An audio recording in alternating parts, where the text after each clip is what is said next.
Hey, what's up, guys? Hartman here. And, we got a special guest today, a true grinder in these streets. I wanted to hit some weekly winner streams. I'm not exactly super familiar with the contest. I had to get an expert with me. So we got a real professional here, ZeroFuhks. Welcome to the stage. How you doing today, Zero? I'm good, man. I don't know if I'm an expert, but I'm glad to be here and we can talk and we can have some fun. I like getting into that gal brain shit, man. That's like the fun Yeah. stuff for us. Yeah, and there's probably no better contest than weekly winners to do the gal brain, do the fringe builds. You can make a Yeah. lot of different stuff work in this. So let's say we're gonna take a look. Zero had a pretty nice finish one week.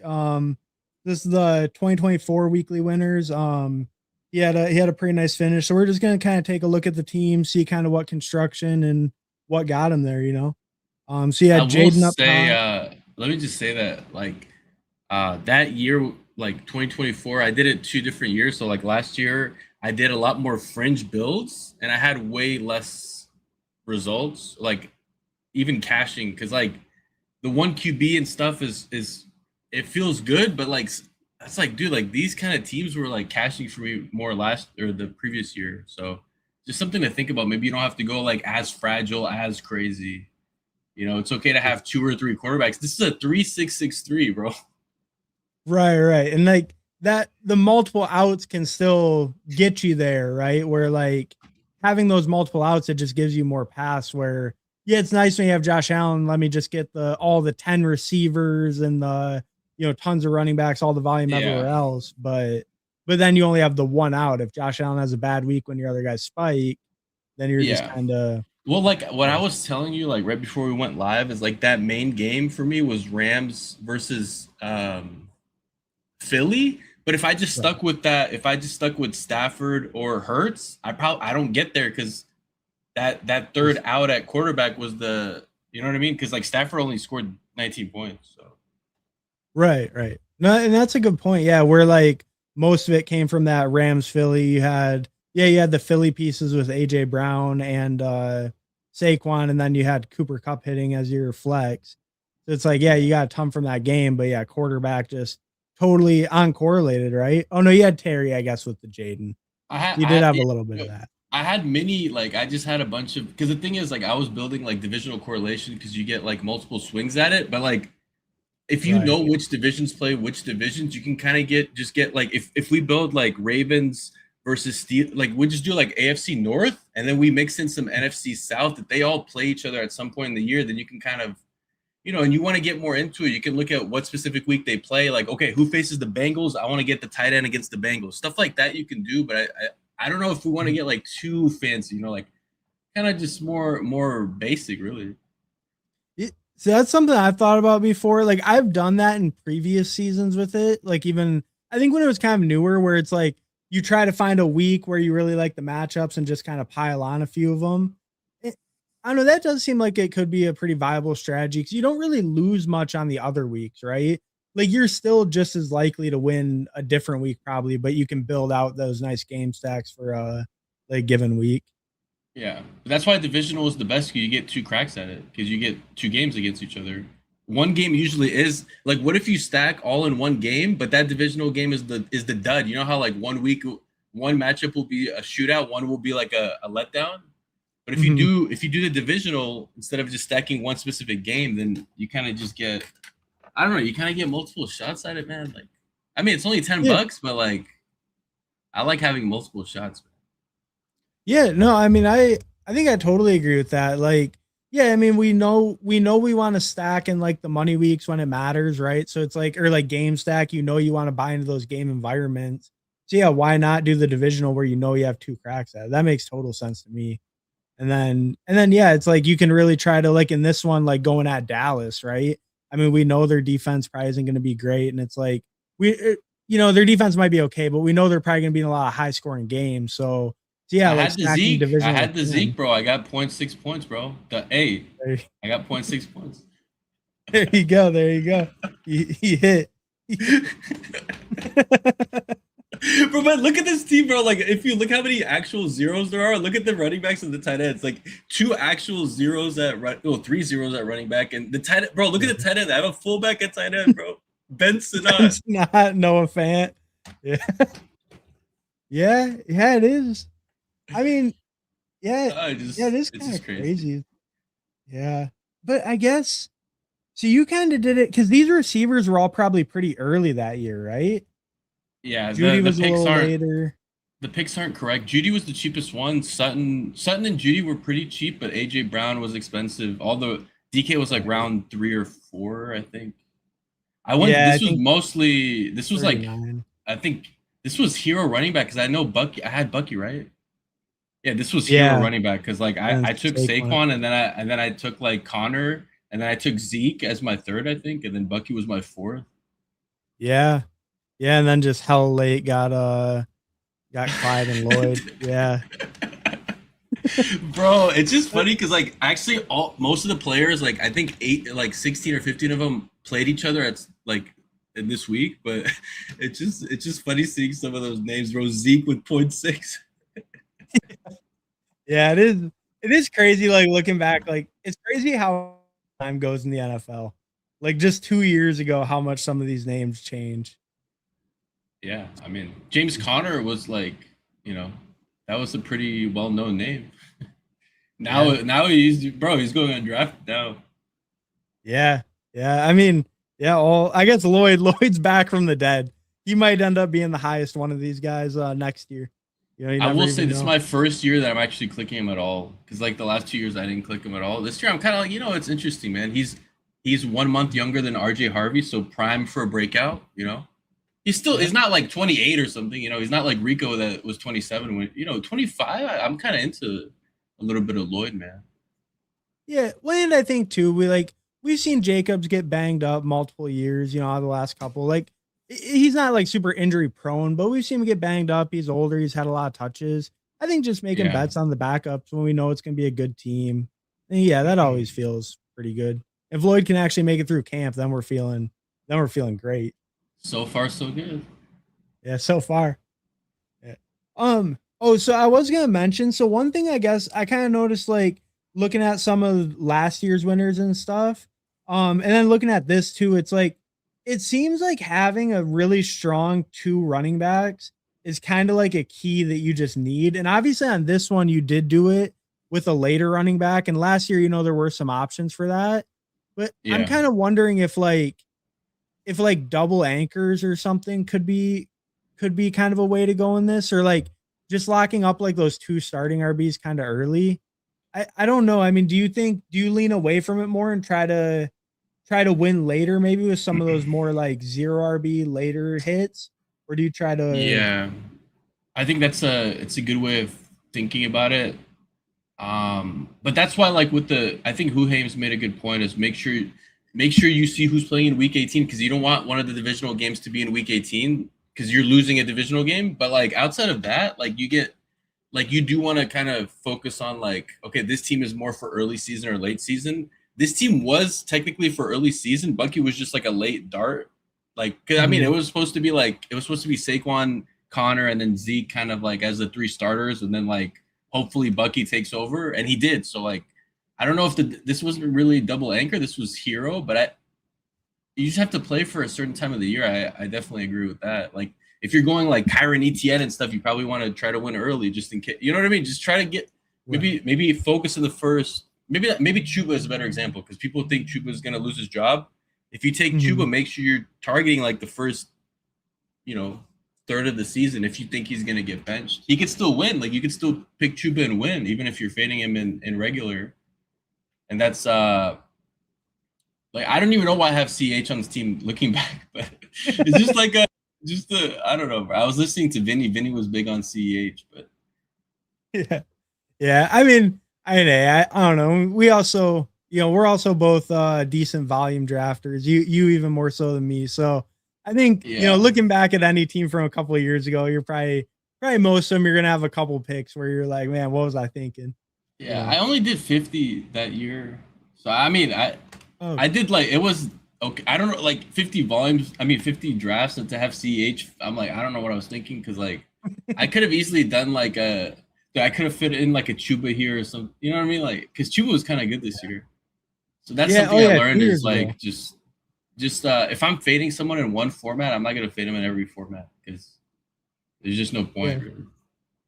Yeah, I mean that makes sense, and kind of like you're saying with a guy like Chuba, like maybe you play him harder for that early season if you're like, I know you're not out on Chuba, but for someone like me who's more out on him, thinks Brooks might take over, it does kind of Yeah, make sense. Play it with an early season weekly winners or like get him in some of your eliminators, maybe something like that.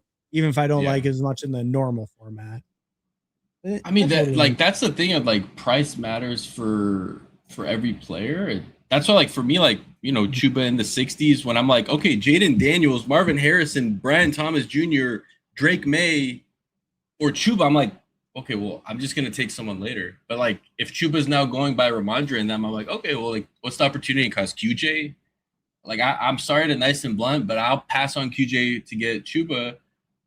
Stuff like that. I think is really important to think about. I don't want to get attached to like Pitts is too expensive at pick 40 when pre-draft opened. At pick Mhm. 110, he's a smash, bro. Like, I don't. Chuba at 60 is gross. Chuba at 75. 80, like that's pretty compelling if we're taking Rico at 87 with a smile, but we're saying Chuba feels gross. Why does Rico feel great?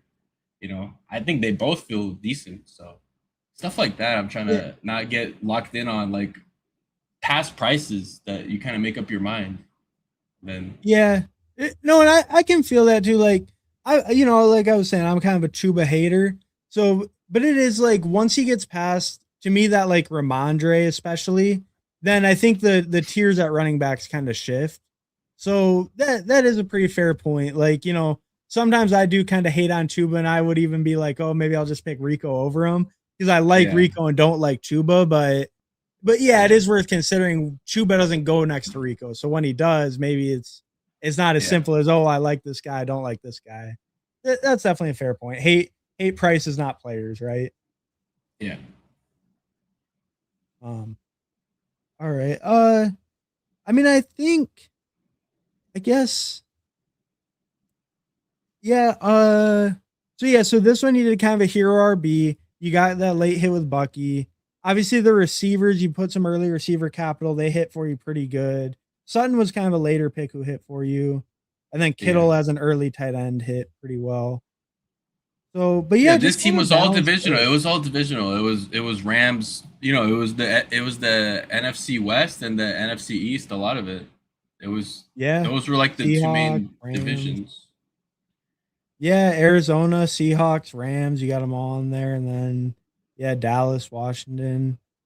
Yeah, yeah. Okay, I get what you're saying. SF That with that was Kittle. that was the year. The Yeah. thing is, like, that was the year that I knew that the NFC West was playing the East, so I didn't care what week this happened in. And it just so happened to happen this week. But like this, a variation of this could have happened in a different week, in theory, right? In a different reality, just because I did stack up these two divisions that play each other and each other. They play within themselves and the other division. So stuff like that, I think is Right. fun. Like I said, like AFC North and NFC South, dude, those divisions could shoot out. Like NFC South, dude, that could be some fun games over there, or Oh just yeah. NFC South in general, and mix in some AFC North when they play each other. Yeah, because NFC South is probably the number one to target as far as targeting like defensive matchups. So Oh yeah, yeah, I'm with you there. That's a good call. And AFC North has a lot of like great teams. So being able to pair them up against like a terrible division, that feels pretty good. Yeah, no, yeah, that's definitely a good point. And yeah, and I like that like after you kind of said that, it's like yeah, you really see it like all throughout the team, the whole you like mega stack those two divisions together. Yeah, that's yeah. definitely a really interesting play. I like that strategy quite a bit. Um, all right. We'll catch up to the chat real quick, and then I think we'll hop into one.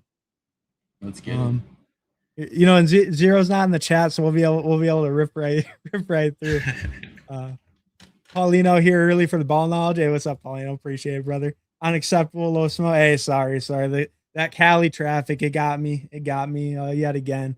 Sorry about that. Who Ames, sup, fam? Hey, what's up, Who Ames? Thanks for stopping by, bro. Air Jeff, aloha. Hey, what's up, Air Jeff? Thanks for stopping by, bro. Zero, dude is the animal. Yeah, zero be in these streets. He be drafting. So he's an animal in these streets. Sup, dogs? Two manimals in the best ball streets. Sup, Omega? Thanks for stopping by, bro. Just gotta look who the week 18 is. Yeah. Oh yeah. That was a good point. Sup, guys? Sup, Danimal? Thanks for stopping by, bro. Happy Wednesday, gents. Off tomorrow from work. Drafting all night and golf tomorrow. Life is good. Hell yeah, Alex. Hell yeah. You're living the life right now. Love to see it.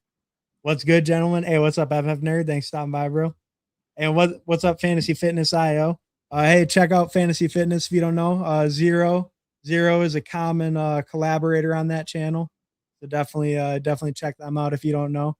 You can get some more Zero's takes. And we got Matt obviously from the channel. What's up, Matt? Your time to roast Zero from the chat. Exactly. Oh yeah, Matt can I can get back at you now. There you go. Came in late. What did Zero win? Zero came in.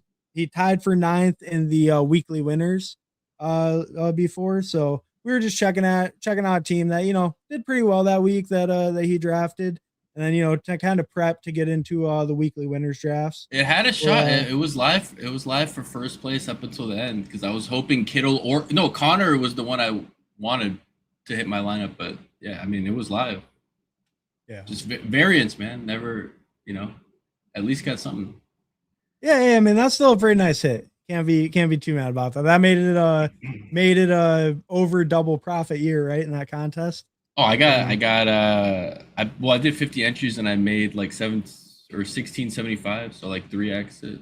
I mean, last year I lost a decent amount, so I'm still up overall on the contest. But I mean, it's a hard contest, so it's like we talk about. It's like what is like 2% people get paid out. I think it's 2%. So, yeah, it's tough. That week, actually, I had 5 teams cash that week out of 50. So that week 12, I had 5 teams out of 50. So like 1/10 of my. I don't know. I guess like that team or that week was just really correlated to my portfolio. I guess. Yeah, I guess you were prepping for. Well, maybe it's like maybe you were prepping a lot of that NFC East versus West. So I had a lot of Saquon, bro. I had a lot of Saquon. He dropped 44 that week, so that's probably why. Oh, okay, that makes sense. Oh yeah, I was gonna look real quick. What is it? Yeah, so 2.1%, 2.1% cash rate. So but that's $7 though, like to get. Yeah, not even your entry back. Yeah, it's just sad. Like you see it sometimes where you'll be like you're whatever, like in 3rd place with 1 game left, and then I finished with like $15 barely. Like I'm hanging on for the $15. Like for the 1 game, like 1/2 of 1 game, like sends you back like like $5,000, bro. Yeah, it is. It is pretty crazy. I don't think I've ever had any go like too crazy to the top, but like I've had some where like early Sunday you're like, ooh, this one may make a run, and then it's like you're 1 or 2 guys left didn't really hit, and then some other guys put some monster games. You're like, oh, okay, it didn't even cash. Damn. It didn't. Yeah, it didn't even cash. Like no, but that week there was a lot of Saquon teams that didn't cash, even though he scored like 2x over the second running back because it's so top heavy. You needed the you needed Jaden or someone. I forgot who else was a good quarterback that week, but Jaden rookie year was just a cheat code, man. He was kind of like Dart, but even better. Like he was just dropping so many 30s. Yeah, because Dart didn't have quite as many spikes. Like he was consistent, but he didn't spike nearly as much as like Jaden did. I think he could have if Neighbors was still healthy, but it was just like, dude, he had no one. He was throwing to Wandale and a Slayton with like a core injury. A Slayton. Slayton wasn't even healthy, bro. Yeah, no, that was. I mean, it's crazy that he was even able to keep up like pretty good QB production with that receiving core and even the running game. I mean, like Tracy's not the worst, but it was not like a great running game by any means either. Yeah. All right. We'll count it down. We'll hop in the first weekly winners, get it popping. Might take a minute to fill one of these, but we'll still. No, they fill quick, bro. These fill quick. Oh, do they? These fill at night too. Like if you're bored at night. I mean, they still take a while at night, but even at night they fill. So like, dude, it's almost 50% full. Like, yeah, I was actually a little surprised to see that. Yeah. Wow. So it's getting a lot more traction this year, I guess, huh? People are last year. No, last year it filled quickly. It filled it filled ahead of I think. No, this Oh, one you're didn't overlay. right. No, this Yeah, one you're filled right. like 2 weeks ahead of time because I was trying to get more entries in, and then it was already gone. Yeah, I got it mixed up. I was thinking marathon and sprint were the overlay ones. This and Yeah. eliminator filled. Yeah. Yeah. Okay, yeah, yeah, I guess. Yeah, I'm just a hater. Maybe I'm just a hater is the problem. But hey, we're gonna fix that tonight. We got zero on, so we're ripping them. We're gonna hop in the weekly winner in 10, 9, 8, 7, 6, 5, 4, 3, 2, 1. Now All I right. see how some people miss it because you technically hopped in like a second and a half before you said Yeah, like you. I jumped in early. That was my bad. I Yeah. actually messed that one up. That one, I actually fucked it. I was gonna say something like I pre-jacked it, but I was like, oh, okay, we still got 5, so we're good. We didn't screw anyone. Bro, that's funny because like bro, when I have a delay, it's like I can't really notice it, but you know, being live with you, it's like holy shit, like this is how people miss it, bro. The rug pull is allegations are not being beat today, bro. This is like actual rug. Yeah, no, I didn't think Zero was gonna expose me. See, I didn't know we're getting I'm a real chat rat in here, so it's like he's I'm coming in here here for to the expose the people. lies. I'm here for Exactly. the people, man. Exactly. No, yeah, I clicked it a little early on that one. I'm usually a little bit better about it. But no, it is tough though. It is tough because like some people have different like latency too. So some people are just like a little bit more off, like the Yeah. draft addicts. Like I feel like I gotta jump in theirs like extra early or something. Yeah, I mean most of them it's like I mean it just depends on the contest. Like if it's a fast puppy, those fill even if no one's streaming. So you kind of have to go like between. I mean, 6 is too late. You probably have to go between like, I mean, 8 and 9. Like if you're going at 7, sometimes it's too late. Yeah. Yeah, like yeah, it can get tough sometimes. Like seven's kind of the sweet spot, but sometimes yeah, you'll even miss on that one. It's like I don't know. It's a fun game though. That's the game you get to play as a chatter. But see, but luckily that's why we do the weekly winners. We had you were right. It did fill relatively quick, but that one at least like gives people a chance more than like a puppy or something. Oh Those yeah. puppies, Oh those will just like boom. Yeah. yeah. Aloha, Adam. Air Jeff, he won the hearts and minds of us of us all. That's what LMAO. Yeah, we know Zero has a special place in all our minds and hearts. He used to hide on the discords, but now that he's over on the YouTube streets, you know he's a beloved member of the community. Bro, I wasn't even hiding. I was just like, it's just that people ask me like, you want to come on? I'm like, all right, like, you know. No, but like before, I don't feel like you weren't really in the YouTube chats too much and stuff, right? Like before this year. I didn't follow like I didn't even follow any channels. Like I didn't know that this was even a thing. Oh, Like gotcha. I didn't know that there's so many people You just that. follow like Dog Pound. Like Yeah, no, like you, I found Dog Pound through dailies. I didn't even find him through best ball. So like I didn't even know like all of the like people draft also because like dude, I was doing dailies. I'm like I'm curious what other people are doing because I want to kind of like maybe go contrarian in some ways, but I want to see what people are thinking about. So I found him in Mhm. Badge Bros for dailies actually. Oh, It was like 2023. Yeah, it was through dailies. I didn't know that this community existed. Like that people draft every day and talk every day, and like there's like 900 streamers, and like everyone shouts each other out. I was like, bro, like I didn't know all these channels existed. Like this is crazy. I wasn't hiding. I just didn't know that this was a thing. all right, fair enough. Yeah. Yeah, no, it is. I don't know. It is kind of crazy. Like it. Oh, who do you like here? I'm not see like I'm not that big on Jefferson, but I think we take him here and we do like an NFC North. That'd be fun. Let me look at. All right. Okay, Oh, so who they play? yeah, so let's not. Maybe we don't do Chicago as much because they only get one game with like the week 18 is Chicago, but I think we could still Oh, do okay. no, we could still do a NFC North. I'm not saying mega stack, but like you know, if we get and it's like a Jacobs later, we could take Jacobs or something like that. Is what I mean. We just want Saquon, or is there like a team you like or something? I think Saquon or Henry or Chase Brown, so we can kind of you can pick. But I'm probably one of the first two, but Chase Brown is fine. Okay. I tend to I think Saquon is like my top guy in that range. I feel like once he's gone, I'm more comfortable with these guys, but I think I Yeah. usually lean him over those guys.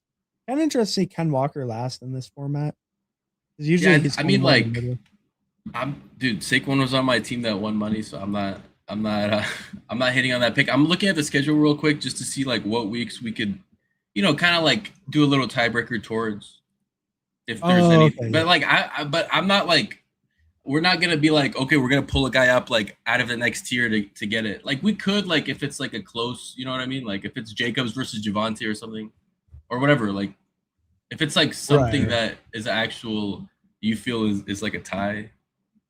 Oh yeah, yeah. If it's like comparable or something, then yeah, we could Yeah. definitely do that. But yeah, you're not. I get what you're saying. Like it's a tiebreaker. It's still not like pull Yeah. up and lose a bunch of value No, just because I it like think stacked. wait, week one, isn't it week one Vikings play the Packers, so we could go maybe for early season build. Let me see who the Eagles play Commanders, so that's kind of actually like because the Commanders defense sucks. So like maybe we go for a week one build. So Yeah, it's just we something like can I'm do that. not like we can't like go too crazy, but like week one is probably the easiest to project if you think about it. I don't know how to Yeah, project like week 17 right now. yeah. No, I mean we could do like a Terry or something. Pull him up. That would be okay. I mean, yeah, we definitely could build something like that out. And I mean, the other Washington pieces, like if we didn't want to pay up, like the Yeah. other ones are cheap too. So it's That's what I'm like thinking because like I don't mean like the game has to shoot out, but it's like we can be like okay like for example we're we get facing or we're chip. doing like week one. I don't even mean a bring back, but like okay like Dolphins play the Raiders. Maybe we take Trey Tucker because that's a smash. Like that's Storm Duck quarterback. Storm Duck. Like maybe just like we don't have to mega stack like one game, but we can kind of like target easy matchups in week one. Like who faces the Bengals, right? That Tampa Bay. So we Kate Right, Otten. Tampa I don't know. Bay. Like Okay. Kate Otten might be go bro. Like I'm just saying like Bengals versus tight end historically. Like we've seen fireworks. Maybe it's Yeah. Kate Otten. I don't know. Yeah, that's not a bad call. I'm looking at the same thing. I kind of want to see too. Because yeah, I don't hate that idea to just play for week one. It's the easiest one to project. Just yeah, just go for it. I guess the only thing with that we'll probably want to avoid like some of the rookies and stuff like that if we can. But Yeah, I don't think rookies are that good unless it's like later. Like if they're super cheap, like last round, or if they're like, Tate might, maybe or like maybe Tate is like kind of out the box cookie in theory. yeah. But even Yeah, him, you like, can. yeah, even him, I would be a little bit lower for sure.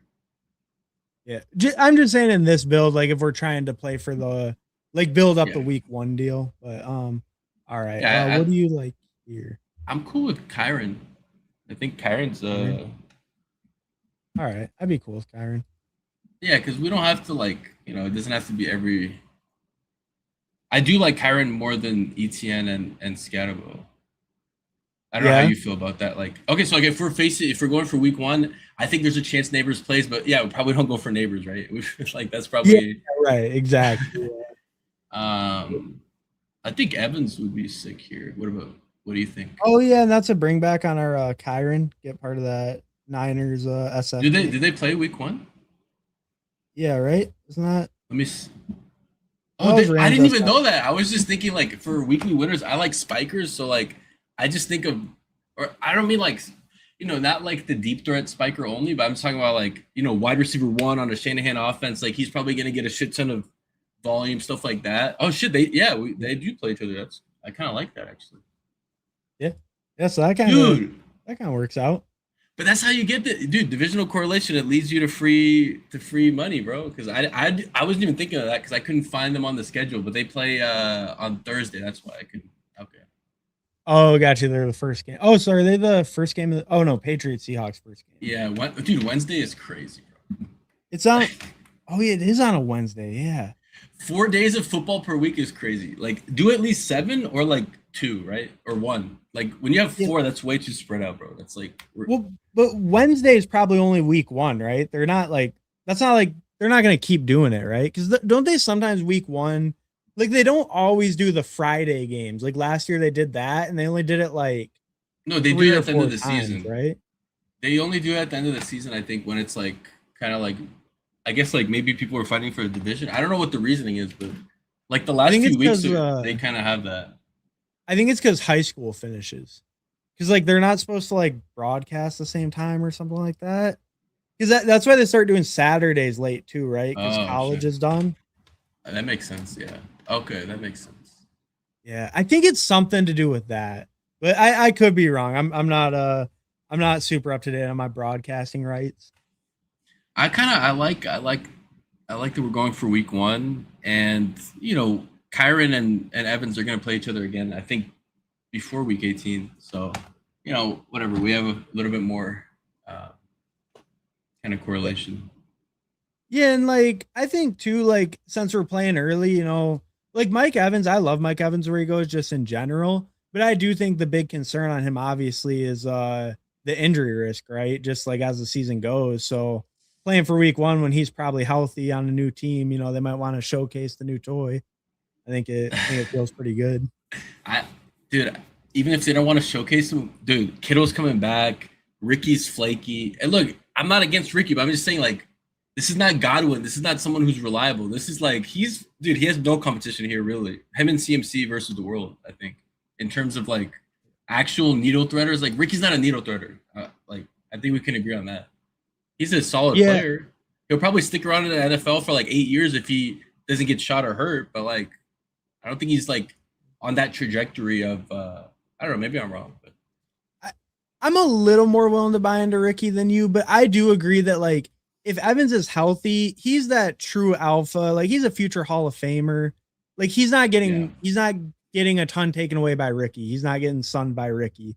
I love Ricky, but he would clearly be the two behind like a Mike Evans. I mean, Well, I don't think he's the two. I think CMC is gonna get more targets and Kittle might if he's active. So um what do we have on our team? I forgot. I guess we Saquon, could do the Kyron, Wat I Jeffrey. guess we could do the Watson because it's like a actual Yeah, I don't mind I mean that. this is the same shit. He plays against Jefferson week one. So like Oh, right. Packers. I Yeah. just mean like something like this where I don't feel strongly about like Tootin and Bucky. Like I actually don't really like Bucky, and I guess Tootin's fine, but I think Yeah. it's Are fun. Like you he's a fun spiker too. So Yeah. Yeah, whoa, I like Watson a lot for this format too, because same idea, like the floor might be really bad, but should give us spikes. yeah, Do you want one of the running backs or you want to go down to something else? I think we grab Marv is my would be my choice. All right. I'd be fine Let with me see that. who the okay he plays the They play Chargers. the I like that. Chargers. I like that a lot actually. Because All right. I was thinking about what you were saying, and like I do agree. Like even though I like Tate, I think he's gonna come out the box. But like yeah, week one he might not be like you know I don't know what rookie comes out. I guess Amika did last year, but even then he wasn't like a weekly winning score. I don't think Yeah. I so. mean, yeah. I like getting the divisional correlation against the Mike Evans and Kyron for later, just to have that in the back pocket. Plus, like I don't think that Tate is gonna be. I don't. I agree with you basically. I don't think he's gonna be like, even if they try to force him the ball. I don't know, like Cam Ward. y- I think you have a point about that. Yeah, like it just might it's not like he's stepping into a star offense either, right? Like it might take a little bit to gel and kind of like even get the Yeah, offense going and click in type. Because yeah, it's not like Cam Ward is just like, oh my god, he's getting paired up with Cam Ward. They're gonna be electric right out the gate. Like, yeah. If we're building for like week 7 matchup, then he's probably I don't want to put that pressure on him because that's how you get disappointed when you pull up Marv to the 1-2 turn as a rookie. Like I told a lot of people, I faded him as rookie year fully because I'm like, dude, like I think I maybe had like 2 shares with Puka just for the week 17. Like, okay, this is a horrible pick. Like I don't know how I'm gonna advance this, but like Puka was, whatever.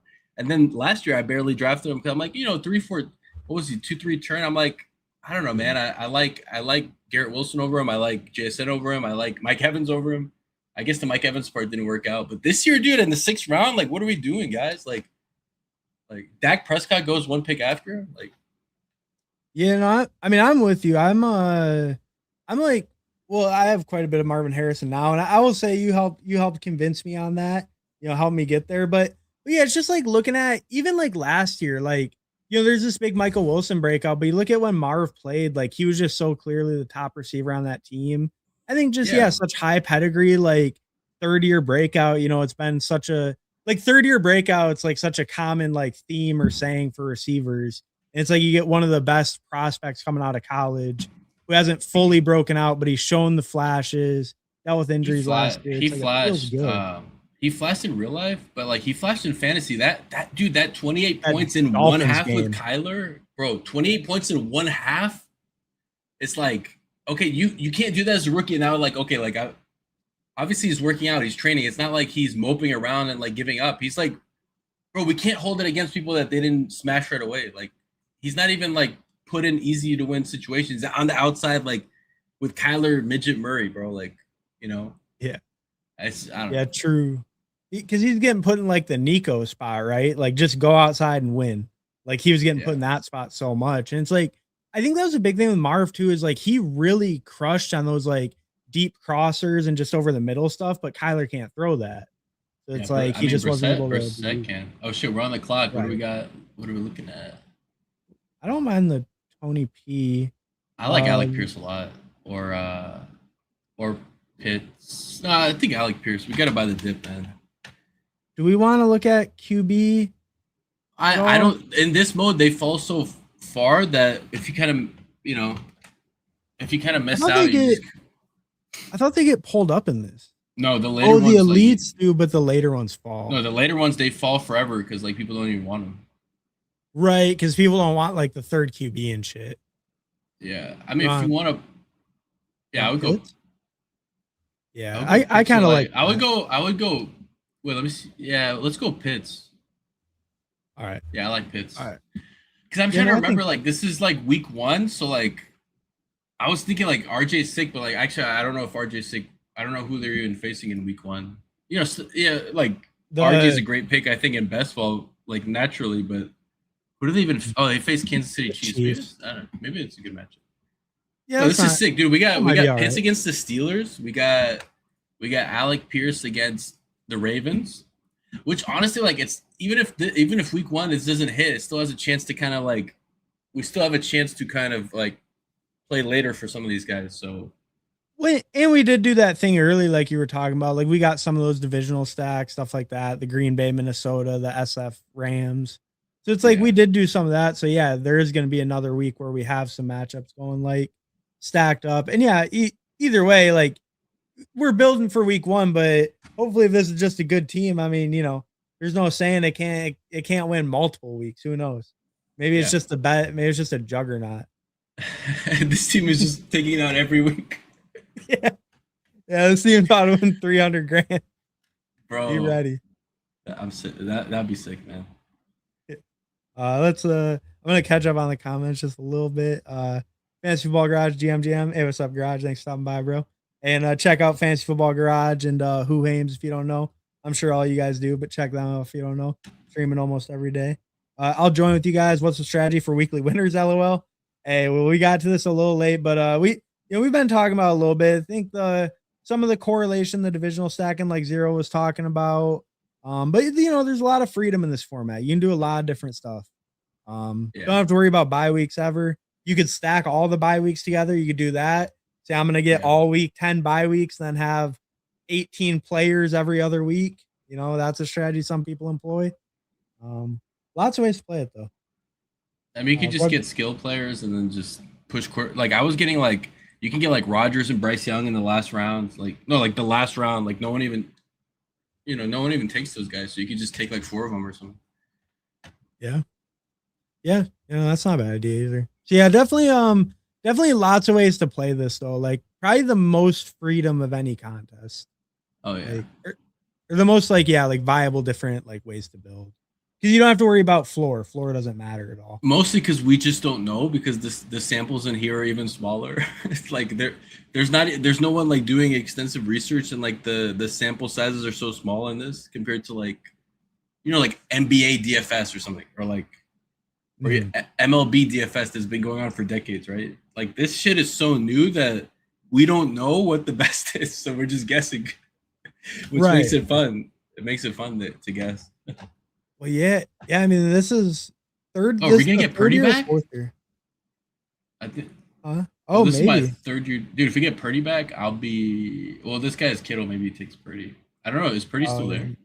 He has Dak. Yeah, Purdy's still there. Mahomes. Who's your top Yeah. piece? Oh yeah, let's take Oh yeah. Purdy. Well, like actually like RJ Harvey at Oh, this price. I mean, Uh, we only have 2 running backs. We could grab the RJ. It goes all the way down to Kenny and Mason. You want the yeah. RJ? Yeah, let's do it. All right. Yeah, I don't mind that. I don't At mind that. We could risk 107. Purdy. We could also do Knicks if we miss out on Purdy.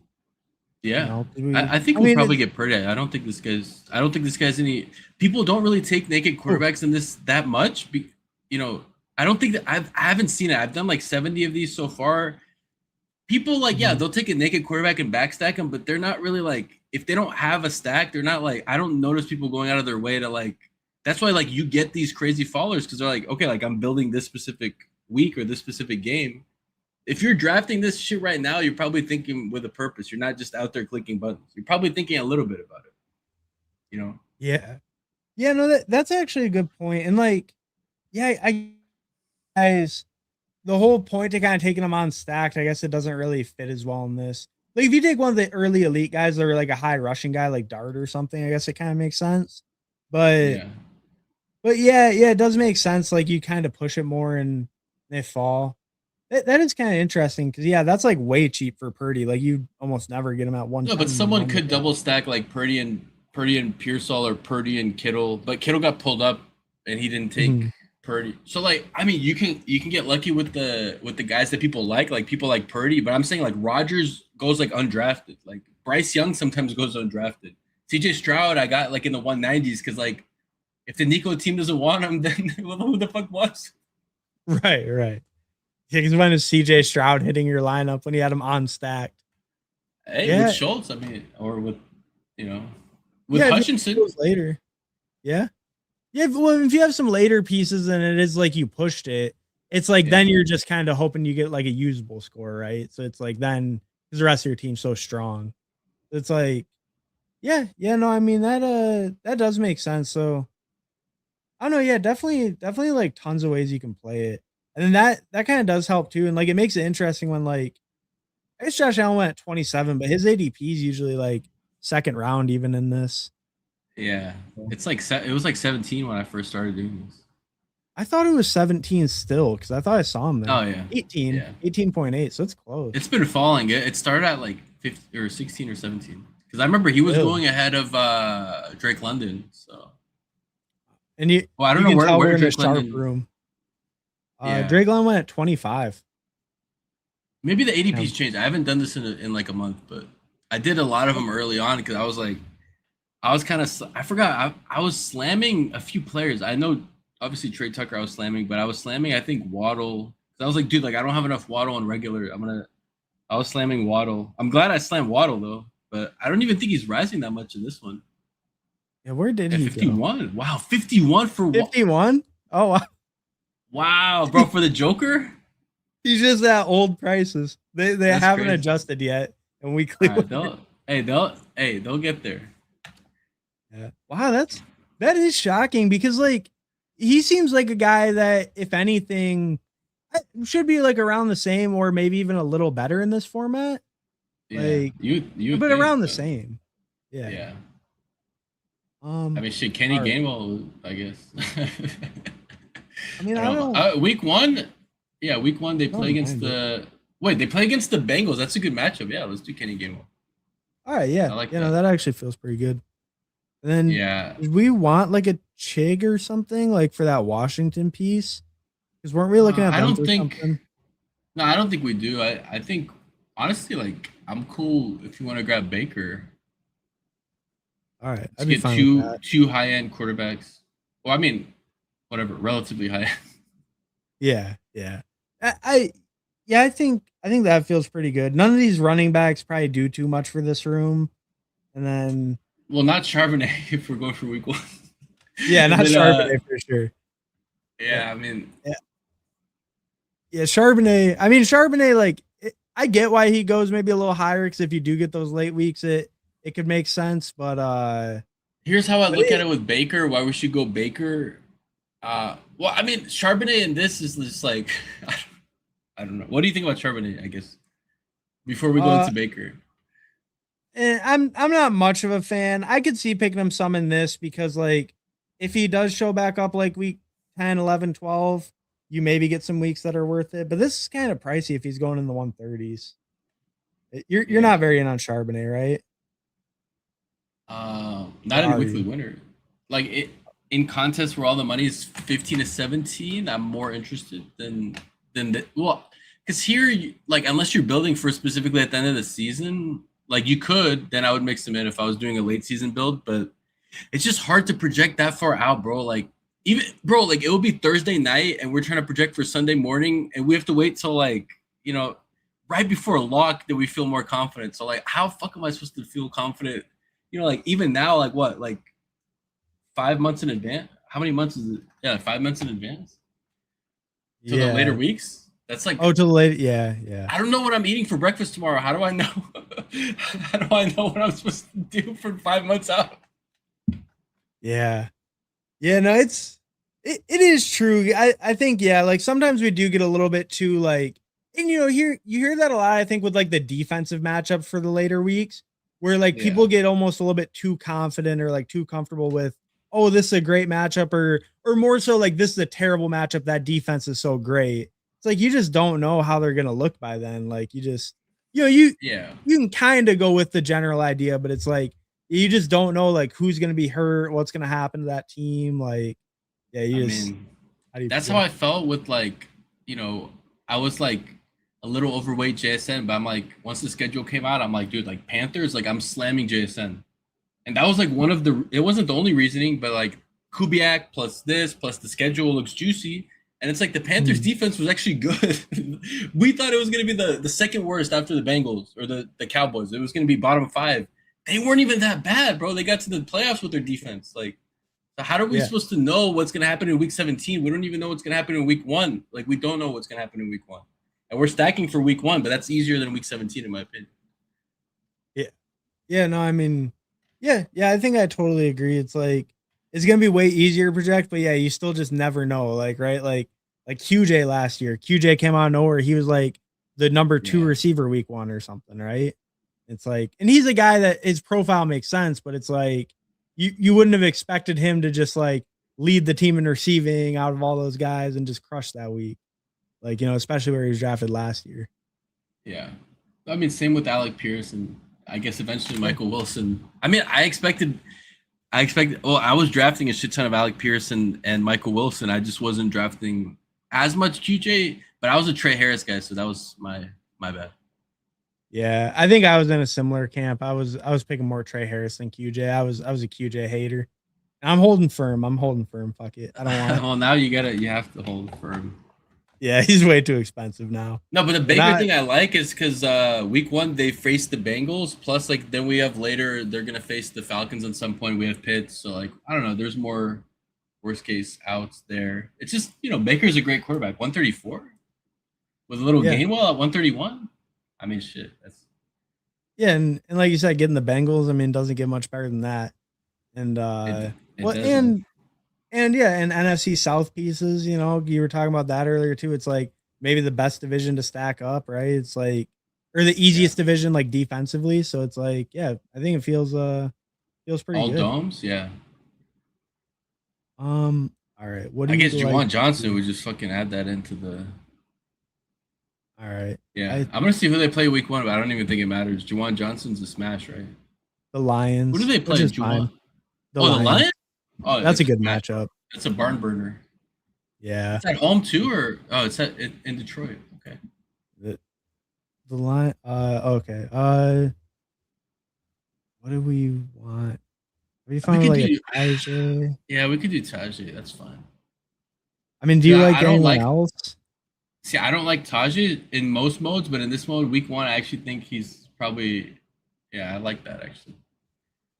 Yeah, Get a guy I don't like in normal mode to get him here. Like week one, they face the Jets. I mean, yeah, that's a nice matchup. that sounds promising. We passed on Pollard earlier because whatever he gets hurt or he gets whatever. Tajay's the man. We passed on Pollard for who? For forgot for Pierce. Oh, for Pierce, yeah.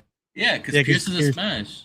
Yeah. exactly. And then we got the starter, Bro, five look at rounds the later. 2v2. The 2v2 of Alec Pierce and Tajay Spears versus like what Trey Harris and or Ryan Right, Flournoy. Harrison Pollard.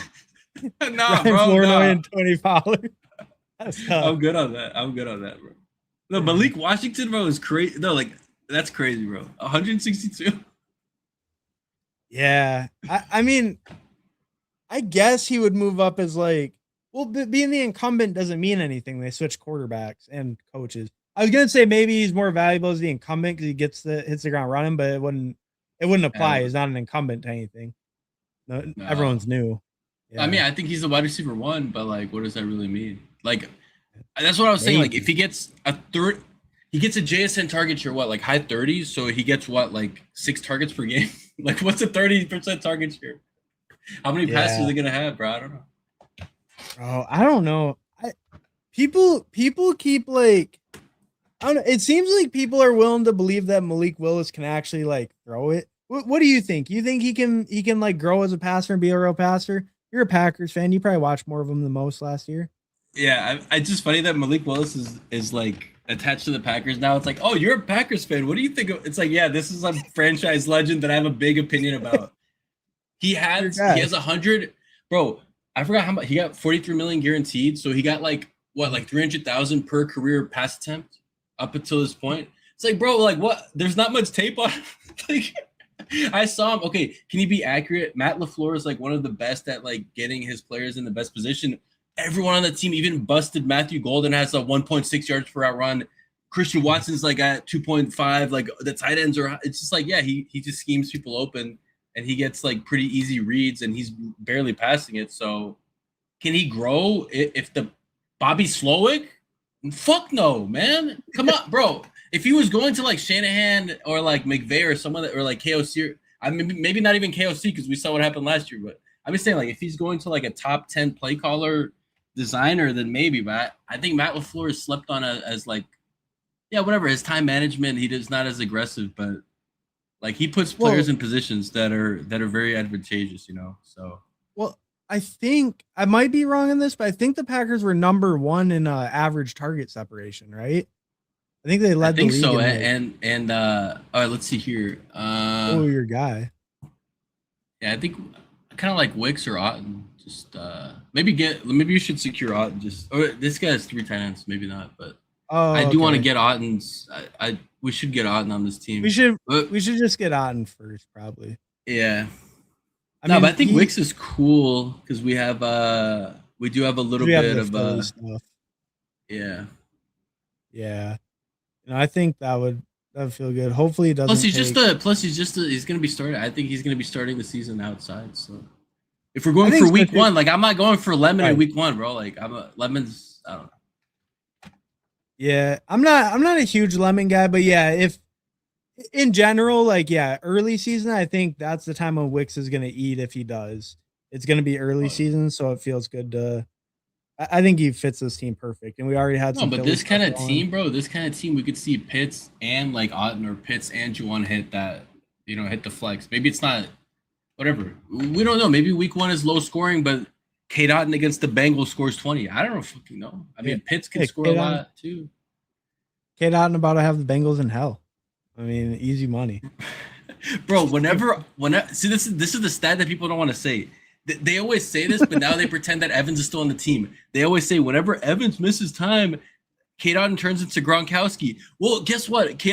Mike Evans is gone forever. So like I guess we have Gronkowski now. Like he's gonna be a red zone target now with no Evans. He has to be. There's who else is there? I mean, Yeah, I mean, but he wasn't that good last year though. He wasn't that good last year. yeah, the offensive line sucked. Baker was hurt for half the year. Uh, That's true. That's true. Against the Bengals, even Wash Andrews had a good game against the Bengals. Oh yeah, yeah. I think as far as that, like, I think he was definitely the right pick on here. I'm just, I'm a little bit lower on Otten for like overall. Like he's a little bit lower in my exposures compared to the guys around here. And I don't know. I do like the Bucks offense, so he's a guy I've wondered about like getting more of. But it's just like it just feels like last year was so disappointing. But I guess it kind of was for the whole team. So yeah, I mean, It's like the same thing with the Vikings to a even greater extent. It's like now instead of the running backs going in the 80s, now they go in the 120s. Now Jefferson, instead of going pick 2, he goes at the 1-2 turn. Addison, instead of 4-5 turn, he's at whatever 90s now. So you're getting a discount on some of the Bucks, right? And I think you should take the discount because, dude, the Bucks had like a really horrible season last year. Like, there's no guarantee that it's going to be horrible this year. And if it's horrible this year, then they're cheap enough where I don't think it matters. Dude, Baker at 130, you're like, okay, cool, bro. How is he going to bust? Yeah, well, yeah, he's QB 19, and I don't think he's finished worse than like QB 12 in 3 years. So No, ever since he hasn't finished worse on Tampa Bay. Yeah, it's like even last year I think he was QB 12 overall. So it's like you're getting him like way discounted to where even his like lower seasons are. I agree. Like I like betting on the Bucks a lot. Otten's just one of the guys I've like been the lowest on, but well, Emeka's the one I'm the lowest on, but Otten's been the one I'm like the lowest on later, and I probably should get more because I pick most of the other Bucks. Yeah. Well, let's make our pick here, and then we'll. I mean, shit. Week 1, maybe we'll go Jacoby Brissett. Is he gonna be starting though? That's a. I mean, I don't mind the stack with Marv, but probably right. Yeah. So this is a team that I would not go Hurst on if we're going for week 1. Like, we can filter by just receiver. Yeah, let's filter it just by receiver, I guess, and let's see what's. Scroll down a little bit. I guess Tyquan is. Keep scrolling just so we see what else is there. Christian Kirk is kind. Again, double stack with Christian Kirk. Is that like a Yeah, that's like a. Oh, should we do the double with Purdy? That's kind of like an early season. I kind of like that, yeah. And we do have. I mean, we have that game stacked with the SF Philly, right? Or no, that's week 17. We have it. Yeah, dude, we got the SF Rams. Yeah. Dude, Kyron's jamming the ball down their throat because the defense is suffocating and they're having to catch up. And it's like Shanahan he's not gonna just get shut out. Oh, I guess he did against the Seahawks, but not this year. Yeah, not this year. Now he never. You can't fool him twice. I will say about Kate Otten though is like the thing is like Gunnar Helm went 4 picks ahead of Kate Otten, and it's like when people tell me that Kate Otten has higher upside than. When they say Gunnar Helm has higher upside than Kate Otten, I'm like, Gunnar Helm's upside is turning into Kate Otten is playing 95% of the snaps. That's like his upside. He's not like Kate Otten is on a better offense than Gunnar Helm, and he goes after Gunnar Helm, and he plays more snaps than Gunnar Helm. So like, touchdown hunting is the name of the game with well, those are averages. I mean, fuck the averages, bro. It's like all I care about is that one averages. What the hell?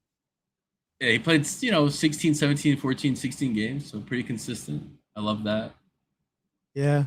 Yeah, I mean, in like 2 years ago, he was pretty good, especially in that little stretch. That when Evans was down, that he was crushing, right? During that it was like a 4 or 5 week stretch. So Evans is down forever on the Bucks. I mean, he left. We reunited with Mike Evans and Baker and the Bucks, so we got them together again. Oh hell yeah! There we go. That's a good juju you needed to. We got Christian Kirk reunited with.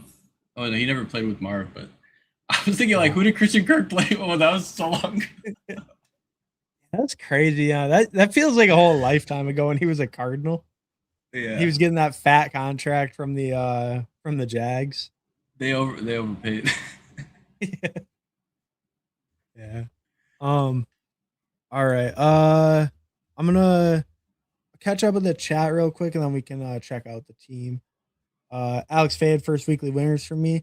All right, we'll check it out real quick too. I'm in here and I don't know what I'm doing. Just draft the best team possible. Exactly, Jeff. We're gonna see how you did. I waited till the end to pull this up just so we can. We're gonna review it harshly. So not on a curve. We're not doing curves. We're grading you as if you're a degenerate with like 2,000 drafts done. So that's how we grade people. Right. Exactly. I was there for the Zero rush to the top on Dog Pound Discord. LOL. Many a debate was made then. Zero made his name. He grinded his teeth in the Dog Pound Discord. There was a time there weren't as many streams, really. Yeah, no, that's true. Does ADP matter for Zero on weekly winners? Yeah.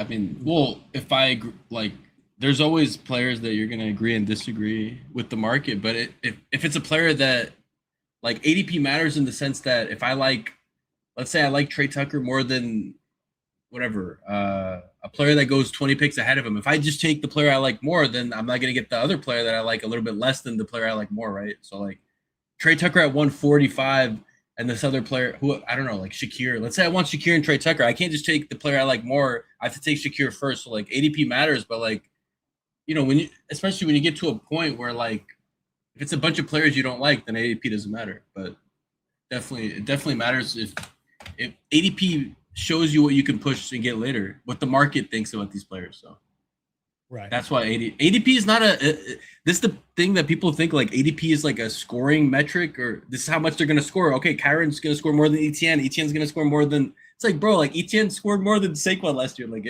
it's a confidence metric. It's not like a score. It's not like you take a player 20 picks later, that means he's going to score less than the player 20 picks ahead. Caleb Johnson, a great example of this. Kenny Gainwell came out and just did like, I don't know if it's an Undertaker meme because he never even was like alive, but he's just like, bro, he came out of the woodwork, bro. Like people were drafting Shipley above Gainwell, and he just completely mogs this third round decent prospect pick. I mean, he's not the best, but like he's decent. That's like shit like that. It's like that's why you got to disrespect the market. When he even outscored Jalen Warren. He was the top scoring running back on the Steelers. It's like how? Yeah. Like how? Yeah. Crazy.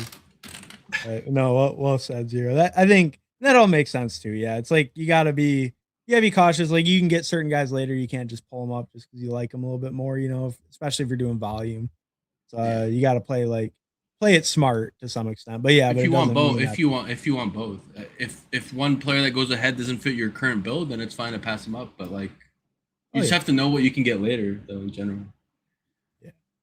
Yeah. Zero was drafting with you late last night, Frito. Yeah, I remember Fredo because I jumped into the dude. It was like the most degenerate chat I've ever been in. I was like, I forgot what it was called. What was that channel called? I subscribed to it. It was if he's still here, maybe you can tell me.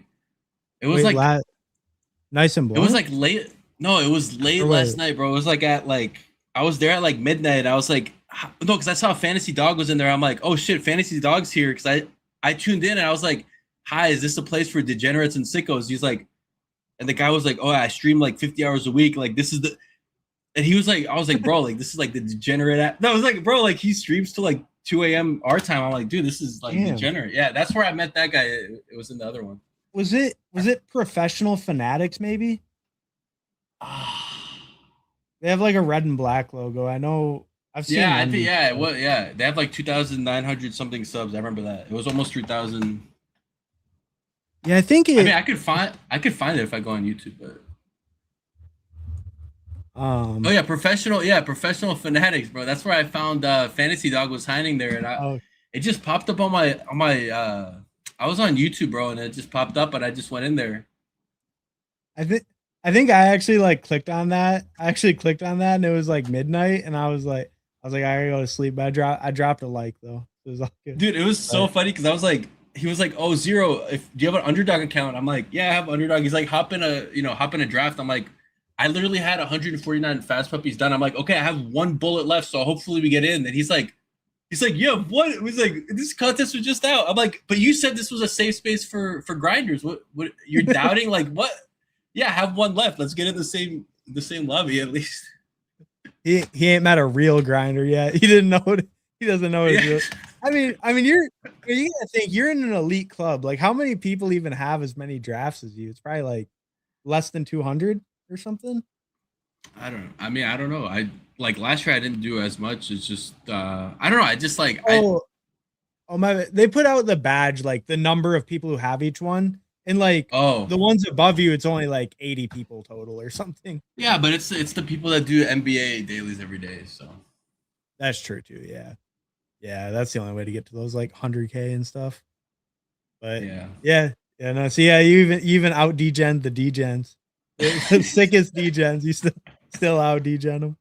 Dude, it was 2 a.m. almost, and we were talking about Michael Mayer and Cole Kmet. Bro, I was like, I actually like this place because like we're talking about Michael Mayer in an actual way. It's like, oh yeah, I think he's gonna allow Brock Bowers to move around the formation. I'm like, yes. Let's not talk about Michael Mayer's the backup tight end. It's like, bro, he might be the starting inline tight end or not, maybe not starting, but whatever. Like he's gonna be out, You put Brock Bowers in line, that's a waste of his talent. You know, with the receiving core that they have, I mean, shit. Jalen Naylor, bro, come on. Well, yeah, especially with Naylor and Tucker, wide receiver one. Like, even if you like Tucker, it's like obviously using Bowers kind of more as like a receiver is gonna be a lot bigger benefit. And Mayer's a legit like, you know, other tight end. It's not like he's just some bum, right? Like high draft capital, looked pretty good as a rookie. No, but I have over 50% Trey Tucker. But if you told me that I think the second most talented pass catcher on the team is Michael Mayer and then Trey Tucker, I'm like, okay, that's not. If you told me that Jalen Naylor's more talented than Trey Tucker, I think you're crazy. But if you said Michael Mayer's more talented, I'm like, oh yeah, for sure. So like, he's probably the second most talented pass catcher, I guess. Genty, if you count Genty as a pass catcher. I guess so. I guess I could see the argument there. I mean, I could see the argument. I guess maybe you could argue Genty too. Yeah, but either way, I mean, you don't have like a Puka and Adams and all these like. Right. It's just like you have Bowers and the running back. Right. It's and like Trey motherfucking Tucker. Exactly, wide receiver one. Exactly. So I knew it was DJ. I'll just say that like I have 18% Michael Mayer in BBM, and someone told me that he has 50% Michael Mayer, and I was like, bro, I feel like I'm not degenerate enough to like. I thought I was like, if I tell someone I have 18% Michael Mayer, they're gonna look at me like, bro, 50%. It's like, I don't know. I'm not even like. I feel so confident, but that's like he put me to shame. I forgot who said that, but that was a crazy one. Yeah. 50%'s wild. Like even. Like hearing 8, like I'm one, you know, I'm not even a real DJ. And I hear 18, and I'm like, damn, that's quite a bit of Michael Mayer. Maybe I don't know. Maybe he has 4 drafts. Maybe he has 2 shares in 4 drafts. But like, if you're watching a stream at 2 a.m. or 4 a.m., you probably don't have 4 drafts. So yeah, 50%, bro. I was tripping, bro. I thought I was high. I thought I smoked something. He's probably a Raiders fan.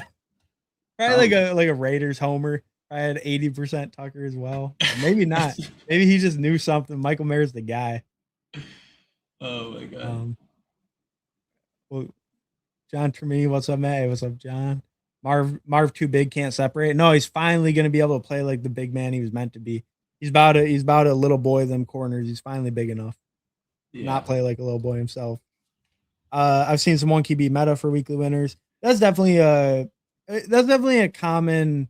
Like a common strat people use with the elites. We were kind of talking about it earlier. I think you're not quite as in on the 1QB, right? Like, cause you kind of like having the more outs.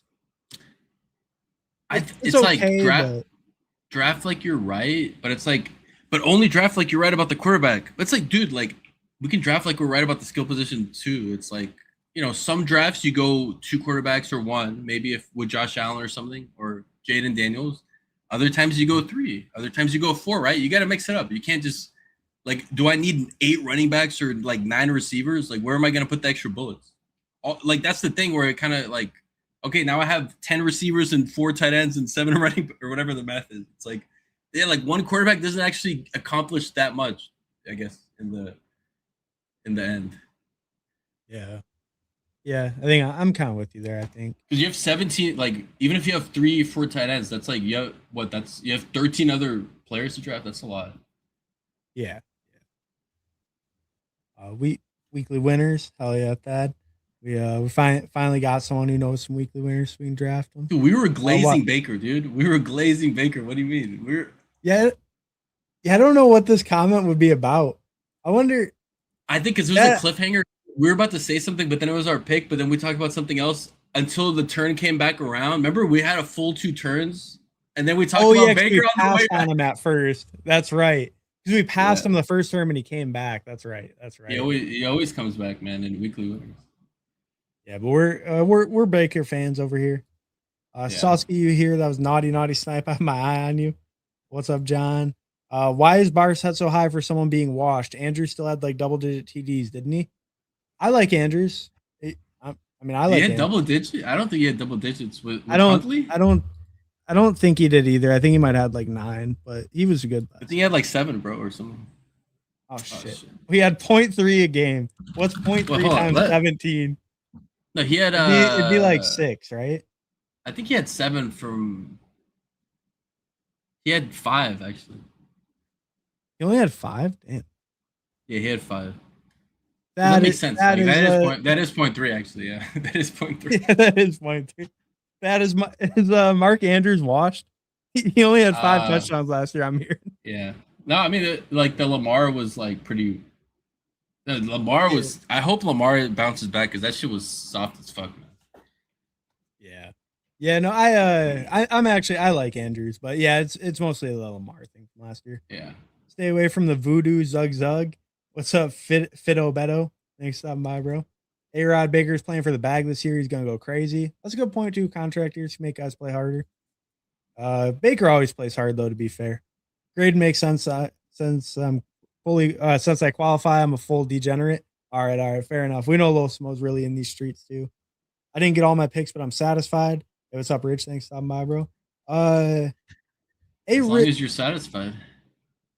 Hey, Rich. Remind me. Oh no, I think you're just Rich. You must be just Rich. It makes too much sense. ADP is for novice. Hashtag get your guys. Hell yeah, that knows. Further down the board you go, the less ADP matters, in my opinion. I think most people generally agree with that. Once the draft capital is less, you can make more. I actually disagree with that because I think Oh, really? no, because the early picks. That's why That's why like when we go back and forth about Rasheed Rice for like 45 minutes or something. Or, the early picks is what matters to nitpick to fade correctly. Like when I full faded ETN 2 years ago, it's like I don't know what the upside is. It's a horrible, like there was no Liam Cohen. It was a horrible, like why is this player going so high? It's like don't like that's dude fading like a Bucky. Like let's say you fade Bucky and he doesn't smash. He's a 0. It's like okay, what did you accomplish? But like the early picks is like that's when it matters. I think I know what he's saying. It's the opposite, but I'm just saying like in general the ADP matters more to get right. In general, like you know what I mean? Yeah, Like I you have to agree with you. disrespect it. You have to disrespect it early. I guess is what I'm saying. Okay. Okay. I don't hate that call. I get what he's saying just in the sense of like kind of the more classic sense of just like all the guys are kind of similar, like not similar, but like I don't know, just I guess once it's later, their odds of hitting are so much lower just all across the board that it's like you can kind of like pick and choose your guys more. But I do get what you're saying. Like early, yeah, if you miss on the Bucky last year and you pick him, that just killed your team. You miss on the 14th round pick, who gives a shit for most teams? So But I that's think it's how fair yeah. to think of it both ways like No, that. but then like last year, it's like I think it was more obvious last. Like there's a few players each year that are super obvious. Like I think I think Bucky was obviously too expensive and JT was obviously too cheap. Chase Brown was like a mixed bag, so we'll just say that Chase Brown was fine. But Mhm. like, I mean, I think we both liked him over Bucky last year because we just Yeah. had more faith in the Bengals, and I guess maybe we shouldn't have. But I think that's like a thing to remember is that dude, I had 35% Matthew Golden last year at even in the 70s, and like that didn't kill me. But if I had like 35% of like Saquon, I'm pretty sure that would kill me, bro. Because that's a first round pick, like that's when it matters. That's when it matters to disrespect the market. Yeah. Yeah, no, that's I don't know. Yeah, I do think that is a good point. I guess the only kind of counterpoint is like you have to have very high confidence to do that, right? Because those guys are like in those early rounds are gonna have a role and gonna have like some kind of guaranteed volume and touches. So it's like you have to have like more confidence like going against them and going against the market because the market has an even stronger conviction on that guy, right? So you have to think there's like a big miss in that sense, I guess. But To really wasn't ETN like 2 years ago? ETN was it not like so obvious that it was a small hit, big loss? I mean, like big loss could be out for yeah. the year. So like what does ETN in a shitty offense do? Like how does he pay off pick like 38 2 years ago? That's like Saquon was, or not Saquon, Bucky was like more like the O line was hurt. They were due for regression. They weren't going to be a top 3 offense again, right? They were number 1, I think, in yards per game Bucky's rookie year. That's what I was saying. Like Rashad and Bucky were both smashing in week 15 to 17. They both hit my lineup. Like it was crazy. Yeah. Yeah. And yeah, like Bucky was probably the most obvious fade last year. Actually, one of my big ones too was BTJ, but That was like the T loss. That was me being a huge T Law hater, which actually wasn't very right. He just didn't hit with Yeah. BTJ, hit with fucking Parker Washington. But whatever. But yeah, the Bucky one felt the Bucky one did feel pretty obvious. To me, this year it's A Chain. I hate A Chain. I can't. But in best ball, I get like he can still drop a Yeah. 30. It just But seems I like don't for know, the like season, he's not gonna make it. I don't know if he can even drop a 30. I'll just be honest. Because I looked at his game logs. He had that when the Dolphins scored 70 points, he scored like 40 something. Mostert scored 50 something. And then besides that, he had one game of 37 and no games above 30 besides the 37. So he has one game Really? above 30 in his career. I'm excluding the 70. If you want to exclude his 10 worst games, go for it. But I'm just saying, like, I don't. It's like the JMO thing. Oh, JMO drops 30 and then he drops 0. It's like, no, JMO drops 24. He doesn't drop 30. He drops 24. Let's just be precise, right? And I think the Yeah. Achane thing, he's only had one game above 30. If you exclude that, is it fair to exclude a 70-point game? That's not going to happen this year for sure. So. Well, and I mean, even if you don't exclude it, I mean, only 2 games above 30 going into his 4th year is really good, but it's not like it's not quite as crazy. Like, oh man, this guy's just dropping 30s multiple times a year or something, right? Yeah. Like, even if you do count that game, it's like Yeah. it's good, it's really good, but yeah, it's not like some insane. Oh, yeah, I don't know. It just feels to me like his setup is. I mean, I think everyone knows his setup is like bad, and it's just a pass catching running back with Malik Willis. Yeah, I think he has a really high floor because you look at his game logs and like he doesn't even go below 20 ever. Like especially in PPR, he doesn't go below 20. But that's like with Tua, he's getting a bunch of dump offs. So like he's a high floor player. But if you look at Bobby Slowick's running backs, well, let's just say that his 5 point something yards per carry might be like half a yard less, right? He might be at like 4.8, grinding it out, and it's like, all right, like. Well, he was in mid 80s, I think, both the last 2 years for like targets. Like, where do you think he finishes? Like around like 60s or something? If they're healthy, assuming healthy. I'm open to the possibility that he leads the team in targets. Like, if you told me that he leads the team in targets, like I'd be like, okay, fine, I can see that. But like, even leading the team in targets, how many targets? Like, even if he gets like the most targets on the team, is it going to even be 80? I don't think so. So, maybe 65 to 70 at most. I'm saying, like, even if you think he leads the team in targets, like, how many does he get? Yeah. Like, Dulcich might not get 80 targets, bro. Like, yeah, I don't know. It's going to be brutal. It's going to be brutal in Miami. I'm pretty out. They're setting Malik up to, they're setting up for Arch. They want Arch or something next year. Well, he gets his guaranteed 43, so he's chilling. Yeah, he's good. They did him right, I guess. It's kind of, honestly a little surprising they even brought him in since they did all the rest of the stuff. It was because of Halfley. It was Halfley, bro. He brought him from the Packers. That's right. He saw something in the practice squad when he was going against the defense. He's like, oh shit, like Malik Willis really was dotting us up. Yeah, shit, maybe he really is that dude. Wait a minute. This guy was seeing him in practice every day, and he thinks he's that dude. I think he sees him in practice, so he knows that they're tanking. So like, oh, he's the perfect quarterback. Like, I like the guy because we hang out. Like, we've hung out. It's like he's not good enough to win like more than 3 games. So, like, this is the perfect quarterback. Yeah. Can he improve? Like, I mean, I guess, but he wasn't really a great prospect. What did he go, 3rd round? Yeah, he was like getting some 1st round hype, and then that was the year they like all fell except for Pickett went 1st round. He was and he went like 20th or something. That was the year they were like all the quarterbacks sucked, but like Malik and Pickett might go 1st round, and then it was only Pickett. That kind of reminded me of what was it like last year? It's like, oh yeah, bro, like Shedeur and Cam Ward, and it's like, no, it's just Cam Ward. It's not. Shedeur is just bouncing around. Well, then it ended up being Dart and Shuck. Even like the Shuck one going over Shedeur. That was like kind of crazy. Yeah. I don't hate that looking back. I mean, they saw it. They saw something. Oh yeah. I mean, and Shuck looked respectable, and Shedeur made the Pro Bowl, so can't say anything bad about him. I don't think Shedeur is like horrible, but looking back, I understand. I feel like Shuck, like, could you imagine Shedeur in a Kellen Moore offense? I don't know, bro. It just seems a little. That's like Shuck just kind of seems like just super just You know what I mean? There's nothing extra. It's just like it's kind of like yes sir, and it's like I don't know. Shador kind of comes with this like you know what I He mean? wants to be a playmaker, right? Like the hero ball type shit. Or like because he takes so many sacks and he holds on to the ball. It's like you Yeah. can't just get rid of it. Like You have I to think be those kind of like negative. on time, bro. You have to be on time. Like that's why like I hate Caleb, but I love Goff. Like, bro, Goff cannot move outside the pocket. Dude, I saw him trying to throw on the run and he threw it like into the ground, like 6 yards in front of him.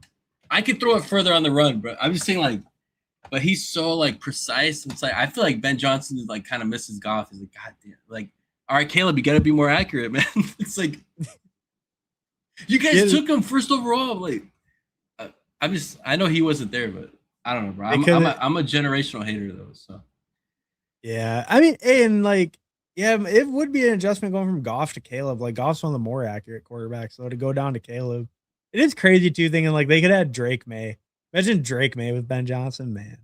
It'd be fucking. It's like I don't like to go like I my take because like I agree with you, but like it's hard to say like to take him over him. My opinion was you trade back out of the first overall pick. Maybe you trade down a few spots because you still get like a top three quarterback. That's like or just build around Justin Fields, get a haul again, right? Because they lucked into that first overall pick because the Panthers are actually like Oh yeah, the yeah, because that was Panthers are a Bryce. joke.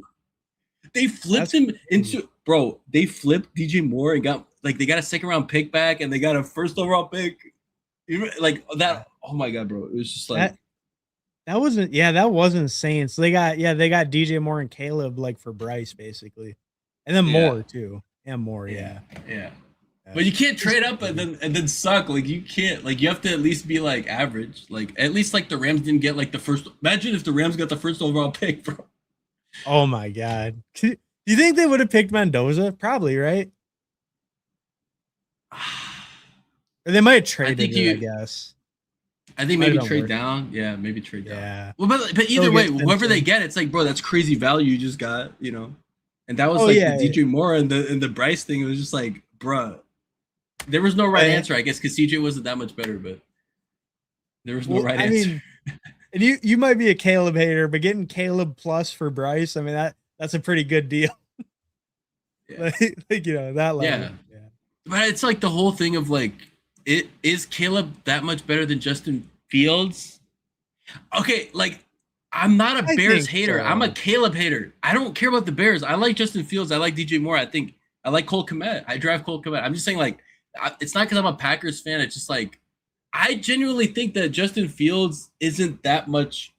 His ceiling is lower, but like I don't think he's that much. Like I guess because you have to pay him soon, but like I don't know, bro. What do you think? I I think I still believe that Caleb has the potential. Like I think I don't know if he'll ever be like some 5K passer or anything like that, like lighten up the league in that sense. But I don't know. I do think he has enough like that improvisation and like arm talent to I don't know to really kind of hit that next level. I guess as a passer, it's just yeah. Can he ever hit that like consistent kind of short to like mid accuracy? Like Josh Allen did. He did it after a little bit. So it's like, can Caleb like keep improving it and get better like under Ben Johnson? Yeah, Maybe. And even if he does, I think that's the thing with Caleb is like he has everything else, right? Like he can make the deep throws as far as like arm talent. He can make all the throws like power wise, arm talent wise, right? And then he can scramble. He's but the elusive. accuracy, the deep accuracy, is pretty bad. The Yeah. accuracy is bad. So like this short, I'm just saying it's not like that he's accurate deep, but miss like that was Lamar. Lamar was pretty accurate deep, but short stuff he was missing Zay Flowers on like screens like at the line of scrimmage. Remember that shit? Like he would just Oh throw it over yeah. his head. Over his head, yeah, every time. It was like in the playoffs against the Chiefs, and he just like throws it over his head. I'm like, bro, that was like 2 years ago. That wasn't even that long ago. Yeah. Yeah. Man, it is tough though. It's tough with Caleb because yeah, he hasn't really lived up to it, and it's hard too to I think like separate him from the prospect, from the guy he was supposed to be. And then you look and they're such a good team too, but you look at like his stats and they're kind of like middling, Yeah, and it was just a great team around him. It's like yeah, it's hard to separate him from like, okay, well, he still led a good team and they just didn't need him to do as much. So maybe now can take more of a step. He's more comfortable, blah, blah, blah. But I think he took the step. Like, this is the thing. Like, I'm not even like, I'm hating on Caleb because people prop him up. I don't care about Caleb individually. It's like, you know what I mean? It's just that people prop him up like in the 60s overall, like ADP. And I'm like, guys, like if he was going in the 80s or 90s by Herbert, I'm like, okay, cool. Like, it's like he got so much better from year 1 to year 2 already. I think the people expecting the crazy leap, he took less sacks. He was more like, I guess he was more decisive than the rookie year. So like he already improved a lot, dude. He took like 35 less sacks. Like the people who were expecting now, but now he's gonna turn into like Montana and shit. It's like, okay, guys, like, he already came a long way. Like, I don't know if he's ever gonna be like that Aaron Rodgers 71% completion rate with 4,800 yards, right? And with 40 plus touchdowns. So like, I don't know what the ceiling is. Like, I know like Justin Fields, like people are gonna hate on me for Justin Fields. I like Justin Fields, man. DJ Moore likes Justin Fields. Go listen to his interviews. He missed Justin Fields. He's like, why'd you guys get rid of him? We're like, I like Justin, man. Yeah. Yeah, no, it is true. They did have a good connection too. Well, they were college teammates too. Or no, they weren't. That's him and Garrett, my bad. But yeah, but they did have a good connection. That was like DJ Moore's best year, right? That, Dude, bro, I'm not even gonna lie. Like that year, he did the AJ Brown thing, but went even crazier against the Redskins. He had like 280 yards and like 3 touchdowns because he dropped 50 something points against the Washington football team. Yeah, Do you remember that season? He had like 1275 yards and like, I don't know, bro. With Justin Fields and Kmet was balling too. So like, yeah, but he had that, yeah, and he had like a couple crazy games. He had that Thursday night game. He went like stupid, like dropped like a 40 something, right? Like no, that was the one against the Redskins. That was the 50. Oh, that was that one. Oh, okay, right. He like that was the week that Jamar dropped like that 55. I think it was against the Bengals. I think. Oh, you're right. You're right. Yeah, because Jamar matched him. Yeah, he matched him, or he was like a few points off, and I was like, bro, he was looking like prime Terrell Owens the way he caught the ball, and after the catch, he was just like shrugging guys off, like breaking tackles. It was crazy, bro. It was actually crazy to watch. And people are saying like that DJ Moore can't succeed this year with fancy Charizard version of Justin Fields. This is what you think. This is what like the final evolution of Justin Fields is Josh Allen, a warrior. Teammates love him. Doesn't miss games. Runs, passes. This is like DJ Moore's wet dream to come here with Joe Brady. And people are saying you can't draft him in the 50s. Bro, I'll pull him up to the 4-5 turn all day, bro. Yeah. Yeah. No, I mean that's yeah. I've been getting more DJ Moore. I'm kind of with you there. I've been buying in the Josh Allen. You know, Josh Allen and DJ Moore could be a nice combo. Yeah. Nothing clue. I drafted Noah's fanatic. He's like, no idea what I fucking drafted. No effing clue what I just drafted. We'll check it out in just a second there, Jim. Yeah, we're getting there. We're getting there. We'll I'm gonna rip through these and then we'll get there. After watching Netflix quarterback, Baker's certified dog, Jaden is mama's boy. Oh yeah, Ayuk was telling us all about that. Educated luck and weird math. Dean Johnson video. That all depends. Derrick Henry was pretty bad all year for his draft position. But if you have him week 17, he gave you 50. Yeah, but Lamar was hurt and the Harbaugh was beefing with Lamar, so I don't think he was bad. Yeah, the offense was kind of down altogether last year. So, and Henry, it's like he wasn't crushing, but he was still doing fine, like week to week. Like, you know, you look at the end of the year. I mean, he had like 1,500 yards and 16 touchdowns still. And still 1/3 of that was against my Packers. 1/3 of that was against my Packers, bro. Yeah, fair enough. No, but he had the fumbles. The fumbling issue was what worried me because I had him in one of my redraft leagues, and I was like, they lost the game because of one of his fumbles late in the game. Oh, yeah. Like, bro, hold on to the ball. You're Derek. You look almost as big as Braylon Allen, and you're playing like Josh Downs or Darnell Mooney or Zay Flowers with the fumbles. Like, bro, hold on to the ball. Like, was that the Bills game where they didn't give him a carry the last 10 minutes or something, and he was like fucking crushing them, like 200 rushing or something, or like 170 rushing? I think it was the Bills, but no, they gave him the ball and he fumbled to lose the game. I'm pretty sure it was against maybe. Oh, he fumbled. Okay. Maybe Well, hold on, I there gotta. was one game he was like crushing, and then the other team took a lead, and then they didn't let Henry get another carry for the last like 8 or 10 minutes or something. Like most of the fourth quarter, he barely touched the ball. And it was Yeah, weird. fuck, I can't even find it now. But yeah, I do Yeah. remember that. I don't know what that happened early in the season, right? Yeah, I think that's why I think it was the Bills. I think that was like week 1 or 2. But I think Dude, the one you're yeah, talking he about, I kind of fumbled. remember it too. No, he had three big fumbles. That's what I was it week one? It was yeah, but yeah, and the Bills won by 41-40. No, he fumbled like towards the end. So he did get a carry, but he fumbled it away. Oh, okay. All right, all right. Yeah, so okay, it was that one though. Yeah, I get he did fumble. He was a little fumbling last year. Kind of weird for Derrick Henry. And people blame the fucking Tyler Loop. I'm like, bro, look at Henry fucking lost you 2 games by himself. So Tyler Loop, bro, he's sweating out there. He's like, fuck, I should have went with Tucker to the massage parlor. Fuck this shit, man. Like, why am I like it's fucking brutal, man. That's the curse of being a kicker. It's always going to be their fault. He got John Harbaugh fired. Got yeah, just ruined the whole I love thing. that for him.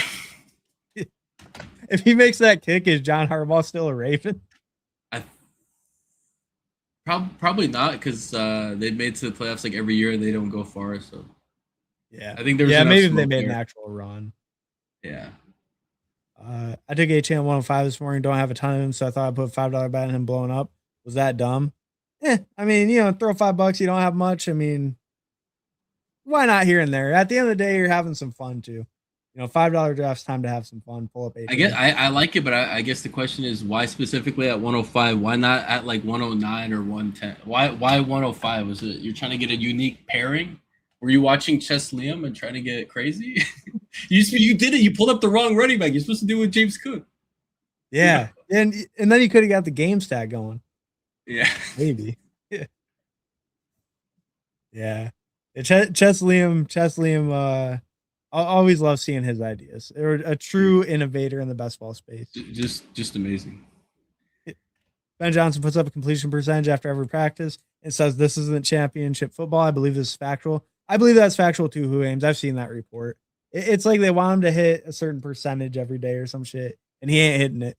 You gotta hit 90% in without pads though. That's the standard. So like 90% plus because there's not actual like contact. So if you're not hitting 90%, it's pretty bad. I would say. Yeah.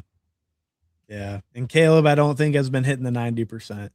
Nah, he's hitting 77 to 80 probably. So he's not too far off. Good for Caleb. Yeah. Putting Fields in the same sentence with Caleb is crazy talk. I mean, hey, neither one's throwing for 4K. I had a So, serious question though. Was it like, is he saying like that I'm insulting Fields? Because I agree. Like I think Fields has done more. He has more stats. He has more like, dude. He has more shit done in the NFL. Like he's led the league in rushing. Is Caleb? Caleb can't even hit 4K yards, bro. fair enough. Fair enough. I mean, yeah. And Fields can rush a lot more than Caleb, and Caleb hasn't shown much as a passer. It's true. How far apart are they? That you were right. Fields deserves to be a top 5 draft pick. Facts. And I mean, hey, and Caleb got Ben Johnson. Caleb got Ben Johnson. Fields have Matt fucking Nagy. Like, come on now. Dude, he gave like the breakout season for Mooney and for Moore. Well, I guess it wasn't Moore's breakout, but dude, like Fields has supported fantasy weapons. Caleb could never, bro. He had like DJ or he had Burden with like what 600 yards. One eighth of or 1/6 of that came out of one broken play against the Bengals. I don't know, bro. This is so bullshit, man. Yeah. All this Caleb getting steamed up off a couple lucky plays. Hell yeah, who in Arena League? There was like 3 missed tackles for the TDs that game. This is from a while ago, so I'm not exactly sure. No, he's talking about DJ Moore against the Washington football team. No, but he was like Terrell Owens. He was shrugging them off though. He was shrugging them off. I mean, it was a missed tackle, but dude, he looked like Terrell Owens after the catch, bro. It's called a missed tackle forced, Paulino. He was making them miss. Someone called 911. He just put Allen Fields in 6 minutes. What the fuck? I actually thought that was a decent comparison, like the Charizard, the fully evolved version.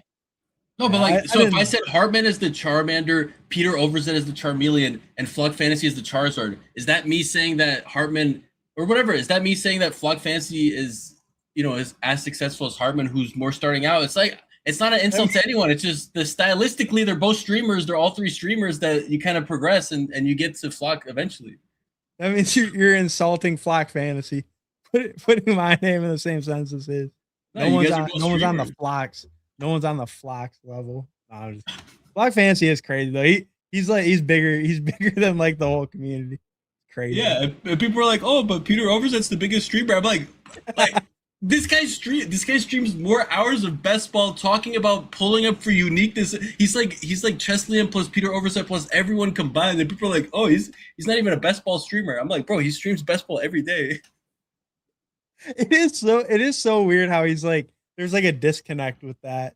Cause like that like when I said that before when I was like talking about the biggest one, I was like, oh, it's Peter. Like Flock just didn't even cross my mind until you said it, I think in the chat.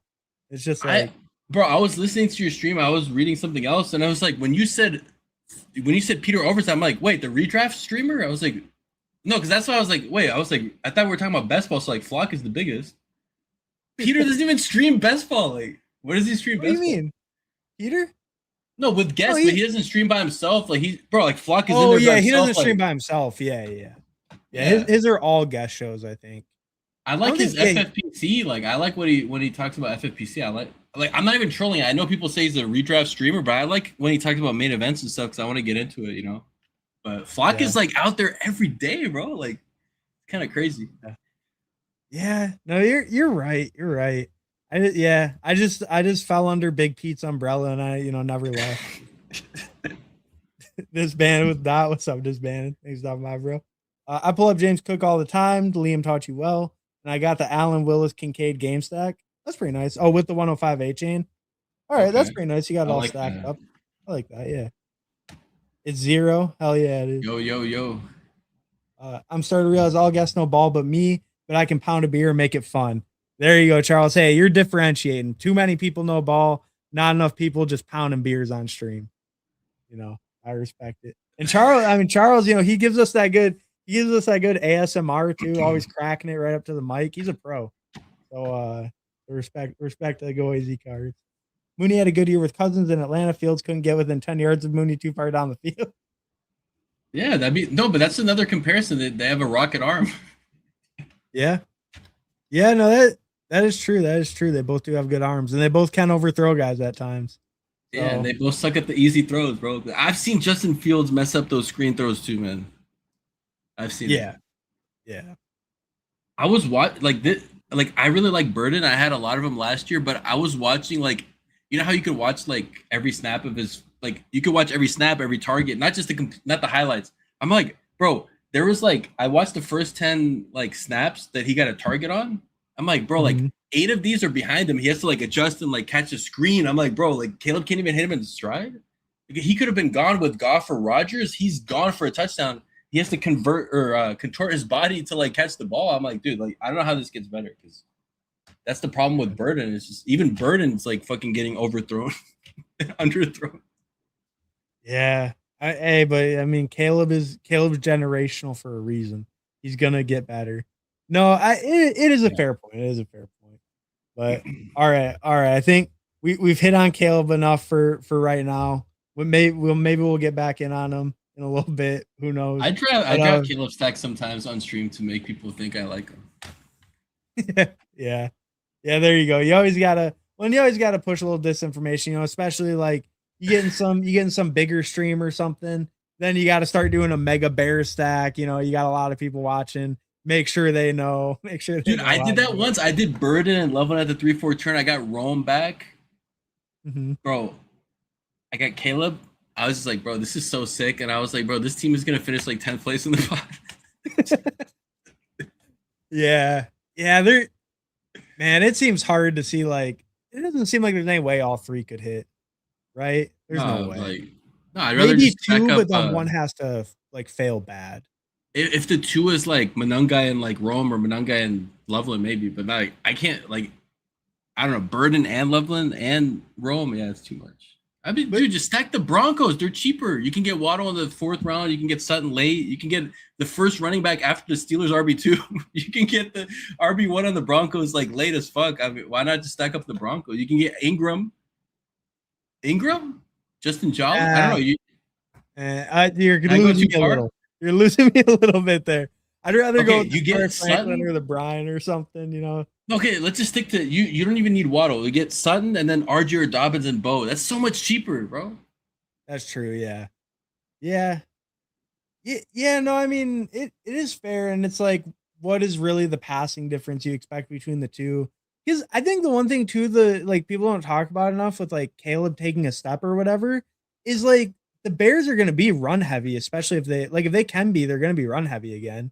I Yeah. mean, even regardless of like how good Caleb's playing, just Ben Johnson's offenses, I think they're gonna want to like, just kind of pound the rock if they can.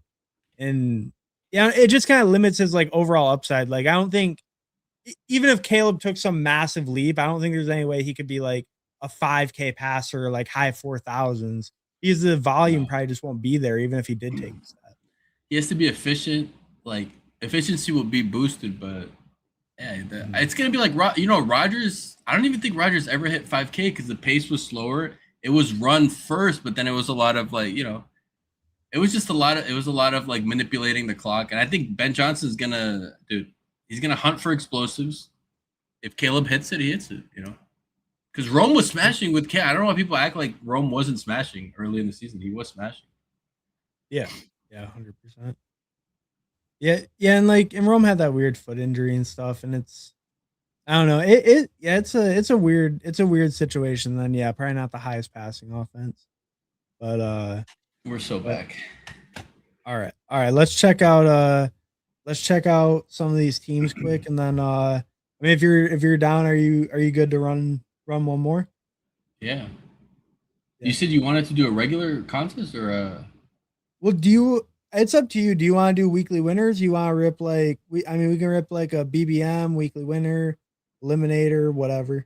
yeah, I think we should do one regular too, just so we could show the viewers that we're multifaceted. We're not just you gotta adjust on the fly. Dude, we're building for week 1 on this team, just so everyone knows. That's why we have Brissett. This is for week 1 as team. Yeah. Yeah. All right. All right. Fair enough. Fair enough. Yeah, we don't want two teams where we're possibly getting Brissett. All right. So we did Yeah. a 3-5-7-3. We got Purdy, Baker, Jacoby Brissett. We're on the weekly winners right now. So Purdy, Baker, Jacoby Brissett, Saquon Barkley, Kyron, RJ Harvey, Kenny Gainwell, Tyjae Spears, Justin Jefferson, Mike Evans, Christian Watson, Marvin Harrison, Alec Pierce, Dontavian Wicks, Christian Kirk, Kyle Pitts, Juwan Johnson, Kate Otten. This How is are beautiful, you man. feeling? This is beautiful. I like that full NFC South tight end room. Pretty solid. Yeah. I like that. Dude, we got Alec Pierce. Like, bro, like Alec Pierce at 83 is a steal. Like, whatever, dude. Like, even if he's not That's ready our for week 1, 5. we have Yeah. Marv. Yeah, we have Marv. We have Wicks. We have Kurt. Yeah. We have, I love I that. think we have like really strong. I think our receiver room's like crazy strong. Our Yeah. quarterbacks are fine. And then running backs even like pretty good with this double anchor, wait a little bit and get like two guys on hopefully good teams that like are both having a pretty good role. Got a huge faller on Harvey and on Gainwell We actually. just, I Here's mean, the we're going thing. for week 1, so like these guys will all have a role week 1. We have no rookies. We don't care if Brissett can get bench week 2. It doesn't even matter. Yeah. Who cares? I mean, he can even not show up. Purdy and Mayfield can get it done, to be honest. Oh yeah, I But like that. yeah, but I mean, I think overall though it feels pretty good. I think I don't know. I like some of the guys we got. Like I like the Watson pick a lot in a format like this. I like the Pierce pick a lot. Like especially Yeah. since we spent some early capital. Like I like how we got some bigger spike guys kind of maybe a little bit later. Um That's how I usually yeah, build, but like today I tried to actually like I usually don't look at the schedule. That's why like I just do divisional because like I know that they play each other at some point and I know which divisions play each other. So like today I actually looked at the schedule and like we went more in detail. But like even I'm just saying like obviously if you want to draft and have fun, you could just draft like divisional correlation and they play each other eventually. If you want to do like a yeah, chill version, you don't want to have the schedule open and you're like stressed out in between picks. Because I was looking, I couldn't even find it's like who plays the Bengals? Like, oh shit, Bengals are way up there. I couldn't even find the 49ers either. And then yeah. they play the Rams. Yeah. Yeah, and it is I think it is one of those things too. Like if you were gonna be like a real grinder for it, maybe you would want to try to like, pre-figure out a couple weeks and actually spend like some time just straight up researching like, oh, these like targets or these weeks, if you really wanted to get like into that kind of grinding of it. But like, yeah, Yeah, just in general, if you're just getting that like correlation just from it, well, especially like you, if you know the division they play against and you know their division, it's like you're already getting half their schedule locked up right there. So like yeah. just even knowing that for the divisions, I mean, you can get like pretty big correlation through Well, it. dude, just stack NFC South. That's like the cheat code every year. They all Yeah. have domes. They all have shitty defenses. They all have shitty teams. They're never tanking because they're always like 7 to 9 wins and you're in. So like 8 win, but like Brady made the playoffs with 8 wins. I'm like, bro, come on, Brady, bro, come on. I mean, Bryce Young made the playoffs last year. He Yeah, can do it, anyone can. I think they had 9 wins, but still, it's like yeah, yeah, nine mediocre team. wins. No, but that was Well, because the they were Bucks fell playing. apart. Bucks were like cooking for a while. They were like 5-1, and Yeah. then Bucks fell apart. Baker shoulder injury. He got some impingement going on, and it's never the same. Mecca gets hurt, tackles get hurt. Yeah, rough for them. Yeah. All right, let's we can check out some of these teams quick and then we'll hop in another. So I think Just Rich. So we'll check out Just Rich, Alex Faded, Lolsimo, and Air Jeff. If anyone else in here, let me know. But I think that's all I recognize. All right, we All right. can't judge you based on like correlation because I don't know the whole week. I don't know what week they're going for, so can't really know that. We'll just Well, he's assume. going for week 17. Drake May Oh yeah. bonus. Oh shit. Okay. There we I go. like that. 3573, Drake May, Bo Nick, Shuck. Strong quarterbacks. Genty, Achan, Tony Pollard, Jonah Coleman, Mike Washington, AJ Brown, Olave, Rome, Sutton, Zach Branch, Troy Franklin, Ted Hurst, Fannin, Strange, Henry. I think he is going for week 17 because those rookies not gonna do shit. Like the Yeah, Zach Mike Branch and Washington Hurst. and Jonah Coleman. Yeah, that's a Yeah. little late season. And he built out the game pretty big. I mean, he has a pretty big Denver and New England thing going. So Yeah. maybe that could be what he's going for. Looks like a little bit of a mixture, but I don't know. I think this team looks like overall just construction wise, it looks okay to me. I really don't think it needed the Shuck though. I think that's too much to spend when you got like two pretty good QBs up top. I probably would have put that at like maybe a fifth receiver or something instead. Because he took Yeah, a but you big could have break between flipped. Sutton and You Branch. could have taken a quarterback like super late. You could have taken like last round Rodgers or like look, Gino went at 211 if you wanted a late quarterback instead of Shuck. If you really wanted someone, and like I agree, Yeah. you don't want to go like 3 super early. Yeah, especially with like one of the elites, and then Bo Nix behind him, I think is a strong pick too. So it's Yeah, like, even the team that I showed it had Jaden. Jaden was at pick 135 that year, and Stafford was later, and Gino was super late too. So like people think of Jaden like he's an elite, but I got him at pick like 135. right. That was kind of a push QB build overall, right? Yeah. Yeah, the Jaden Stafford, Gino, yeah.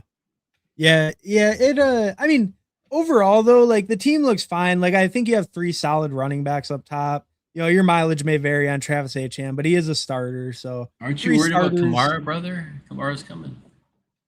God, I'm not really worried about Kamara. I just don't think Travis Etienne's that good.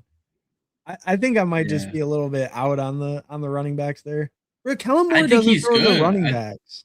Yeah, Kellen, my problem is that it's not that I don't think he's good. It's just that I think he's going to a much worse offense. Like you can say that the Saints take a step forward, but that's another. That's like a Saints. That's like the Bears projection. The Saints have to get better. He just went from like a top 5, to 8 offense to like a hopefully middle of the pack.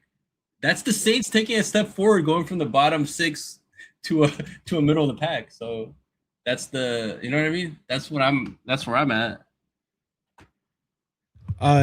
give me 1 second. I just got a phone call. Sorry. I'm gonna mute for 1 second. All right, Sorry. Hartman got a phone call. I'm sorry. Dude, I'm let me see what's going on here. But to answer A-Rod, I did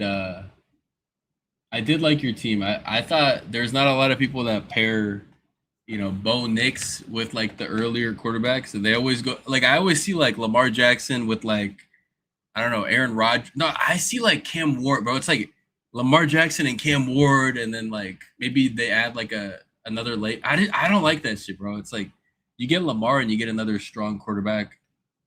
That's like because it's not like Lamar is super consistent either. So I feel like Bo Nix might be more consistent. So you kind of have like the double ceiling and decent floor that way. Because like I'm not gonna lie, when I see like Cam Ward and Lamar Jackson, I'm like, bro, like your floor is like 9 points, bro. Like maybe 9 points. I've seen Lamar put up stinkers too, you know. So when I see two strong quarterbacks, if I see two strong quarterbacks, I always like that. There we go. Thanks for covering. You did well, Zero. Hell Well yeah. trained. And hey, 2 years ago, Zeke Elliott was balling on the Patriots. I don't, or three, I guess that was 3 years ago. I'm just saying, like 2 years ago doesn't really mean shit. Like Lamar's 30, right? He's a fucking his that hamstring is gimpy as dude. That shit looks worse than Mike Evans, bro. The way he's fucking holding it.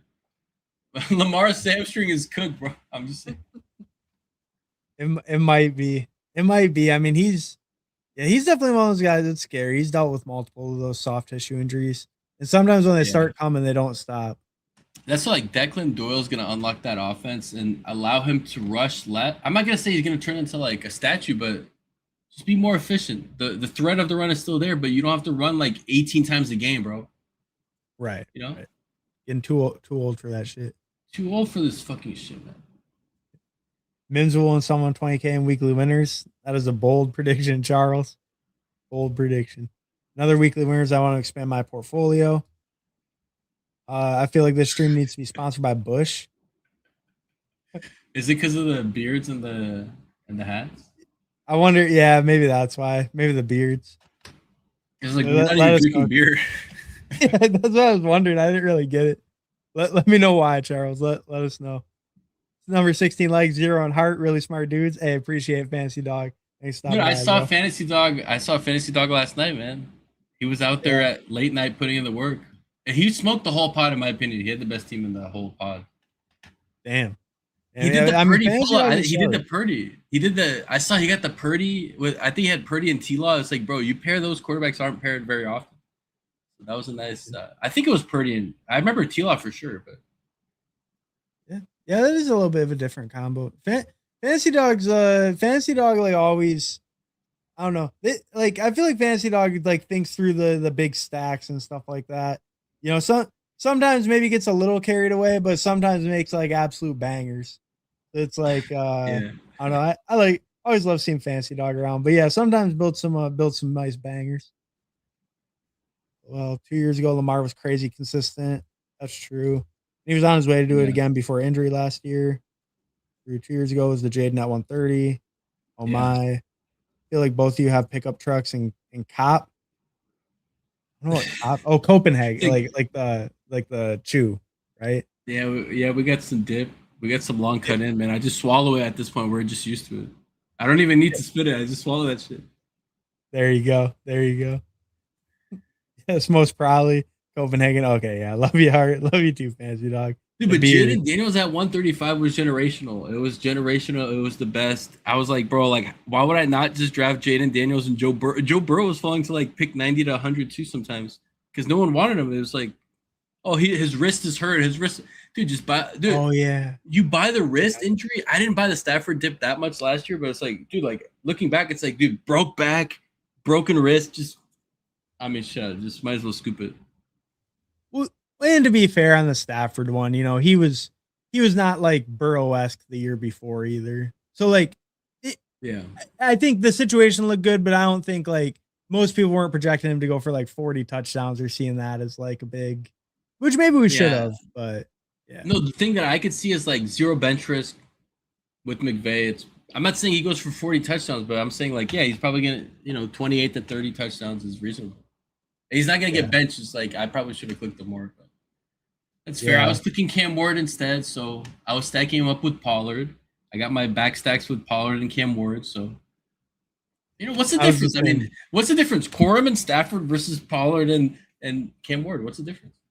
I don't see any. Yeah, at the time, they sure looked similar, didn't they? Man. All right. Let's check out. Let's try to get through these teams quick, and then we can hop in another one. All right. 2682 for Alex Faded, Mahomes, Daniel Jones, James Cook, Omarion, Quinshawn, Chris Rodriguez, Emmett Johnson, Ray Davis, T. Higgins, Lad McConkey, Carnell Tate, Xavier Worthy, Jalen Coker, Trey Harris, Jerry Judy, Keon, Laporta, Travis Kelsey. I'll say no. Yeah, no notes. In general, I feel like we draft Yeah. so much of week 17 that we start. It's like it's in your head, like Chargers, Chiefs. So like I just know, like for sure, you're not stacking week 17 on purpose, but it's subconsciously that on a Chiefs build you take Chargers, on a Chargers build you take Chiefs. I feel like it's just ingrained in our heads at this point. Like look at all this correlation that he Yeah. got because he's used to that week 17. He's probably not even going for week 17. But it's just funny that Yeah. it's just something I noticed, like because you get the Cleveland versus the Colts. It just happens, bro. You draft like 1,000 teams, it's gonna be stuck in your head. I still remember, Neighbors versus JT 2 years ago. I'll never forget it. It's Yeah. like everyone was stacking. It's like every Giants build had a Colt. Every Colts build had a Giant. Yeah. Yeah, I guess that is true. Yeah, and like it probably does just bleed over. It probably does just bleed over into these builds. Like, Yeah. yeah, because he mega stacked that with like Hampton and Lad and like a bunch Yeah. of Chiefs. Yeah. Yeah. Wow. We caught him. We caught him. Yeah. Busted. Who did he have the Colt? Did he have a Colt stack? Who's the Colt No, stack? I don't. I think he just picked Jones because he was Because he probably plays on the against quarterback. Judkins, bro. We caught him. We caught Alex Faded. We caught him. Plays against Yeah, Judkins. and Judy. Bro, the flock tool was probably popping up like, oh, week 17. We caught him. We caught you. Yeah, caught him red-handed.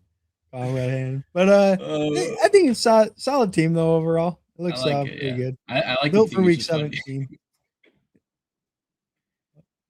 It's all good. We're winning our 20K week 1. He's gonna win at week 17. So it works out for both. That's the beauty of this format. We can all win. Just different weeks. Yeah. All right. Lolsimo had a 2682, Jalen Hurts, Sam Darnold, Jacobs, Bayshell, Blake Corum, Rico, Brian Robinson, George Alani, JSN, Neighbors, Devontae, Jacoby Myers, KC Conception, Travis Hunter, Stribling, Cooper Cup, Bowers, Schultz. There's a lot going on here. I can't tell what part. I guess I can't tell what week or what part of the season you're going for with a cornerback and a shitty rookie. And like George Halani makes me feel like you're going for early season, but then you got Stribbers and the corner. I don't know. This is interesting. I feel like there's a lot going on. You're kind of reaching across multiple aisles to get there. And Cooper Cup is like, It's the early season, right? So, but then he has Neighbors. And it's I like think that's Neighbors like is gonna be fine. So it's more like because the corner kind of needs an injury, and ideally to either Jacoby but you have Jacoby, so it has to be to Parker. yeah. So this is interesting, man. I'm a little tripped out, but Are the running pretty solid running backs? oh I yeah, mean, 4 that's down a to nice dip. Rico. That's a nice dip on Rico. Yeah, 101 for him. People are sleeping on Rico. That's a nice Tootin price, but still a little expensive for Tootin. Wouldn't you rather have C-Rod? I mean, 68. It's a good price, I guess. But, Yeah, I mean, hey, I don't know. I don't know if I'm willing to go that far. I love me some toot, you know. I still love me some toot here and there. Yeah, that's fair. C Rod's priced a lot better. I will give you that. Yeah, I mean, there's no like big weaknesses. I guess maybe you could just say like receiver is kind of like all over the place, like you were saying.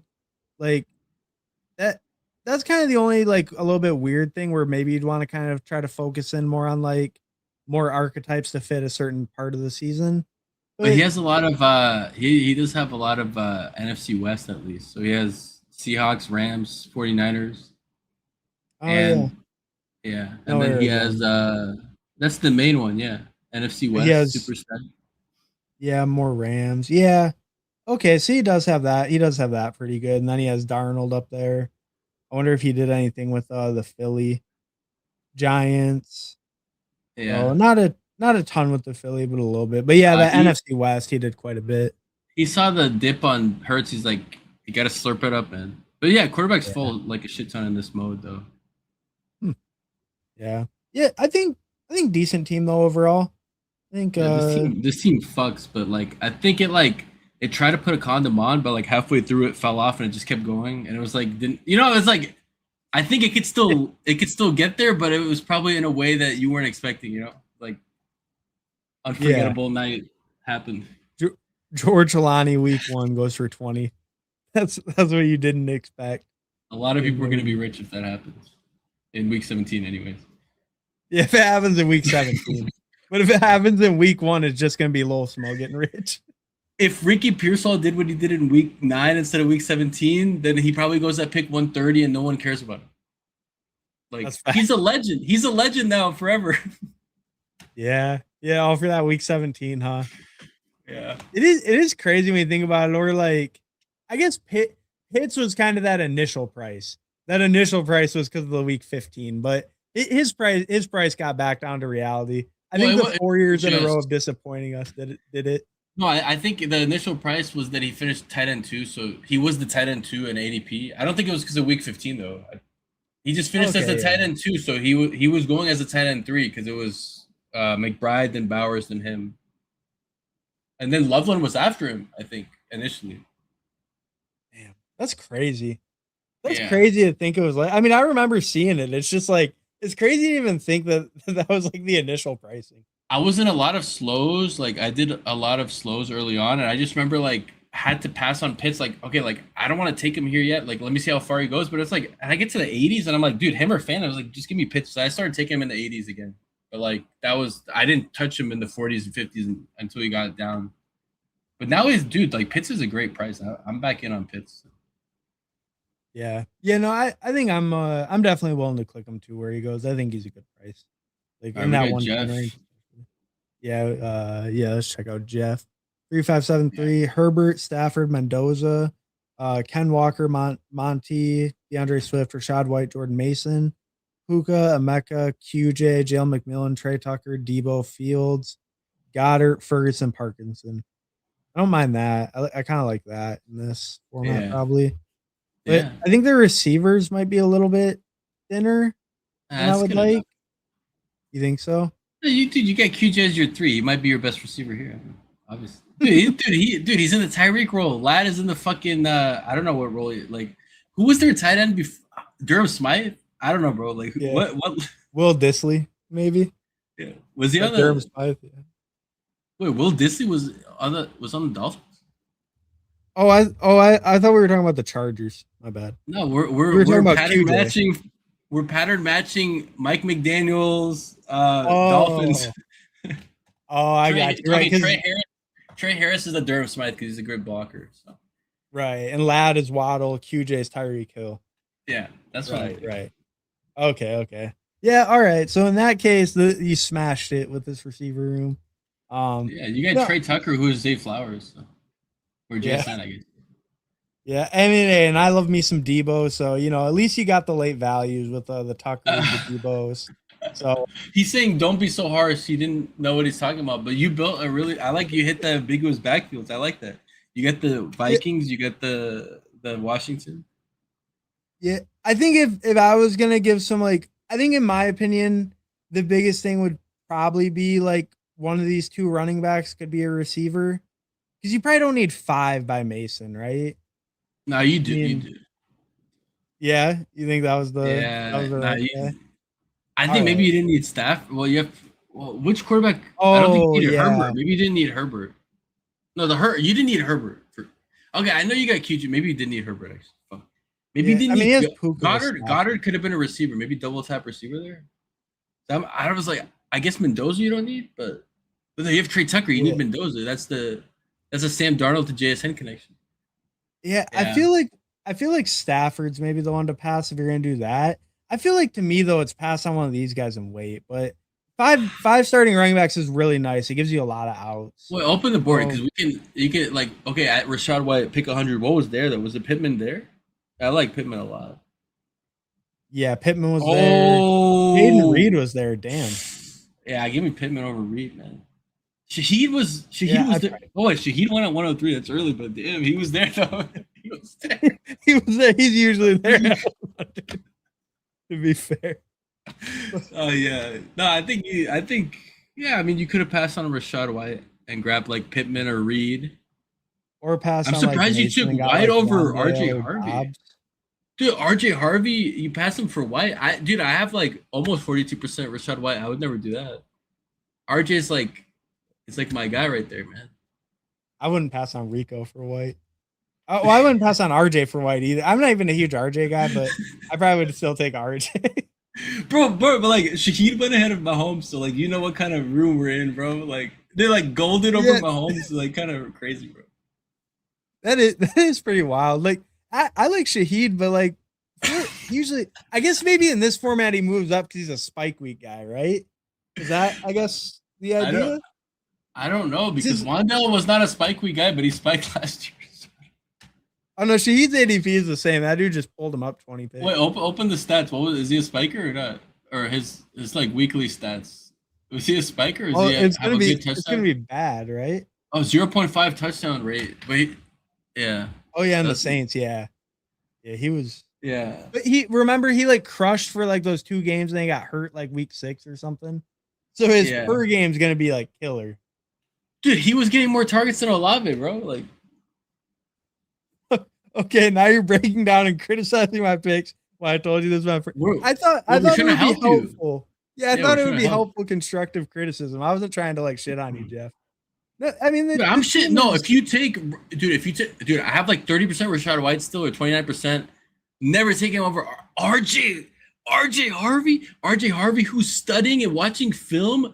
And like you can say whatever you want. Every running back should be studying film, but he's literally says he wants to get better. I like when they put that out there. It's like it's almost like it almost manifests, right? Because it's like you're put if you put that out there and you face plant, it's like bad, right? You can't put that out there and then face plant. I'm studying the top running back so that he comes out with like 3.0 yards per carry. It's gonna be like, bro, yeah, it's you're out yeah. of the league now. Like, It yeah, no, I mean it is always good when yeah, when you see the guy gets motivated, he's you know that he's gonna perform the best of his ability, right? It's like he's not gonna let you down because it's like, oh, that guy just didn't give a shit or something. yeah, he So gives a shit. I like that. yeah. DJ Moore All could right, I never. think yeah, exactly. Exactly. Yeah, DJ Moore, you gotta worry about it every time you pick him. Is he actually gonna try when the money's on the line? RJ Harvey, I'll never worry about that. Never. Um, all right. So what do you want to draft next? Do you want to go? We can go BBM. I think we do a regular one because I think like the stuff that we talk about is could just be applied to anything because it's like I feel like I mean unless everyone in the chat wants to do weekly.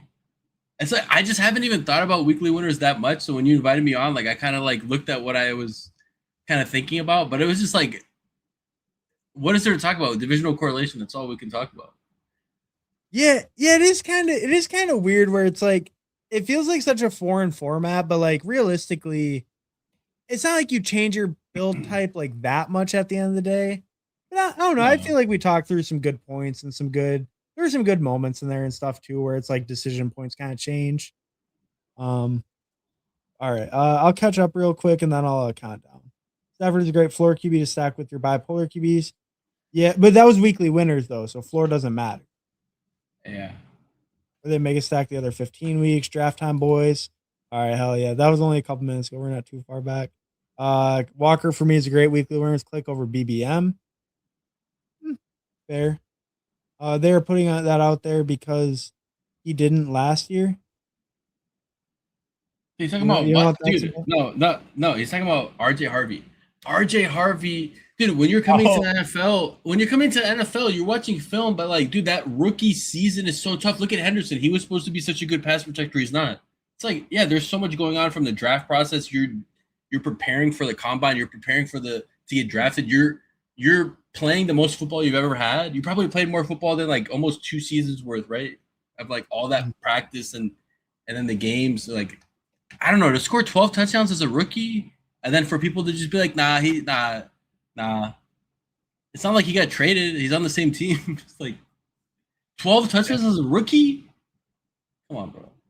yeah. No, it is pretty impressive. It is pretty impressive. But yeah, hey, don't try to talk bad about RJ Harvey, who aims. Zero will be on your head. Sorry, are you going to apologize when Rashad White outperforms Harvey? I'll be rich, brother. There's nothing to apologize for. I have like almost $4,000 invested in RJ Harvey. I have no problem with RJ Harvey or in Rashad White. I mean, in Rashad White, I have like $3,500 or something. I'm with you. Let's go, Rashad. Zero's covered either way, unfortunately. So you're not gonna get him there. Dylan McLaughlin said he is going to work hard. He's working harder to get better last year. That worked out. Hey, that's a good point. Good point. I'm down for weekly winners. Damn, everyone's down. Well, I'll let Hartman decide what we do. He chooses our fate. Fate. I don't really care what we do. I just don't have that much more to say, like strategy wise in general. But Yeah, I mean, we could do I guess. eliminator. How about? I have a lot to say about eliminator. All right, I'd be down for that. Be down for that. Make a poll, bro. Make a poll. All Is right, this democracy or? I was just thinking that, and then I was like, I wasn't sure. We'll make the poll real quick. We can make the poll.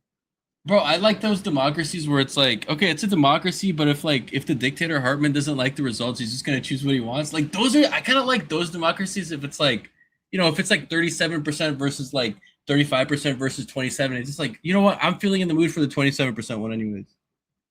I like that kind of democracy, bro. It's like controlled democracy. It's not, Yeah, well, like sometimes with the polls too, it's like I don't know. You kind of got to give the people what they want, but it's also like I don't know. You gotta sometimes you gotta do what's best for business.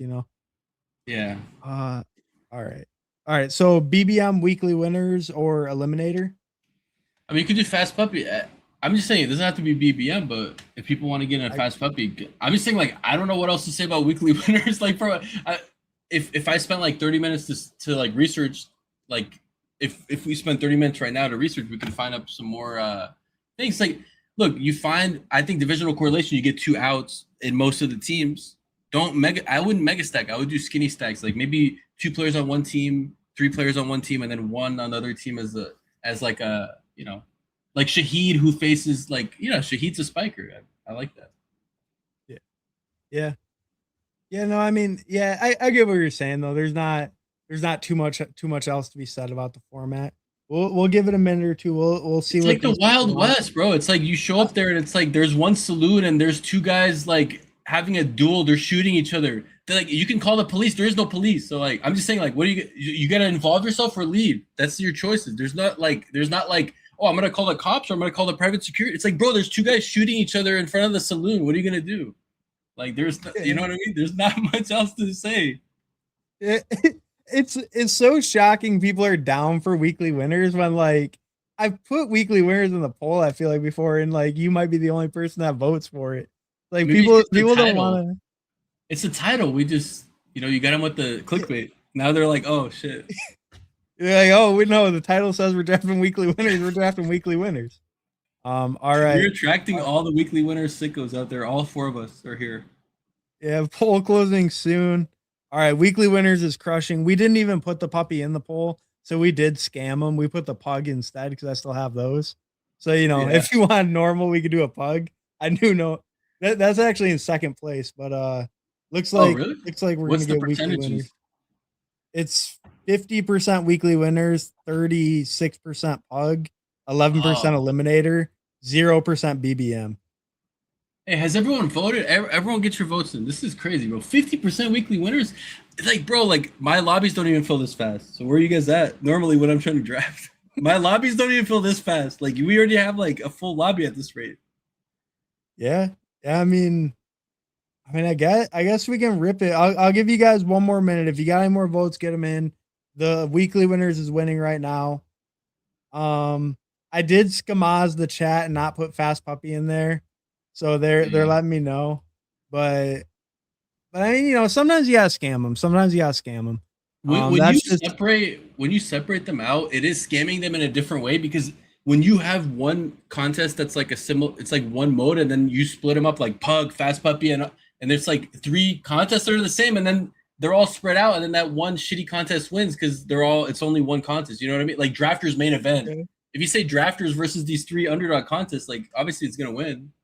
And then or you're like super flex or like 3 different normal formats. And then everyone can split on their BBM and puppy and all that. Yeah. And I'm like, all right, I guess super flex won yet again. It's rough, man. That's why, like, dude, I hate super flex, bro. It's like everyone just pisses purple, bro. Like they got like some sickness going on. I like getting the early running backs in Superflex. All right. All right. So I agree too. I actually like Superflex, but I think it's like one of the easiest formats, especially on Underdog with them taking away the receiver spot. I just like hammer Yeah, running backs and quarterbacks, but it's like it's a little boring. yeah. But all right. So weekly winners was crushing the poll. It didn't matter as more votes came in, it stayed the same. So I guess This is crazy, we're ripping dude. a Like, weekly dude, winners night. Hartman, you're not running like Dominion. Come on, bro. Like, you gotta update your software so we can cheat better. I know. Oh well, yeah, no. I guess I could have just I mean, I could have just put Fast Puppy in there and that would have won. So I could have done it. I did Skamaza a little bit, but I did not think weekly winners was gonna win. I thought they were gonna pick Eliminator or something. That's crazy, bro. People are sleeping on Eliminator. But hey, I mean, hey, if people want to rip weekly winners, then I'm here for it. So we'll count down quick. We'll hop in, get another weekly winners in 10, 9, 8, 7, 6, 5, 4, 3, 2, 1. All right, there we go. We hit that one right on the money. You guys better join this lobby now. You guys wanted the weekly winners. Okay, you guys are joining this lobby, so it looks like we're gonna get the weekly winners going. Give me a friends and family room too. That's yeah, zero bringing out the weekly winner. Now that you're giving away all the alpha, giving away all the secrets, now these people are ready to draft it. They've just been waiting this whole time. Dude, we're getting rug pulled by Charles now. He said this is not a pug. He's out. I thought he wanted the weekly winners. Yo, We got rug pulled. stop stalling. Weekly one, Charles. I will give you a weekly team to roast, Charles. Oh my god. You better be in here. You better be in here. Go AZ cards. This would be a crazy rug pull. All right, there we go.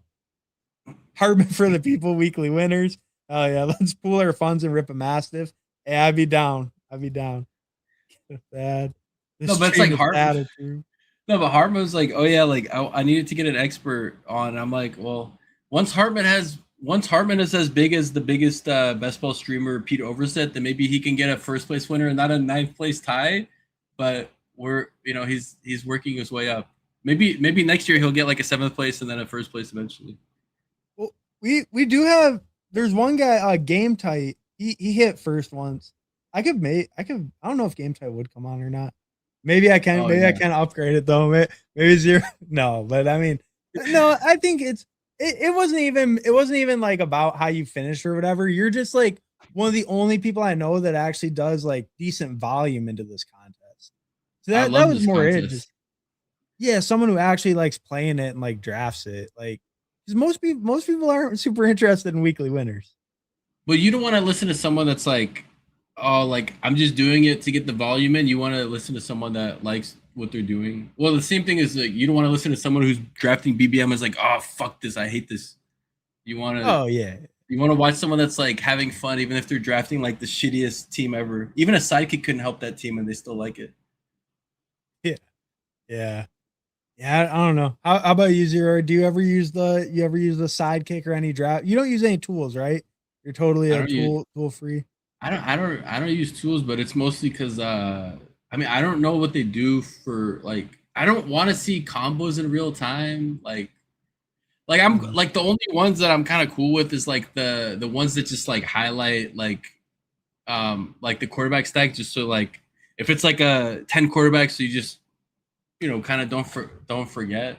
But it's like I think those are fine for if I'm ripping one fast draft, those don't even help me. But if I have like 50 slows, I think tools are better for slows anyways. Like they don't even I don't know what the tool does in a real time, you know what I mean? Because like I'm not gonna fucking look up combos, bro. Like I want more like last year, I want more JT. I don't want less. I want to pair more JTs, so yeah. That's all right, we're up here. You want Jefferson again, or you want to go something different? Yeah, let's do Jefferson, man. I like Jefferson. We'll build a different Jefferson team this time. Yeah, I pretty much always go with Jefferson there too. I'm like always Jefferson over Lamb. I'm not, but that's why I'm using you to diversify. Oh, okay. All right, fair enough. Hey, I mean, I like it. I prefer Jefferson over Lamb. You're usually Lamb over Jefferson, or mix it up, or what? I'm usually just Genty, bro, or like, Oh, okay, that's dude, fair. I don't need these wide receiver twos, bro. Jefferson's not a two, but I'm just saying, like, I don't need like Jefferson, like, I click him sometimes. I have like 7-8% of Jefferson, so I just have like 13% Genty, so I prefer Genty. Yeah, I think I'm similar. Like my Jefferson's close to field and Genty's overweight. But see, that's why you don't take Genty at 10 because you can get him back at 15. That never Like, happens in my pods because well, I'm I the mean, one taking it. that's what we're doing, right? Genty for sure. Easy. Bro, come on, bro. Don't even ask All me. right, You all right, know I'm all the right, all right. Kubiak guy. You could look if you Yeah. don't have to talk me into any Kubiak players, unless you're taking Naylor over Trey. I would say I would like Trey to be gone and then take Naylor. But any Kubiak player, I'm down for, bro. Like Mayer, we can go Mayer on this team. Love that. All right. All right. This We'll, might be we'll a week one consider it. build because they faced the Dolphins. And I'm just saying, Storm Duck does not want this smoke to wrap up. How is Storm Duck gonna tackle Ashton Genty, bro? It's like the whole thing with Travis Hunter and Jonathan Taylor. Like he's not, bro. He's Yeah. not. Is Willie Gay Jr. gonna tackle Genty? That would be the actual person tackling him. Willie Gay Jr. Come on, bro. Yeah. Yeah. No, I mean, yeah. No, I like the Genty pick a lot. I'm pretty in on Genty as well. So Yeah. yeah, and getting a little value on him always feels nice. But yeah, it's just yeah, I don't know. I'm with you. Yeah, that Kubiak offense, like it's just I don't know. You look at the Seahawks; they were top 5 in scoring last year, and they didn't even have crazy quarterback play. It's like They they did, just got but they did. Sam Darnold. Okay, like Sam Darnold is a. I don't know how to, like he's a top 10 or top 12 quarterback talent in the NFL, as in like arm talent. I'm not saying Oh, like I'm not arm talent. Okay, no, but I'm just saying, but like, he could be like sixth best. I'm just saying like he's top 12 for sure. He just doesn't have the experience yet. Like we can't put him with like a prime Rogers, obviously. You know what I mean? We can't put him with a Stafford yet. But I'm just saying like mhm. Baker was the same way, but now he has 3-4 years. Now we give him the credit, you know. But like, bro, if Baker won a Super Bowl in year 2 of being decent, we'd be holding him even higher. But we don't even care about Darnold. That's the part that Yeah, I I guess I just more meant like statistically, like Darnold didn't go like I just more meant like statistically didn't go crazy, and they were still like great in scoring. Oh yeah, because Like it's the right. O line sucked, dude. The stuff rate on the running backs, they were getting stuffed. The the fucking receivers, Cooper Cup is your two. Bro, this is not 2021, 2022 anymore. So they just didn't have a lot. They just had JSN. So Yeah, but they were. But I'm saying like they were a really good scoring offense. Like they were one of the best scoring offenses, they were right? third, I think. They Third. scored Okay. 28 points per game. That's why like I had them like I don't want to say regressing for no reason, but there's a serious reason to regress. No Kenneth Walker, no Kubiak. That shit's going down to like as low as 22, but probably 23 to 24. Once you lose a coordinator like that, that's what the Lions went down 5 points per game too. So Yeah. Yeah. it's not a good day to be a JSN drafter. If you faded him last year, just fade him again. You faded him last year, it's over now. Just fade him again now. You already suffered. Yeah. I mean, hey, new slate, worst price. Fade him again. Oh, dude, Wow. Devonta Smith, come on down. I Devontae, like that. yeah. Yeah, that's free. Wow. Who did the That's a Eagles? I great want to price see on who him. their uh Eagles play. Oh, I forgot. Yeah, the Washington football team. Okay. Oh yeah, right. Wait, who do the I get Cowboys play? Or Cow? uh, I had Yeah, I haven't memorized week one. This is good. This is good practice. Cowboys, I guess it doesn't matter. I was just interested in. I guess we could do Jacobs now Giants. because is it? Well, do you think he gets suspended? Because if he wait, who does the I Saints? don't think the Saints. Oh, they play Detroit. Yeah, Detroit. Yeah, let's do a lot of it, man. Fuck I'm cool with Jacobs. We'll get either. Marshawn Lloyd later.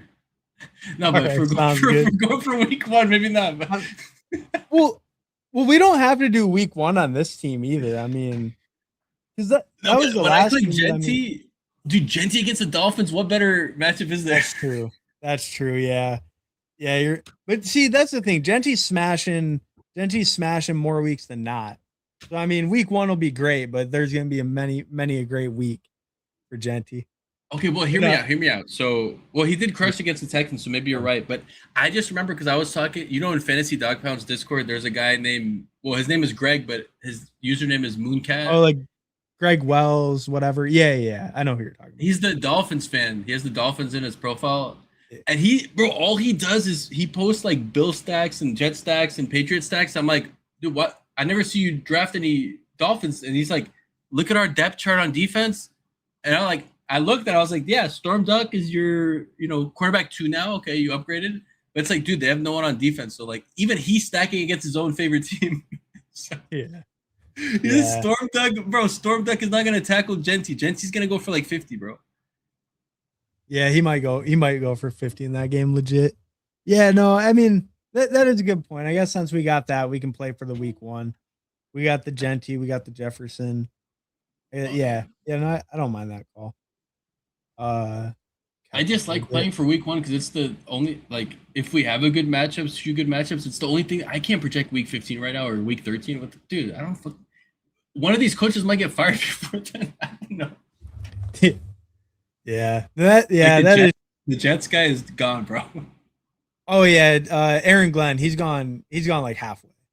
Like, yeah. I'd be surprised if he can even make it to like week 10 or something. Nah, he's done it. They're gonna chuck it like 60 times per game once he leaves. I mean, they're gonna chuck it 60 times anyways, but they'll just keep chucking. Yeah, they'll just keep. They traded away all their good defensive guys, and he's a defensive guy. I'm just saying, like they traded away everyone, and they drafted offensive players. Like the fuck? Yeah, yeah. I think they're just kind of setting him up to. Well, they're setting up for whatever quarterback they draft next year is going to have a hell of an offense to go with. So that's great for him. Oh, you're telling me it's not going to be Geno Smith next year? I mean, hey, it just might be. He revitalized his career once before. Who's saying he can't do it again? The last time it all started. Dude, the last time Geno Smith was a Jet, didn't he just get knocked out by his teammate? Yeah, got his jaw broke and then missed like half the year or some shit, maybe more. Yeah, he's there to get his get back, I guess. I don't know. Yeah, there you go. Air Jeff, I'm gonna pass on the weekly earnings for now until I figure out a strategy. Seems like picking a team that's high scoring and stack up on them. Maybe. I think that could definitely be part of it. Like that's not a bad idea. I mean, you're probably gonna get some shots there. Yeah, I think a lot of what we were talking about was like the division and the kind of look at the schedule stacking stuff like that. I mean, shit. I like Watson again, I guess, unless we have a stack. Unless you like Tootin. I mean, I don't think these guys behind us have 3 running backs though. So I kind of like Tootin. I'm fine with the Watson. Do the week 1 thing again. I'm fine. It's not just week 1. I just think Watson's a spiker, man. He's the wide receiver 1. Yeah, I agree with it. He's a good fit on this team for the 4th. I just see the thing is I just hate the other running backs. Like now running back kind of died. Hey, Chuba's gonna fall back to us at the next round, and then we get him for week 1. It's perfect. I don't think Chuba. Maybe he could. If he does, then my bad for doubting the process. But yeah, he fell pretty. Oh, dude, we got RJ at like pick 107 last time. So yeah, that's true. We did get some nice values last time. So maybe I don't need to stress much about the running backs. Yeah. Oh, Tyler Warren all day, bro. Okay, yeah. That's a smash and a half, right? Yeah, I mean, I like Tyler Warren a lot where he goes. I think especially with the Pierce like uncertainty and stuff, it just makes him feel better. He goes. Do you want like a? I think we go. I think we just take Hurt. I think we take Hurt stack. Hurt stacked. All right. Yeah, I know it's not like. I just I don't know. I like Drake May more, but it's more like when you're playing for just 1 week. I do like I don't know. Is it that different? Like May versus Hurts in 1 week.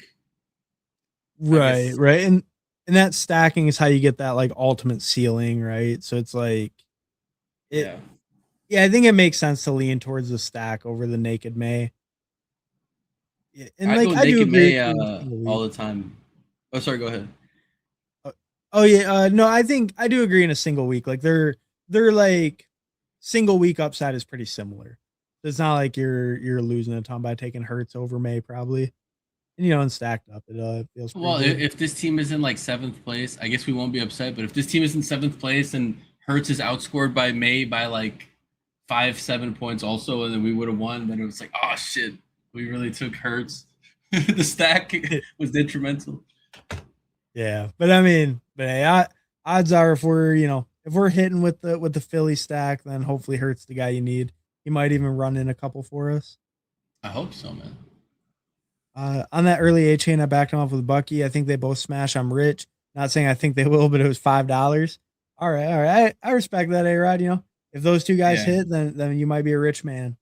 This is a North Korea poll. No, no, hey, Kim Jong Un magically drafts you. I like that cooler. But no, we went with the poll. We were honest this time. One this time only though. No promises next time. Happen. It's different. All right. Gotta weight it in your favor. Oh yeah, the poll. Pre-bunked malinformant. Hartman is 0. Who are your favorite high profile players to beat up on in drafts? Who are your What is favorite? that? Oh, like other I pro- drafters? Like who do we like to draft against? Is that what he's asking? um, I That's what he I I think guess that's what yeah. he means. Yeah. High pro. Uh, What is high profile? Like how many? Like does it have to I be I like love seeing super? I love seeing Daily Rojo in my lobbies. Fucking take him out behind the woodshed. Oh, No. I get. Oh, Um, yeah. I guess it doesn't have to be a streamer, just a player. yeah, just someone we know, right? Um, Hit him with the gritty is fun. I I like Davis Maddock is actually like the one that I've gotten the most EV from because he just drafts off his rankings and he just like, but he drafts off his rankings in a weird way. Like he'll have. Well, let's make our pick, but yeah, he's just like, oh shit, Tucker Craft for the stack. I Tucker like that. Craft. I kind of like that too. No, but like, Yeah. dude, like he'll have like Boston ranked at 149 and it's pick like 160. And he's like, oh, I guess I'll take Stripling here. I'm like, bro, what's the point of these ranks, bro? You never take Boston. I've never seen him take Boston ever. I mean, I don't watch him that much, but I literally like watched the stream before when he's like, I see like Boston at the top of the queue for 2 rounds. And he's just like, yeah, I think I'll just pull up Stripling here. I'm like, all right, bro. I don't like the Yeah. Browns offense. It's like, bro, He all has right, bro. the disingenuous rankings. Yeah, it's like rage bait, bro. I Yeah, I mean, love Parker Washington here. I'm not gonna lie. Parker. I Yeah. love I Parker, mean, bro. This is the format for Parker before he gets benched. yeah. I mean, that's a nice price on Parker. I mean, behind like Jaden Reed, Xavier Worthy, Xavier Worthy. Damn, this guy's cooking. What's he building? Joe Burrow, Hampton, Chase Brown, Cam Scotto, T. Oh yeah. Higgins, Xavier Worthy, Reed, Warren. I mean, it's not actually that bad, I guess. It's, Yeah, it's he's just cooking like too. seeing both those names like back to back and then P Wash there.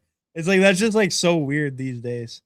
No, I for feel me like, it's weird because like P Wash should be behind Pittman, but yeah, this is where we get our Parker exposure because I don't want to get him in the regular drafts, bro. Like when he's going ahead of Marvin Harrison Jr., dude, he looks like a small fry next to dude. Marvin has the traps. Marvin has the like. People say he's missing leg day because his upper body is like crazy jacked. Like it's like unreasonable. He looks like a bodybuilder, like a physique guy, So yeah, it's yeah. He really does. It is a little scary, but for a guy that always plays small, it might be just what he needed. you got to get up to 250 like Braylon, and then you're good. But yeah, but about Davis Maddock is like, bro, Davis Maddock is a troll, bro, in the draft room. I've never seen someone that's like he just passes up. It's like players I know he has like 3% of, and they're like 25, 30 picks past ADP, and he just passes them. I'm just like, bro, like, come on, you can't take one share. Yeah, yeah. It's like Alec Pierce. Alec Pierce at like pick 95. He's like, oh, take Ricky Pearsall here. Freaking Pearsall's always there. Yeah, it is weird too because like, well, I was watching some Davis recently. He was doing that like the Pete Tout show thing, all that shit. But he had those guys on, and then one of the dudes who's a little bit less of a best ball drafter, he was asking like, oh, why does it matter if we pull a guy up like 8 picks or something? And then Davis goes on a big rant about how like it matters so much because it's a portfolio and the Yeah. exposures and blah blah, which I agree with, but it's like it's just so funny when you're like, oh yeah, like the guy has 3% of, he's like, nah, fuck it, like I don't need him right there. It's No, like, but he's set to rank, so he doesn't even see him. It's 30 past ADP, but he has him ranked like unranked, so he doesn't even see him. oh, okay, I got you. Yeah, The Boston one was egregious because he has him ranked 149, but he's not taking him at like 160. So I'm like, what's the point of the Boston rank? right. That's what I thought you were saying with all, but the other ones are just like guys he hates, so you can like push them and get them later. I'm in his pod. I'm not even trying to push him, but I just see like, oh, I forgot what it was. It was like Rashad White was like super far past, and he just still took JC. No, it was just like, I don't know, just like players that are past like a round and a half, 2 rounds, and he's still not taking them. I was like, all right, I guess he knows something I don't. Like, He just might. All right. So I think, should we get back in at running yeah, back? yeah, I think we grab like you like who's like For I feel him? like Mason's might be more locked in starter. I mean, I guess we could try to get both. Or is Love gone already? Yeah, let's do Corum, I guess. Uh, Fuck it. Yeah, we might yeah. just double tap here. Then. Oh yeah. Okay. I think we I push think Love, bro. we. If Love doesn't come back, then fuck Love. I think so too. I'm fine pushing him for. I like the Jordan Mason over Brooks for sure, especially if we're Yeah. going for Genty's killing the Dolphins. Then I think we want I just Mason as think a better like chance. I think Jordan Mason's just gonna outscore Brooks this year. So even like not just week one, I just think in general. You know? Man, I mean, maybe it's just. I think what's so hard to me is like he couldn't really take over that carry role last year. And I know they were bad, but it's like He I don't did. He like they weren't did. that bad. They did like yeah, did he? He well in the Over goal or in the goal line, he had like I think it was that's like seven fair. carries to two compared to Jones. So That's fair in the goal line, yeah. Just on like attempts, like was he I guess he's getting the high value though, so you're not too worried about like the middle of the field stuff as much. the If he can problem get that high value. no, he was getting the high value, but the problem was that he was getting a lot of carries, but then they were down in a lot of those games, and then they were just like passing a lot. So like Jones is a better pass protector and a better receiver, so like he was out there more like later in the season. But they were actually winning too, so like I'm not they were winning towards the end of the season too. I'm not saying because of Jones, but I'm just saying like they had to pass more. They were in crazier games. Yeah. I think if Yeah. the offense is just more stable, like you're gonna want like this is not full PPR, bro. And I know catching passes is still good in half PPR. You're gonna want the guy who, dude, Mason's gonna get like 80% of the goal line touches. That's what I think. So he's the thumper, bro. Yeah, it's just yeah, I mean it probably is true because he did get the goal line last year. It's just that like I don't know. I guess if he hits better on touchdowns, he can really get there. I'm just having a hard time with him like he just doesn't his workload I don't know how high it'll be without Jones getting hurt for like total touches. But I guess if he's getting the high value, that's just kind of how he hits in best ball. It's like he hits when he gets in the end zone for you, and if they're a great offense, then that might be pretty Yeah. often, right? I mean, I don't like That's it might be a 50-50 split. It might be 55-45. It might be 60-40. It's not, I'm not saying he's getting 80% of it. I mean, well, there's no running backs that get that much besides like JT and CMC.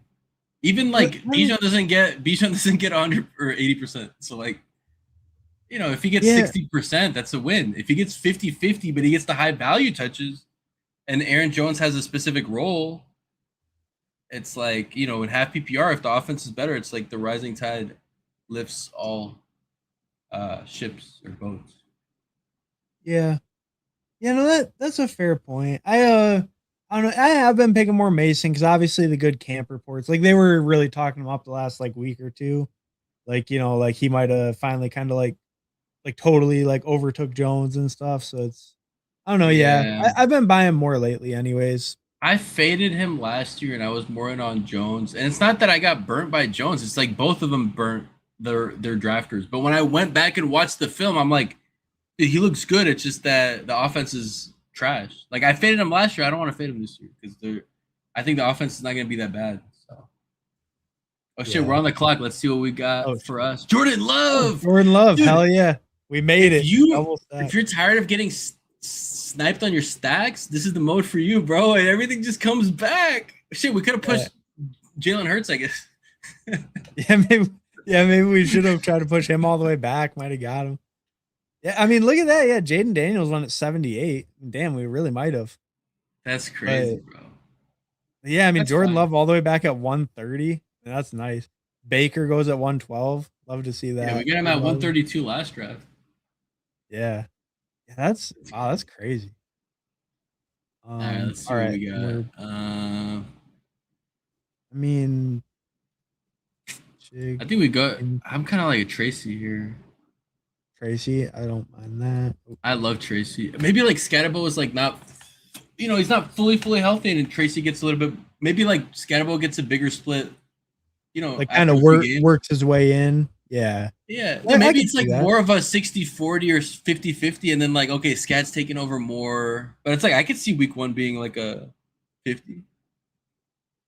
Yeah. Yeah, no, I could see that definitely if especially if Scatterbo doesn't like we haven't seen him in pads or anything yet or like fully practicing at all. So like if he does kind of start out camp a little slower, he might start out the year a little slower and kind of Hear me out. They played the Dallas Cowboys, so it might be. I don't know. I'm not saying that he's the passing down back and Scatterbo's not going to catch passes, but it's like if anything, if it's going to be like a quick game, kind of more higher tempo, it could just be more touches for everyone. And it's like, they're kind of like, I don't know, bro. There's like no receivers on the team. If you're saying Neighbors isn't playing, like, is Tracy just lined up as a slot receiver? I'm not saying like full time, but I'm just saying like if you have both, if Scatterbo and Tracy are 2 of your best like 5 skill players, are you gonna run like fucking the ghost or the corpse of what's his name, OBJ? Singletary. Oh, the Singletary, but I'm saying like like who are you gonna put on the field? Like OBJ, you're gonna put Calvin Austin, Mooney, Slayton, all the hits. That shit's bro. Theo, Likely, Tracy, Scatterbo, and then fucking Slayton. That's actually I don't know. I kind of like that, bro. That sounds weird, but I kind of like that. Yeah. Yeah, I mean, hey, Dart might be able to cook with it. Dart has the aura to be able to cook with any squad. That's somehow better than what he had last year. Exactly, yeah. Yeah, he might get it popping. I mean, tight end game, tight end game way more elite. And he loves targeting his tight ends. He loves them, man. Yeah. I mean Wandale's decent, but I mean the OBJ and the other guys can probably make up for Wandale. And actually, I forgot that we were talking about the passing game of the Packers, and I just remember that I was gonna say that you said that LaFleur, because we have Jordan Love stacked, right? So I just remembered because you were talking about the separation that LaFleur gets, and I remember that the Packers were 4th in EPA per pass attempt. So 4th. Yeah. I'm not saying 14th. I'm not saying 10th. 4th. They were behind. I mean, I know Jordan Love's like mega efficient. Jordan Love's like super efficient. He's a really good passer. Dude, Ben Johnson's like, fuck, could we trade like Bajan and Caleb for Jordan Love? That would be sick. I would. Jordan Love would fit way better on that team. Yeah. Juwan Johnson again. I kind of like that. Oh, Denzel. We can get him back maybe. Yeah. Yeah. Actually, I don't know. He's a rookie. It's starting. I don't know. Yeah, which one do you want? Juwan. Yeah, let's do Juwan, man. Okay, Juwan. Anytime we can take an NFC South player, I'm gonna be down. So like, all right. You know, and I like the Juwan pick. I think that fits in good, and we have a little Saints correlation going, so don't hate that either. But yeah, no, I think Juwan's a great price where he goes, and like tight end kind of fell off after that. Like it was kind of a decent gap, like all the ones before him kind of went. So I think that was a good spot to get back in, get our second. Well, Michael Mayer's still there, brother. So that's true. Hey, I mean, we could always use the third on here. Yeah. You want to go Boston? Yeah, I like Boston. I like getting a little dude. This is when you think about. Go ahead. I was gonna glaze Boston, so you go ahead. Oh, I was just gonna. How are you feeling about Omar? Are you ever clicking him, or not really? Not over Boston. No, all right. But that goes. So like, it's not that I wouldn't click him if I had no prior. My pre-draft prior was Boston's better than Omar. It's not that Omar sucks, but it's like Omar feels more limited in what he can accomplish this year and what like his archetype feels limited to me. Like it's like when you look at like a Jaden Reed versus like I don't know, like a Mika Ibuka, you're not gonna think that they're the same. Like obviously a Mika Ibuka could do more than Jaden Reed. Even if you really like Jaden Reed. And I think like Boston could just I think he can win at all three wide receiver positions. Obviously, I'm not saying he's the best slot and the best X and the best Y or the best Z. Obviously, I just think he can do everything, and I think Omar can't. So, outlook for year one is just very hard to say, right? Right. Well, and I mean, one of them has Garrett Wilson in their way, and the other one has Jerry Judy and another rookie in their way, right? So it's like, I guess Fannin you could say is one of their better guys, but like, you know, like Yeah, Garrett Wilson, that's probably bigger like comp in Omar's way than Boston has in his runway. I think Sadiq is like it's just like a better. I'm not gonna say a better Omar, but it's like they're gonna use him in similar ish ways. At least the way that it's gonna produce for fantasy, it's gonna be very similar. Yeah. Like what? Like Sadiq, bro. What are you gonna do with your 16 overall pick? Yeah, I mean, I don't know. I'm a big Sadiq hater, so I don't know as There you much. go. I'm. Are you do you like Sadiq at all or no? Are you in on But him see, at the all? Sadiq thing is like okay, like draft capital. You know, do I want to draft Dalton Schultz 19% of the time, or do I want to dedicate a couple percent? You know, because I know like Pat Green loves Schultz, and I love Schultz, but like, do I need Schultz every time? Okay, I'll take some Sadiq, but like, I don't feel strongly about it. It's kind of the same way I feel about Omar. It's like, all right, you know, Trey Tucker got sniped. I might get Boston back. Let me mix him in. But it's like, why would I just take Travis Hunter, who's a better prospect? Why would I take Cooper? Usually they're at the same range. So like, do I really want to take Cooper over Travis Hunter? Yeah, it does seem tough, right? And like, Yeah, I don't know. It does seem tough to buy into that Jets offense, and it's like, I don't know. I'm yeah, not a huge AD Mitchell believer, but he's getting a lot of the good reports right now. He might just take some snaps, take some routes away. Like it's not like Omar is a guarantee to be a full time player. I know he is a first round pick, but not like right off yeah. rip to be a full time I've been player. a I don't know. I've been like a Downs hater. I've like I just remember like even drafting like Alec Pierce and AD Mitchell together and like I mean when Downs was cheap, it was easy to mix them in too. I just remember I was always into AD Mitchell, but Yeah, so, like I'm not out on I AD used Mitchell. to be, But but yeah. I mean, in best ball, he can kind of spike, so I can yeah, see what do it. we have? Do we have any? Uh, I kind of like Philly. Samson. You like Samson? He's a nice little. I'm fine with Samson. Yeah, that Yeah, makes the sense. I guys think. after us only have three running backs, and I love Samson, bro. I love Samson. I feel like Monk is gonna dial his ass up, bro. And I love Judkins. I have 20% Judkins, and I still have like 15% Samson. If he has 55 receptions this year, I wouldn't even be surprised. Yeah, yeah. No, I mean that is a fair point. Like, how many did he have as a rookie? He did quite a More than bit, Woody. right? Two I'll look it two a up, but game, two I'll a look it up. game for 17 games. So he had like 36 or 37, one of the two. He Let's grab Wicks here if he's still here, but he had 30. Oh, fuck, I can't even find it. Where the hell is it? Here. No, he had 33. He had 40 targets, 33. So, Oh, okay.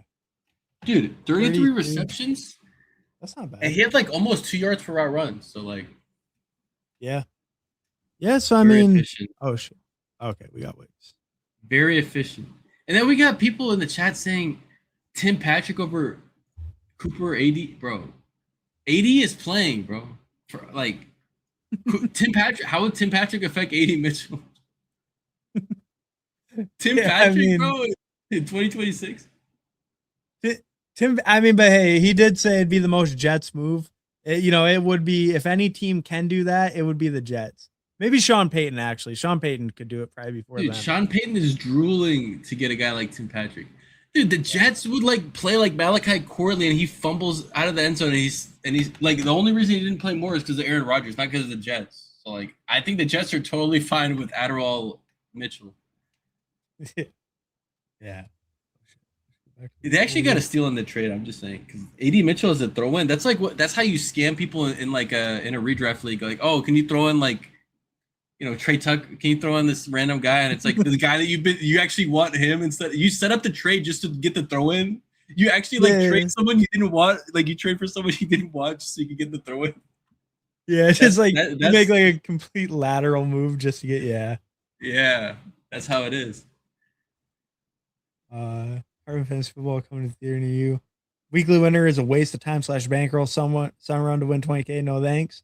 Hey, what's up, Kriyath? I mean, hey, it's not the most ROI positive, I don't believe, but it is a different format. Some people enjoy it, and I think it's fun because you can build a little different if you want different strategies, stuff like that. But also, I mean, hey, it's not always about a preserving bankroll. Sometimes you're just going for that moonshot. Dude, but that's like a crazy point. Like how many streams and videos is this person? How do you say his name? Kriyath, I think. Kriyath. How many streams and videos have you seen about regular modes of like that shit's already been more, there's more of an edge gone. This is the Wild West. You have your biggest edge. What do you mean? Like what? How is it a waste of time in bankroll? Isn't it a waste of time in bankroll to like bang your head on the brick wall of everyone's pulling up Lad, everyone's pulling up Waddle, everyone's pulling up the same players? What's the like? How is that different? Aren't you ruining bankroll there? Everyone's figured it out, bro. Like Waddle's the new Pickens, Lad is the new JSN. We already got to figure it out. Come back next year. We're done. What's the point of drafting? We already figured it out. Yeah, no, that is a good point. That is a good point. Your boy Midget Bryce is here. I mean, we don't need him. You want to grab Cooper Cup? I guess is kind of reasonable for this. All right, I'd be fine with that. And then what? One more tight end maybe, or your boy Gunnar Helmet's here. Shit. Yeah, we should have grabbed Gunnar right there maybe, but I mean that's fine. Yeah. No. I don't like Gunnar in this because I don't think I'd rather grab like Mayer over Gunnar because at least he's not drafted a lot. But I mean, obviously, like it's kind of. What about like? Do you like Colby Parkinson in this? Actually, yeah, I like that. And then I like Parkinson. He's drafted less often, at least. And then I guess the only other position we could look is running back. You think we're good here with this running back room? You think what's available?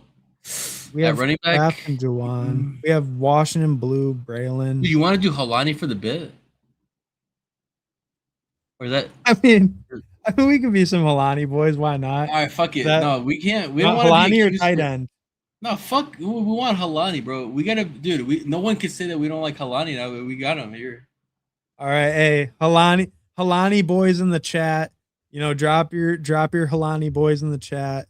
We're going for George. This is a crazy. Like, I saw, dude. Boys. Can you imagine? I saw someone in the chat say, "Should I trade Achane and Carnell Tate for Barkley?" Like, bro, is this redraft or dynasty? Because I don't play dynasty, but if this is dynasty, bro, like, bro, you have an asset that's expiring in like 1 year. Why would you trade a rookie and Achane who's young and got a contract? They're getting a quarterback, man. You can't trade for Barkley, bro. Wait, what? Oh, okay. I just saw it. Should I trade Achane and Carnell for Barkley or no? Yeah, no, definitely not. You're selling. Oh, redraft. I mean, redraft. Still probably not, right? That was closer, but I thought it was dynasty. I was like, bro, like this is. I feel like someone's scamming you in your league. I mean, it's not like crazy, but I probably lean the Achane Carnell side. I think I lean them. I think Achane and Barkley are close enough that you're giving up too big of a second piece to like move up to Barkley. The only problem is I wouldn't feel that confident starting Tate in redraft anyways. So it's kind of like it's kind of true, yeah. It's almost like you throw in Tate for like the sweetener to get like the better, more consistent running back this year. Like it just depends. I don't even know where Tate's going in redraft. Who the fuck is doing redraft in July? That's crazy early. Like there's like 2 weeks ago, someone came in And then they dropped their team in the chat, and I thought it was a dynasty team, and they're like, "No, it's my redraft." I'm like, what the fuck? How the fuck did you That's do a crazy. redraft already? That's crazy, bro. No, the guy that get the CLV on their league mates, bro. Yeah. Bro, my home league used to be like that. It used to be like earlier because we did it like slow. So it was like 12-hour Oh, pick clocks and shit. So we'd draft for like a month. that's And crazy, bro. 12 yeah, hours? it was 12-hour pick clocks. So God damn. it was sometimes you wouldn't even like we got it going quicker, but sometimes if you get hella slow person close to the turn, it's like, damn, guess we're not drafting today. Like, yeah. That's crazy, Uh, bro. That's a full 24 hours. yeah. You know, yeah. There was like once or twice the person used the full 24. It's like, come on, bro. Dude, he actually has a full team already. How the fuck do you have a full team in July, bro? God, like, bro, that's degenerate as fuck. If this is a free league on ESPN and you're not even paying money for this, like, if you're not making money off this, that's actually degenerate as fuck. team is Drake May, A Chain, Jacobs, AJ Brown, Higgins, T. Higgins, Laporta, or Fannin. Oh, Shit, so you you're not got way even too starting many. Carnell Tate? Bro, you got way too many receivers. Where's your running backs at? Dude, Jacobs is suspended. Didn't you hear? He beat that girl. Nah, Jacob's gonna beat the case too. So we're good. We're good with him. But Well, it's redraft, so just grab Lloyd as a handcuff just in case. actually, that's smart. Yeah, you should grab Lloyd. Looking at your team though, I actually don't mind the trade to get Saquon. Because you don't need the receiver. You don't need Tate probably. Your receivers are Bro, you killer. don't need two tight ends, bro. What it like? You fucking Arthur Smith? Like, why do you have Laporta and Fannin, bro? Like, I feel like you probably could have had a better running back than. One of them can hit the flex. Yeah, that's true. No, it's probably not best ball though, so I don't know if it's Oh exactly yeah, like that. no, you got to start him. Yeah. Using a tool isn't fun for me. I want to earn it on my own horrible hunches. Hell yeah, Jeff. Respect to you. I don't think Hey, Metro. the tools don't even change anything. Like, you can still have a hunch. I don't know what the like. Are you Well, if saying you that have he like just leg up, follows like the sidekick or some shit, right? like going top guy every time? Then yeah. Yeah. Yeah, like I think any of the suggesting pick ones are The one like I was like they're shady gonna- advice was like, guys, I'm at 50% Makai Lemon. Like, is this fine? It's like, yeah, the inputs are right. It's like, okay, I'm gonna invest like $75,000 into Makai Lemon. Like, that was like, okay, bro. Like, that's probably you probably need to diversify a little bit. yeah. See, he's just the guy where it's like this stuff, the best ball stuff is like probably like 5% of his bankroll, if that. Probably not even. Like Nice. he's a daily grinder, right? Like he's like the DFS guy. Yeah. Well, he's re-rolling his DFS profits.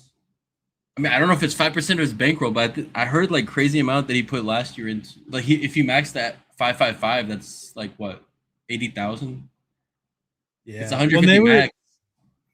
like the sacrilegious guy from Leg Up, he was on a stream. He was saying that like that Shady Advice does like over 10 million in like yearly like DFS. Like He profit said or eight. No, like I think he said he does over 10 million in like entries and then over oh like seven figures in profit is what that's what he damn. said. I mean, obviously none of that's public, but I don't doubt it. I don't think he's lying, probably, but Well, if he's putting it out, dude, I think he put like 250K into best ball entries or something, or 200K. So like, I believe it yeah, because where else is he getting that money from? yeah. But yeah, I guess the DFS, I guess he goes like actually like way crazier because they were talking about that how like the best ball is like a small percent for him, and that's like why he made the leg up tool because he can't even get enough action down to like make it worth it or something to just keep it to himself. Better to just That's sell the crazy. tool.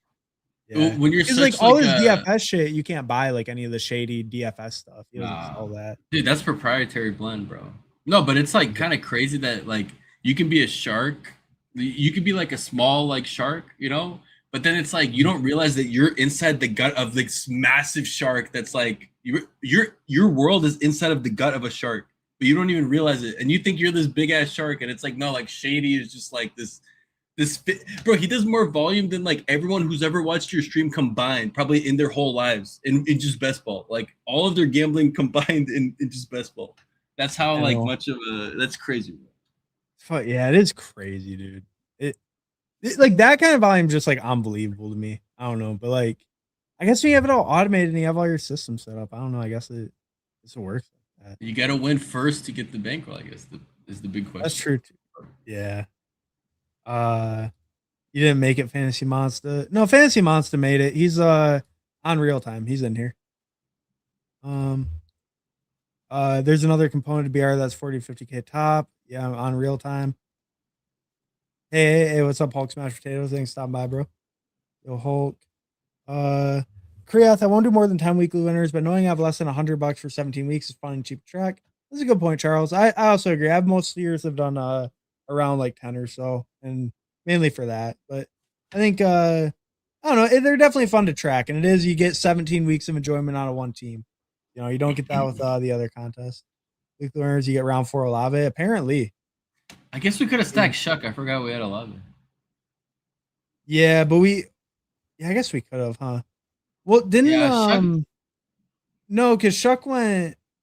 Where did Shuck went at one. No, we Oh, passed. I guess we Yeah. could have over Tracy. We kind of wanted running back though. We Yeah, just got that crazy value. yeah. No, honestly, I'm kind of with Whohames. I forgot that I was like, shit, you can get. Yeah, we got Juwan Johnson too. So no, we got a headless stack. Okay, that's fair. We got a headless stack, and he plays against Boston at some point this year. That headless stack will play against Boston at some point. So All right, there we go.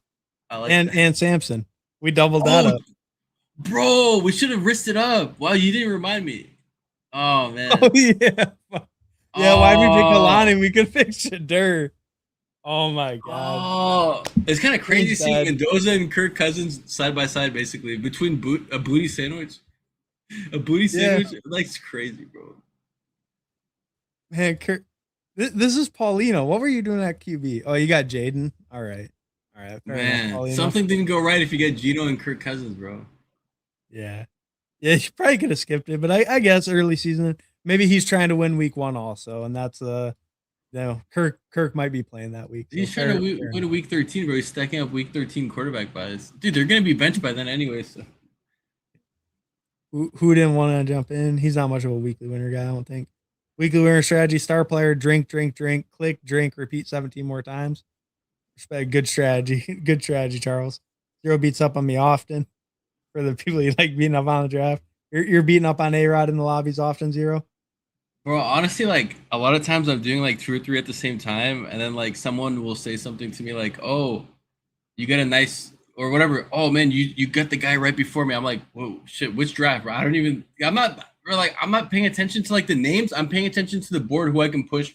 I'm looking at stacks, like who I can push, like, and someone says that, I'm like, oh shit, like, and then I look like, oh shit, A-Rod's in here. I didn't know that. Sorry, bro. I just took like 8 players that he wanted, right, 1 pick ahead of him. Because I got him boxed out. Like, what am I supposed to do? I'm got him boxed out.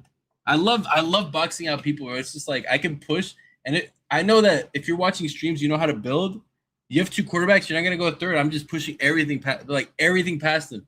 Especially fuck coolers. I'm pushing everything past him because he keeps within this perfect structure. I'm like, okay, well, he has 3 running backs.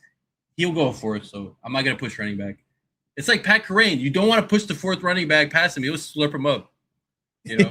But once he has 4, he's content. So it's like that from then on out, I'm pushing all running backs past coolers. I have all of Cooler's tendencies figured out. Automated. Yeah.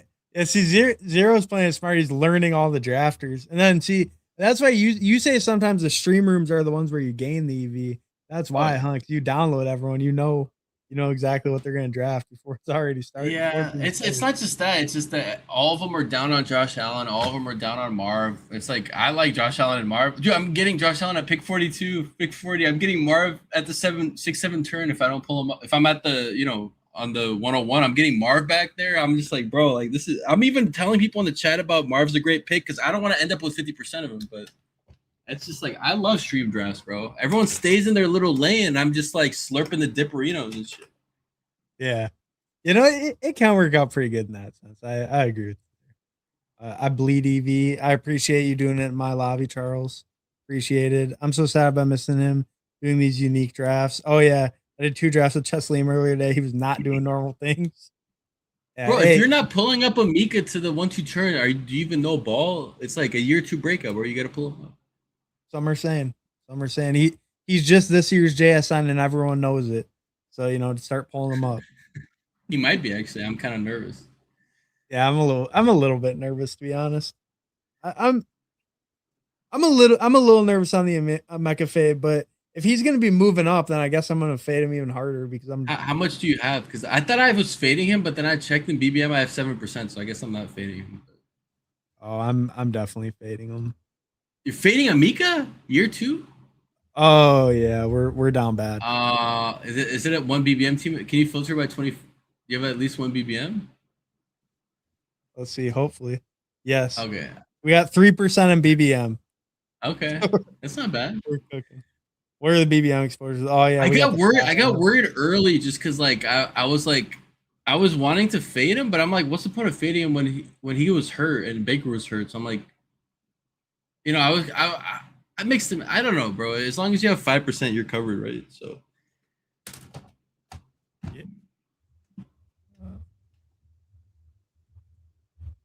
We'll go back. yeah, To the room in just a second. dude, we're about to check out all these teams, bro. I feel like this is some bangers, man. Yeah, I think it will be too. I saw Charles. I saw Charles said he went 1 QB, 1 tight end. That should be interesting. There was another team in there with 1 quarterback. Was there? All right. We'll check out ours first, and then we'll check out Lolsimo, Go Easy Cards. Underdog Anonymous is in here too. That's A-Rod. Is he in? Oh, that's A-Rod? No, he hides, bro, with his fucking look. He doesn't even put on his goat horns. I bet you he has goat horns. He probably has everything. He's just hiding, like nonchalant, super nonchalant. Wait, so Underdog Anonymous is him? That's what he told me in the chat. Unless he lied to me. No, I mean, he was probably telling the truth. He's in every stream draft. He's in every stream draft. Underdog's Anonymous in every stream draft, bro. Yeah, man, he just made the man. See, it's weird because I feel like I thought A-Rod's been around for like a while. Like, but I mean that does sound right. 'Cause he's been in the stream draft. So yeah, you're right. So, okay, so we got Underdog Anonymous too, on real time Thad, heavy hitter, and then FK Coolers. I think that's everyone I know. The FK Cooler is like the most like drafter pass ass builder. Every team is like gonna win drafter pass. Maybe not this one with the 5. Are you sure about that? Yeah, let's check him out first because this is crazy. Let's start with his. Yeah, 2472 or 2475. Sorry, Dak Prescott, Justin Herbert, Saquon, Javante, Bashal Tootin, Brian Robinson, CeeDee Lamb, Ladd, Makai Lemon, Jacoby Myers, Khalil Shakir, Ryan Florin, and Trey Harris. Jake Ferguson, Aronde Gadsden, Dalton Schultz, Charlie Kolar, the Kolar Bear, and Gunnar Helm. Charlie Kolar over Gunnar Helm. Like that. Dude, is he drafting with a sidekick or is he trying to fuck with the sidekick's head? I think Coolers uses the sidekick sometimes. My bad if I'm speaking out of turn on that, but I think he has access and uses it sometimes. That could be the Charlie Kolar can kind of be like the smoking gun that it's a Charlie Kolar on a 5 tight end build. It probably told him 4th tight end Kolar, and then he just IKB'd Gunnar Helm on there. I bet that's what we passed Gunnar Helm to take the real tight end. Or no, we took a running back. We took Kalani. Yeah, we took Kalani. Yeah, that's interesting. It's interesting. But yeah, it's an interesting squad. It's an interesting squad. With Kolar Bear, you just need 2 or 3 tight ends. That's the thing. You don't need 5. You got Kolar Bear starting tight end for the Chargers. Exactly. So, yeah, I mean, I think overall, I mean, it's viable. I guess it's just the only downside is like you need 2 of these running backs to hit most likely in a given week, and you only got like 3 real options if Bijan's healthy. Well, so brother, like on my team, I basically had 3 real options because Zeke and then 2 zeros. So yeah, that's true. But having 3 real options immediately after finishing the draft, he didn't even make it to week 1 and figure out he had 3. He already knows immediately following. Yeah. Well, I mean, Bijan twists an ankle and he has 4. Yeah. And the three are, I think, like good enough, like to where if they're healthy, Tootin's a little bit more of a mystery box, but if You're they're highlighting healthy, I the think wrong. you have like strong running backs. No, but you're highlighting the wrong three. You should be highlighting Javante, Saquon, and B-Rob. Why are you highlighting Tootin? Tootin could be Tootin could be scoring less than B-Rob this year. I wouldn't be surprised. I don't know about all that. I mean, Hey, the maybe. Falcons are top 12 offense, bro. Watch. Falcons are a top 12 offense. Oh, wait, top 15, Uh-huh. top 15, top 15. All right. I Middle of can the maybe pack. get there. Yeah, But great running back, good receiver, good tight end. I can see it. good Two is not the quarterback. worst either. Yeah. Two is actually two is kind of overhated. Like people just hate on Tua like a I little love bit too much. I love Tua. Tua was on my BBM finals team last year. Benched. He was on my team. Yeah. He But he didn't was a good add luck. anything. He didn't add anything because T-Law was like MVP season. But I think All Tua right. can bounce back this year. Is all I'm saying. Yeah. Yeah, no, I think so too. I don't have a ton, but I'm definitely picking him if I'm going any Atlanta QB over like Penix or something. I Yeah. think Tua could definitely start all year. All All right. right, What do we let's got? We check got out Hurts and Love. Okay. Love that. solid. Genty, Corum, Mason, Tracy, Sampson, Halani, I love that. Jefferson, Devonta, Chris Olave, Christian Watson, Parker Washington, Denzel Boston, Wicks, Cup, Kraft, Johnson. I like this team because I feel like it pairs players that kind of go across like uh political affiliation lines, like people who like Denzel Boston probably don't like Parker Washington. I don't know, maybe, but it's like Cooper Cup and Parker Washington and Denzel Boston. I don't know, like I feel like Cooper Cup and Denzel Boston drafters are probably similar, at least in the perception of people look at Boston like he's like Wash. 29-year-old rookie or something, and people look at P Wash like he's fucking next Amon Ra, like Yeah, that's the bowl one, right? The Amon Ra.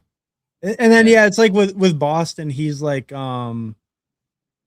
what was I gonna say? Like Boston's almost more like the BTJ like archetype.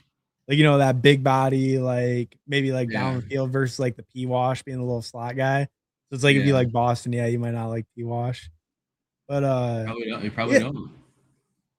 yeah, yeah. I mean, I do kind of like that too, and I think just the receiver room is like really solid. I think we have really strong receivers, and then running back, I guess the only kind of weakness, but I think with our big anchor, we're just kind of relying on Genty, and then if we just need like one of these guys to give us a usable week for RB2, if Genty pops off, I think we're Yeah. feeling okay.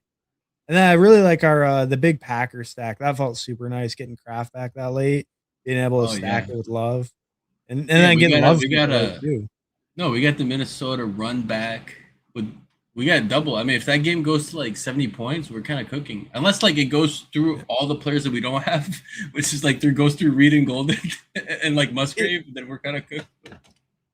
Yeah, yeah, but I mean, if that game blows up, I mean, we got a lot built into it, and they play a Yeah. second time, right? So I mean, we got that game built out pretty good. Yeah. Yeah, I think our team looks pretty solid though. I like it quite a bit overall. This is beautiful, man. This is how you win 20K, man. This is how you turn $10 into not just having fun, but 20K.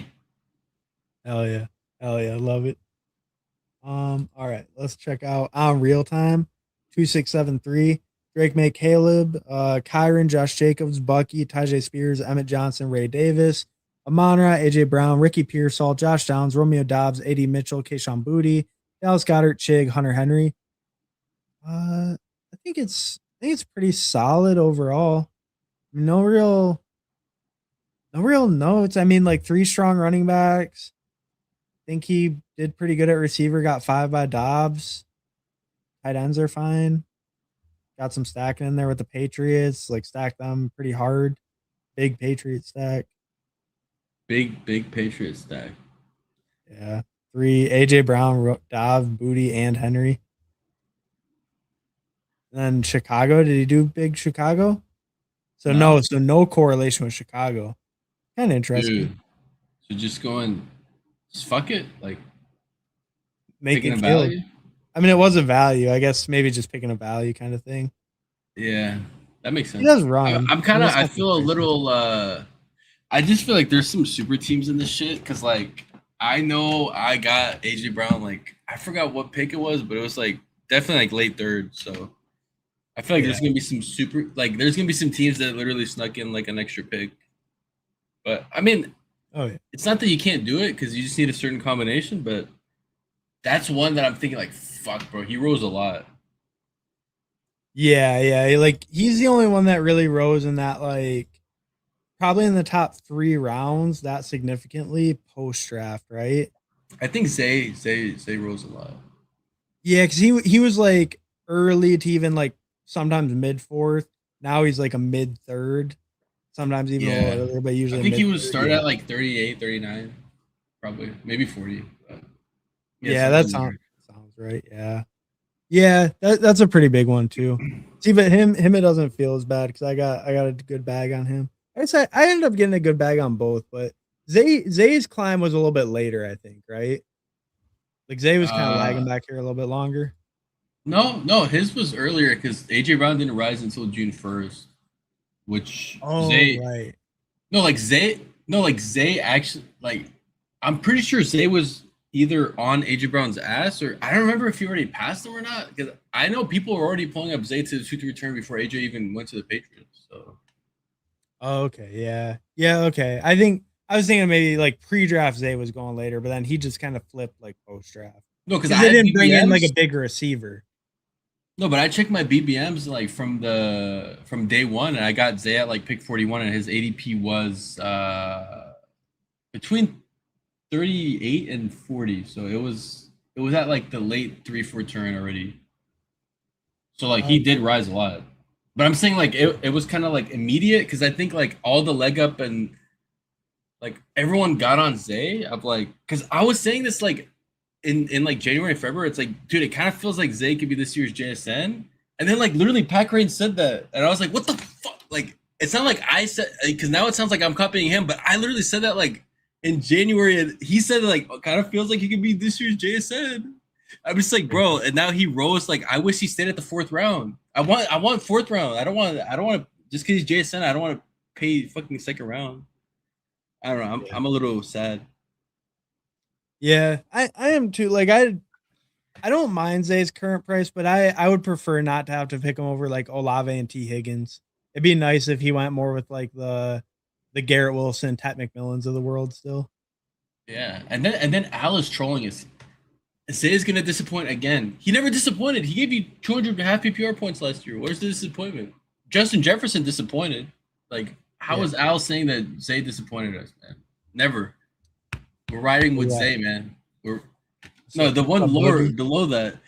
How was I disappointed? He crushed the 4 or 5 turn pick. What are you talking about? He had 200 half PPR points. The only receiver that was close to that was Troy Franklin.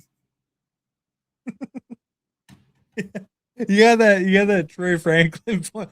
Troy Franklin points on lock, huh? He It's such a outscored good Justin reference to Jefferson. bring. It's such a good reference to bring up for It's any just of the top beautiful. tier guys. I was taking Justin Jefferson at pick 2 and 3 last year, and Troy Franklin outscored him. Undrafted. He wasn't even drafted every draft. Yeah, and football is a crazy game, huh? Yeah, but people want to say like, oh, you can't pull up Zay ahead of Olave. You can't take Zay ahead of Devonta. I'm like, why? I could take fucking Christian Watson and P. Wash last year over Diami Brown and just fine. Remember Diami Psyop Oh yeah, last yeah. He was like the one getting the good talk and all that. Yeah, yeah. Like early, dynamic Brown, the But goat. people try to pretend like that this is the first year of fantasy, that no other year of fantasy analysis existed. It's not the fact of what happened last year. It's at this time last year, what were we saying? It's like ETN is getting traded. It's Tank Bigsby and Tootin's backfield. These are some of the talking points that existed last time 12 months ago, at this time last year, before the preseason, remember? So like Yeah, that's why I'm just saying for people not to get too overhyped. Okay, like we don't know who's a good pick yet. People at this time last year thought that this was Tank Bigsby and Tune's backfield. ETN's cut. ETN's traded to the Cowboys. That was a real talking point by real mainstream. yeah, So yeah. I mean, yeah, that is a good point. Like, don't get too you gotta like stay grounded. Like don't get too swept up in all the hype, all the commotion, especially right now. Like I think especially right now before we're getting even like the real like actionable news and stuff, it's like just going way too crazy on like these little pieces of news we're getting or one little coach quote. Like people are just going way too overboard on some. I just want to also say that most people or most years, there's not actually any news that is actionable that we find out. We can look back at the Puka and Kyron year. That was during like what was it? It was around COVID, right? It was at the end of COVID, so it was California. There was like less coverage. It Mhm. nowadays not even dude. We got Ted Hurst one little quote and he's already steamed up. Remember, he went from undrafted to Yeah. like 160s for a while. I'm just saying, And like, now he's back to undrafted. yeah. So But what crazy. news can we find? It's like, dude, like we already know what they're gonna do roughly. It's like injuries is the only news that we can get. Like, what news? Like, I, do you think there's gonna I be a player under the radar? Like, I think the only things that really matter would be like if we're talking like Jordan James versus Kalen Black, like backup running backs, like stuff like that. I, yeah, I think I think like that just because like you can feel more confident and those guys probably will rise some if they kind of get announced as like CMC's backup. But other than that, I mean, it's mostly just like like there's some situations, I guess, like Ravens second receiver. I think odds are it's Bateman, but like, do we see one of those rookies kind of get some good talk and maybe get more of a role early? Or like the yeah. Giants receivers, I think there's a lot of question marks. But like, it's not really like guys that are going to be like that Puka or Kyron, most likely. It's more like, oh, I want my 18th round pick or 17th round pick to not be like a zero. Can I get a little more info to get a little safer pick, right? Like, And it's I think not. that's the beauty of you don't have to take a San Francisco 49ers running back at this time. You can take one later. Even the Jordan James, or not Jordan James, but remember the Jordan Mason thing, which was the Eli Mitchell got a career or a season-ending injury. I just remember because I had Eli Mitchell on one of my May teams that got super far, and I just needed one more good running back score, and I would have made it to like I think BBM finals that year. But I had Eli Mitchell, and I was Mhm. just like, I forgot. I think I had like Monty too. Remember how Monty got hurt at the end, week Oh, 16? yeah. That I knee was just like, injury, I need yeah. one more. I had six running backs, and one of them is Eli Mitchell, and one of them is Monty. And I'm like, fuck, I just need one more score. And it was like the score. Well, anyways, but it's like the Jordan Mason thing. That was the right pick, and then it didn't matter. Most of these picks, even if you're wrong about, they won't matter because they won't make it past the season. They won't do the Ricky Pearsall thing where they hit the right week. That's so.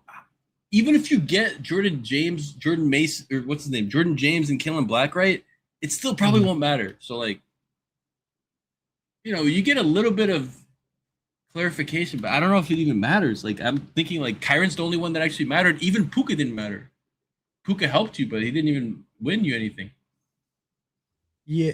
Yeah, I mean, but he was like a smash LA like that almost like auto advances your team if you had like a weaker receiver room or something to like Yeah. at least get you to the playoff week. But I get what you're saying. Like he didn't matter in the weeks that matter. No, I'm saying if we could find that again, that would be great. But I don't think that's like we're not gonna replicate that level of like not like the level of scrutiny and like reporting is so much better now. I just Yeah. news cycles are 24/7. I go on Google and it's just like showing me shit about football because I searched something like a month ago and it's like, oh, did you see that RJ Harvey is studying film? I'm like, bro, why are you recommending this to me? And I read it, I'm like, okay, this is kind of bullish now. Like, dude, he's That's studying right. film. Google told me I wasn't even looking for it. They're just telling me. But the funniest part is like I thought all running backs study film. Like, okay, but now they're telling me so now I know. Tank That's Bigsby's how not he sets studying himself film. apart. Yeah. No, J.K. Dobbins, dude, he's out partying with supermodels, with Yeah, he's Steph never Diggs on the boats. Yeah. exactly never watched film in his life. Never watched film in his life. What is film, bro? Just gotta know ball, man. I agree with Zero on Mason. There you go. Hell Sad yeah. breaking news. I ran out of beer. That is sad, Charles. Unfortunate to hear it. Holy shit, we're way behind the chat. My I poor don't roast. My roast. my roast. I'm saying they're trying. I'm saying it's something they would do. Oh, the Jets movie. Yeah. Oh, Yeah. they're pulling up Buka. Nah, that's a Chess Liam. If I ever get Chess Liam on the stream, I guarantee you, I'm pulling up like Buka to like 17 or some shit. Honor him. I'm starting to suspect that the gentleman on the left side of the screen does not give any fucks. You'd be correct, I think. Right. Tate is the best player in that trade. Don't do it. And it's weak, bro. We're like Horge Golani. Am I right? You I got would it draft that him week. higher if that was his name, bro. I like that better. Yeah. Yeah, no, I like that. Good shout, Golandi. Batweet. Makes him a little more appetizing. What's up, Batweet? Thanks for stopping by, bro. Victor Martinez. Genty as a prospect is way better than J Love. What do you guys think? I I would I would tend to agree, but I think they're in a similar tier. I would tend to lean Genty though. What it depends what you mean by way. You have to define way before I give you an answer because I feel like that's gonna get me in a lot of trouble. What is way better? Do you mean way is like 1% better? Then sure. Like what is way? Like he's a higher Yeah. tier? He's not a higher tier. So Right. Like they're in a similar tier, but I think like yeah, to me Genty's better, but it's like to me it'd be like he's better and it's not like it would be like a kind of a clear pick, but it would be like the same, yeah, like tier. I'll give you an I guess example of for me it's like I think Tyler Algier is somewhat way better than Kyron. Not way better, but like they're the same tier, but I think Algier is better. They were drafted in the same round. Kyron just got a shit load of good luck. But it's like if I say he's better than Kyron, does that mean he's like a different tier? He's the same tier. right. That's like how I look at yeah, J Love is cool, but Algier is the guy there, so you know. Yeah. Yeah. That's I mean that's fair. That's fair. Yeah, Genty's running the show. No, but he got 8 touchdowns with Bijan. Is Bijan worse than Love? I mean, no. But I do think I think a difference like or sorry, I don't think Algier will be the lead guy with Jeremiah Love getting all that capital. But I do think that Algier is way more competition than Mike Washington is for Genty. And like I do think Algier is legit competition and like I mean maybe Mike Washington's legit, but to me he's kind of like a nothing. But I do think Algier is like very legit backfield competition, like not just like a change of pace kind of nothing or something like that. Well, you would change the pace to go from fast to slower, so but it would be a change. But That's also true. like running back coach James Conner is still on the team too. So he's Yeah. there's a lot of competition there. Yeah. Yeah, that's one of the real downsides on Love. Like no matter what, he's gonna have big competition and it's like the team. I guess how good the team will be is kind of a debate, but the competition's definitely gonna be there at running back. Yeah. Probably a public draft now, ESPN league.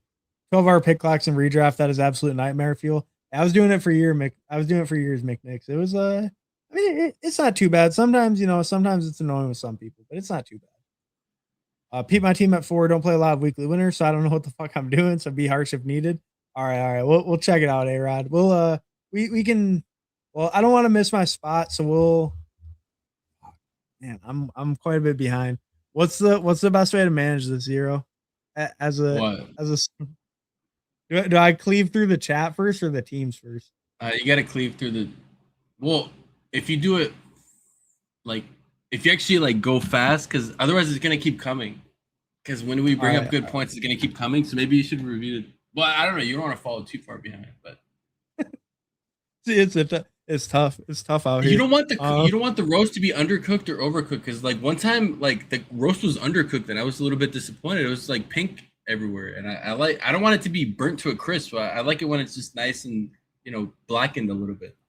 So yeah, I was like too quick with cleaving through the chat. Got right through. yeah. Yeah. So you gotta, because you gotta give the people what they want.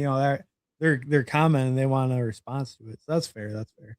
Look, you are correct. Almost did a beer on and put it on auto. I wouldn't have blamed you, go Izzy cards. Sir Dinesh. Okay, I'm going to ask him H and Tate for Saquon. All right, yeah, no, that doesn't sound bad, but especially with the roster you showed. 1791 bill is what you need. Could be. We'll check it out in a second. I like Josh in the 4th. Always did. Josh Allen. Yeah. Pat Crane loves Josh Allen in the 4th. Apparently, when he's off stream, only when he's off stream. I busted his ass, bro. I have that screenshot forever. You got to make a Twitter and tag him, start exposing him. I'll send it to you, but the thing is, he took like ETN in the third, so I'm like, dude, I can just take Josh Allen and ETN in the fourth. So like, what's the difference? Like, bro, I can't pass up on Josh. I can't pass up on ETN, bro. I need my running backs. Like, yeah, that's crazy. They're the big running back bros now. It's crazy. Yeah. I'm jamming Marv with you, Zero. God help us. Hey, I'm right there with you guys too. I have like 18%. So, God help us all. Sometimes you can't trust people to draft smart. That's very true, Tanner Wise. And thanks for stopping in, Tanner. Appreciate it. Dude, he's the guy who has 3 quarterbacks before fucking wide receiver 3, though. So he's talking about himself. Tanner, yeah, he has 3. Tanner? Not in this draft, but he always posts screenshots of. He has like Bo Nix quarterback 3, and his wide receiver 2 is like still Godwin and shit. Damn, is this true, Tanner? These are some hefty allegations against you. Please confirm. I sincerely started playing best ball in late May, early June. Oh, okay. There's another guy named A-Rod who has like a Chiefs logo for his profile picture. I thought that was you, but different person. First year ever playing, trying to learn from multiple perspectives. Okay, I respect it. And we'll that definitely was A-Rod 3. No, that was A-Rod 3. This is A-Rod 4. So this is a different guy. Gotcha. Very similar, just a little different. Falcons definitely signed Tua because he threw 4 tuds against them last year. Could be. When they blow up your team, you want to get them. I'm like 4% P-Wash, 20% Boston. Well, who hames your sharp? So that adds up. Boston reminds me of Pittman. Can you guys run through the 6 spot after the others? Okay, yeah, we got you. Which one are you? Yeah, Paulino has fans? Wait, what the hell? Detroit Shrooms is crazy, bro. That's a crazy burner account. Is this Paulino's burner? I wonder, did you get I wonder if he got the spot wrong and he's like 5 or something. Maybe Paulino just got hitters, though. He is a heavy hitter. Maybe he's got hitters. Just kind of buying since I've never been in on Pittman, but I'm buying on both of them this year. All right, fair enough. What do you think? You're a little bit more of a Boston knower than me, Zero. What do you think of the Boston reminds me of Pittman comment? He reminds me any Pittman in this game? Well, I mean the size, but it's like I think Boston reminds me of like a Pittman, Jaden Higgins, Drake, London, Mike Evans, like he just has a little bit of everything. But that's like a cop out to say, but it's just like a lot of these players are good at similar things. It's not like that. I'm just saying, like, I think Boston is probably more well-rounded than Jaden Higgins. He actually reminds me of Jaden Higgins a lot. He could just play X better. Like Jaden Higgins can't really play X, so that would be I actually think he reminds me of Jaden Higgins, which is bullish. I love Jaden Higgins. You know I love Jaden Higgins. Yeah, it's like a Jaden Higgins reroll, but he can play X with no Nico on the team and a quarterback play better than CJ Stroud. I'm just saying like Davis Mills, Davis Mills was letting him up. I'm just saying. That is true. Davis Mills is kind of cooking. Jaden Higgins cooked way more with Davis Mills. So that is a fair point. Sup, Al Boogie. I hope there's Frenchie weekly winners. That would be kind of cool. Yo, late to this party, you drafting weekly winners? Yeah, no, we ripped a couple weekly winners. We got 2 in. I think we'll probably call it after we look at these teams quick. But we got 2 in, and we talked a whole lot of ball. So definitely good. There's my number 11 wide receiver in January. If Zay catches touchdowns, don't worry, Zay won't be the next JSN and Bukic next JSN. Bro, I got by DM. Don't worry, Zay won't be the next. Oh, like Bukic is the next JSN. Dude, touchdowns are like so, bro. Like people were saying that Olave can't score touchdowns. People were saying that McBride can't score touchdowns. Dude, good players can score touchdowns. Yeah, Olave. God, I hate this. I hate this per week scoring shit. But he did finally hit it last year. Olave finally showed up last year. Hey, what is the 0.1% touchdowns per game? Yeah, I hate who would even use that for who's using weekly averages? Why would you want that? That's how it is in redraft. they're usually projected for like 0.74. Like CMC was No, like CMC no, is projected in redraft for like 0.8 touchdown. Or no, I get that, but like I know it's a weekly contest, but it's like I'm drafting a team for the year. It's like, why are the stats like this? Like I understand it's a weekly, but like you wait, know what I'm which saying? player Like is I'm it? Which player is this? This is Bryce Young. Oh, I was like, what running back has that many attempts per game? Oh, it's a quarterback. Like, 28 attempts per game. Bro, I'm telling you, Bryce Young's sick. He doesn't even get drafted. 28 attempts a game. Come on. no, but this is a good way of looking at like 0.2 fumbles per game. I don't know. It's just a funny way of looking at it. Damn, 0.4 fumbles per game as a rookie. That's rough. He's doubled his touchdown per game though. No, but Daniel Jones as a rookie was probably like 1.5 fumbles per game. Like he was coughing that shit up, bro. I wonder what Ramondre. Oh no, I guess because he's a running back, they get enough carries. 0.2 fumbles per game. That's not too bad, I guess. That's a lot, bro.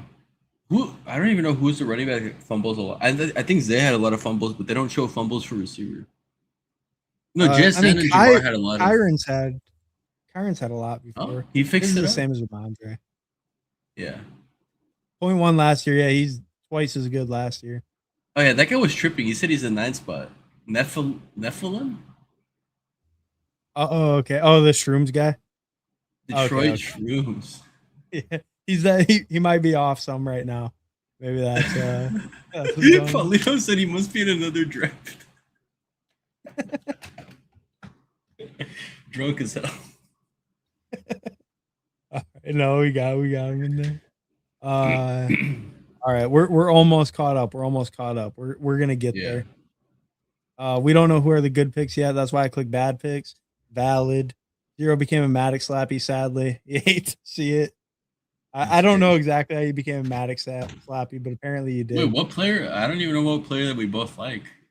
Well, you said he likes Boston in theory, right? He just doesn't actually click them. I've never seen him click Boston. But he has him ranked ahead of ADP, and that's all that matters. Yeah, but he bakes in the ADP, so he probably. Well, I don't know actually. I don't know. He probably misclicked. He probably meant to drag up like Stripling or something. Right, Al, let us know who's Zero learning from Davis on. Wait, we have to review Charles because he said he can't stay up for the review unless we have to review real quick. Charles, we'll hit you right now. We got you. Yeah, because you had an interesting build too. 1791.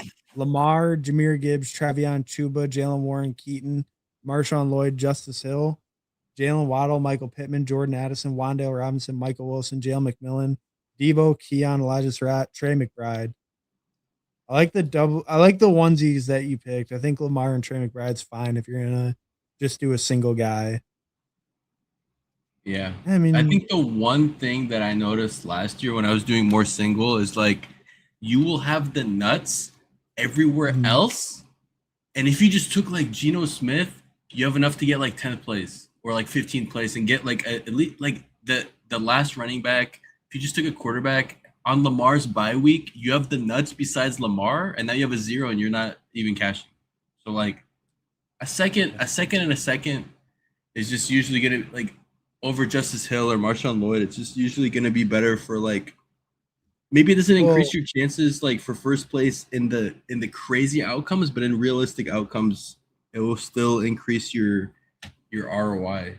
I just like I did so much fragile last year and I just saw it. Like I have the nuts besides the quarterback. I have a 0 at quarterback and a 0 at 10, and I'm literally not even eligible for $7. Yeah. Yeah, and then you look like Bryce Young goes undrafted, right? It's like, one of these last two receivers, one of these last two running backs. It's like they could have, I don't know, like using them at Bryce Young, it might just give you more of that ROI edge over time. Just let me know when Bryce Young grows 8 inches. I will take Aaron. Is Aaron Rodgers still there? I don't think so. I was just saying because he's a starter that didn't get drafted, but I know we hate Bryce Young, but he puts up a couple points here and there. Unless you're building Nothing for wrong with week Brown. 1 or week 3, unless you're building for early season, I probably wouldn't build Bryce Young because his ass is getting benched for Kenny Pickett.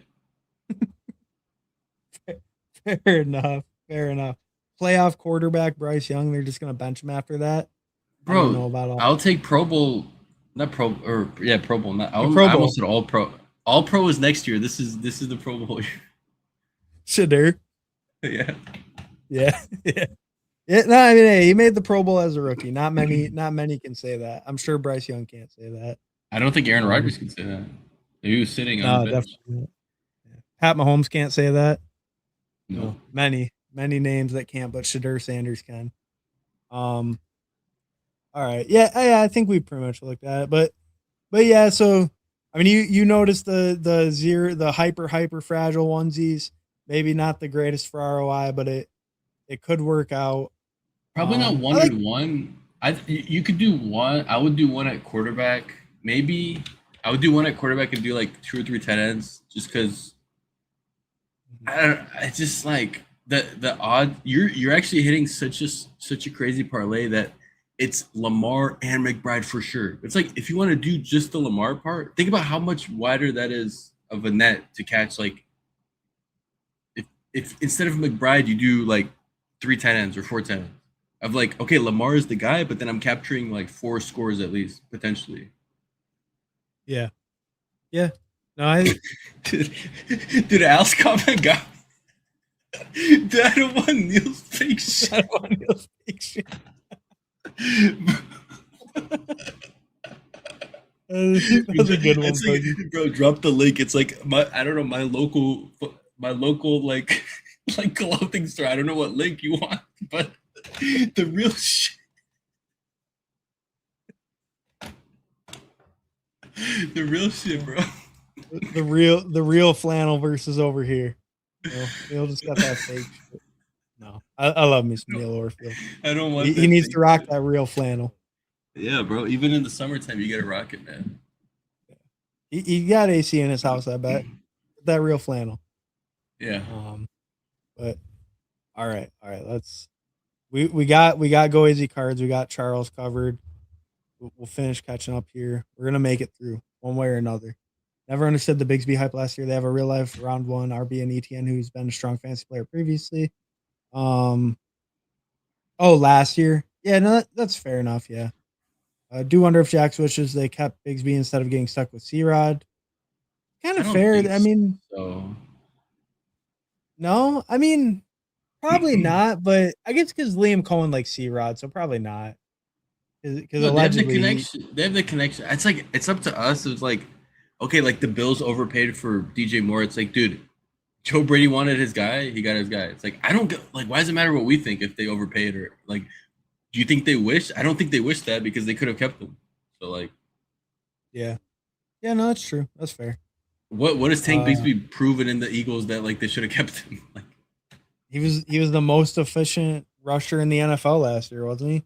Wasn't so he like the yeah, it's greatest like the rusher in the world? brother. That sounds like the Josh Downs of Zamir White to me. Like, it's like on his 60 carries. I can't remember what it was, but he's such an efficiency monster. Don't look at the totals, but he was efficient. Yeah, I mean he was great behind that Eagles O line. Yeah. Yeah, no, that's true. That's a little different than the Jaguars O line. Game time had a question. Weekly, a different animal. You maxing a zero? I'll try. I don't know. I just like I don't know if I have time to max everything, but I've already done like 70 something. I'll try to get to 100. I did 50 2 years ago. I did 80 something last year. I did way too much fragile. I'm not doing fragile this year. I'm doing like two quarterbacks most of the time, sometimes 3. I've done 4 quarterbacks. Like I've done one where I'll start with like it was like Mendoza, Aaron. Actually, it wasn't even Mendoza. I think it was Aaron Rodgers was my first quarterback, and then I went like Brissett. I don't know. It was like it was a 4 quarterback. Oh no, it was sorry. It was Rodgers, Gino, Brissett, and then like Shadur, I think, or something. I don't know. Those can play. I think you're getting 4 outs. I got like Tyler Warren at tight end or something, and then I got like a Yeah. second tight end. So like a 4, 4 and 2, and then you filling in with like can't even do the math right now. I guess 6, no, 5-7, something like that. Yeah. Yeah, 4-2-5-7. But then your running backs and receivers are like crazy strong, so you push QB hella hard. So Yeah. yeah, I kind of like that idea. Um, yeah, I think there are some RB2s that will get steamed up, warranted or not. Oh yeah, maybe like late. Yeah, yeah, there definitely could be, or there definitely will Yeah. be. It's just how much should you buy into that? That's definitely going to be a question at the time. Cohen had C-Rod in Yeah. Washington, so probably not.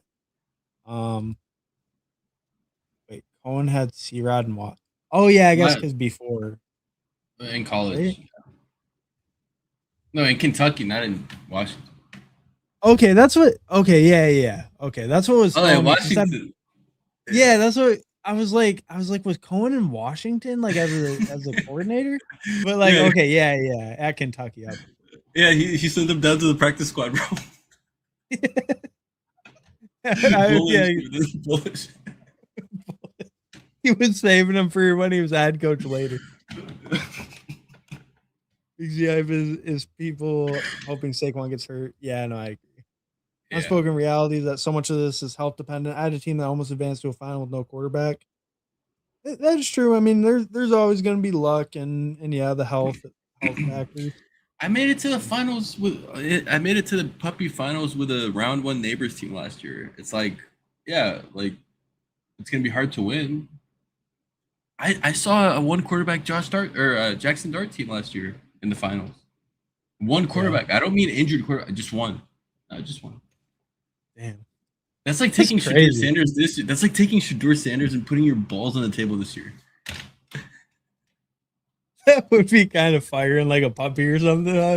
Just Yeah. like just for the equity of like posting it. Just like, hey, what do you think of this one QB bill? Plus, but like most years, if you have Saquon, if you have JT, like the 2 years that they go off, if you have Jamar Chase, if you have JSN, that's all you need. It doesn't even matter what you have besides that. They Yeah, yeah, score like so many more points that they just advance you anyways. And then Shador finishes the job. So that's why like when yeah, we get into this whole thing of like and like even like sharper people, like sharp people like nice and blunt, they're like they want to stack buys. It's like who cares, bro? Like you you hit on the one or two league winners or the ones that advance you and now you're getting like kind of rare combos, like 2 week 7 quarterbacks and just stop at. That's why like I'm glad I did a lot before the schedule came out because I have some week 11 like both week 11. I'm like, dude, this is great. Like I didn't try to do this, but now I have some just so I just maybe it'll be paired less often. yeah. Yeah, no, I think that's a pretty good point. Yeah, like I don't know, like there is something to like obviously you want the best shot to advance, but yeah, at the end of the day, it's like if you just hit those big hits on that team, then yeah, Yeah. why not why worry so much about those little like bye week overlaps that are gonna take a couple points here or there? It's like if you got the hits and then you have a good stack, it's yeah, not the end of the world. But yeah, like especially the people who like will really pass on like good I don't know, yeah, just like really pass on good values because of the bye weeks. Sometimes I'm a little bad about it at like quarterback, but other positions I don't. Quarterback, I Yeah. could be a little more open to it as well. I don't know. It's just I've done like 3 quarterback builds like 2 years ago when I literally had Jaden Daniels, Burrow, and Baker. And it's like Mhm. even though Baker was like the quarterback 4 or whatever, like Baker was what was he, quarterback 5? And He was top 5 for sure.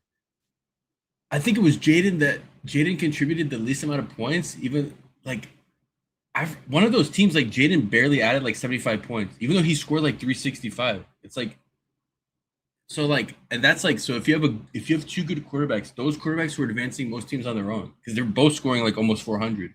So it's like even if they had the same buy, do you think it matters if they're both great? So like that's why like if you have Herbert and Josh Allen or if you have Herbert and T-Law, if those 2 quarterbacks are both top 6, you're probably advancing no matter if you took a 0.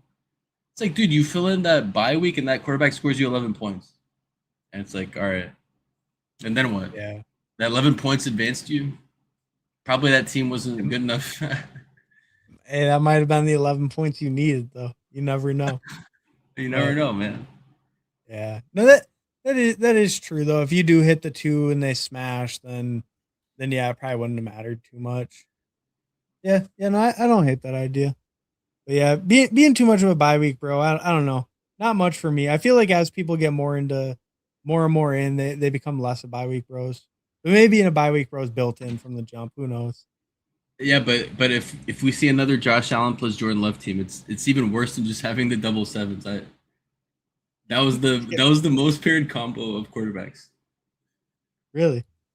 No, because they're all in the. If you take Josh Allen, you usually skip quarterback the next two rounds or the next two turns. You don't want to take like Jaden Daniels, and then you don't Oh want to yeah. take like Herbert or T Law because they have the same bye week.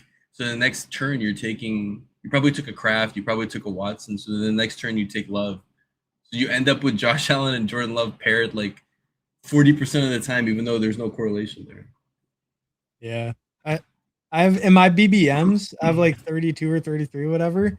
I label them by like my stacks. I have two that are back to back. They're Buffalo Green Bay. Yeah, It's like yeah. Buffalo set, and I'm like, damn. That's Damn, I wasn't paying it just the attention. board lines up that way that they end up they end up stacked. Yeah. Yeah. Yeah. No, but that is a good point. Like some of those guys, I don't know. Yeah, it's definitely something worth thinking about, like when they get stacked super often, and then like yeah, like how people would avoid maybe the T Law or Herbert with Josh Allen, and maybe that's like a Yeah. way to get a little different because people are afraid of No, but it. or the Herbert with T-Lock, because most people tell me that like Chargers have like a top, five schedule in the playoffs, and then the Jaguars have a really good, top seven, right? They're up there too because they get some good matchups. It's like if you think those teams are two of the best matchups, why wouldn't you pair them together? Because they have both the same bye week. But like what? It's just 1 week, but it's like week seven. Your team's not even like, bro, by week seven, it's like the season's a roller coaster. By week three, I thought I was dead last year because my 50% neighbors was cooked. And then like Rico Mhm. starts smashing, JT continue. It's like a roller coaster of like, I don't know I wouldn't really know what to do in week seven. So Yeah. Yeah. And I mean, how much money do you win week 7, right? zero. Exactly. Uh, Not everyone can be a film junkie like Jamarcus Russell. Bro, That's better. the most random fucking comp.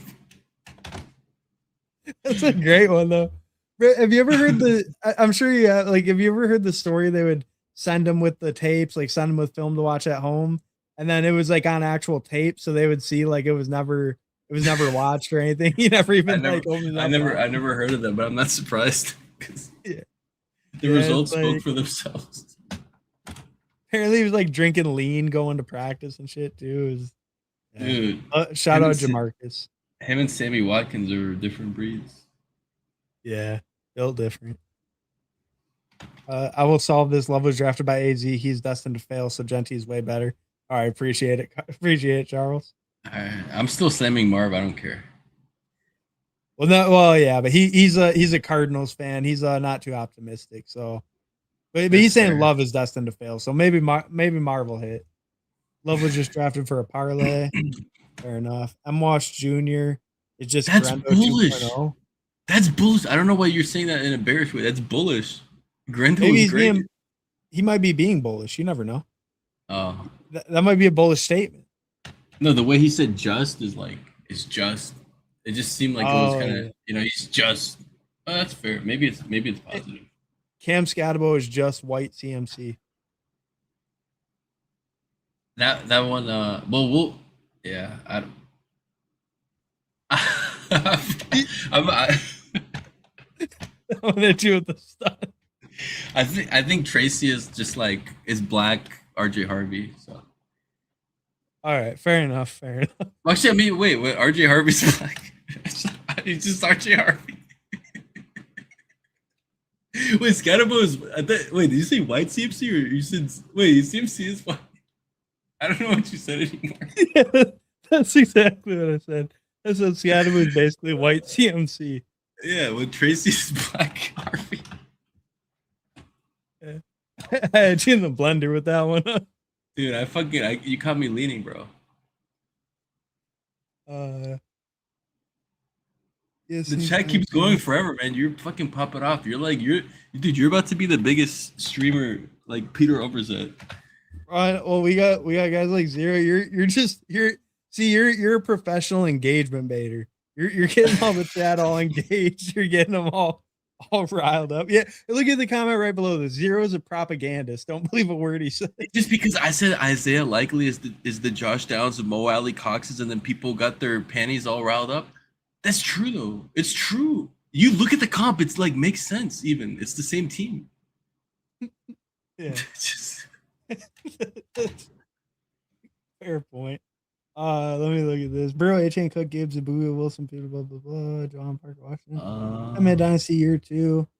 yeah, that's like A-Chain, Cook. crazy ass. Wait, which Wilson? Man, I don't know what Wilson that is. Which Wilson like is that? Is that Garrett. Garrett or Michael Wilson? It's got to be Garrett where he is, right? Uh, Because he's between Ibuka and Pierce. It couldn't be which Pierce? Michael Wilson. Damien or Alec?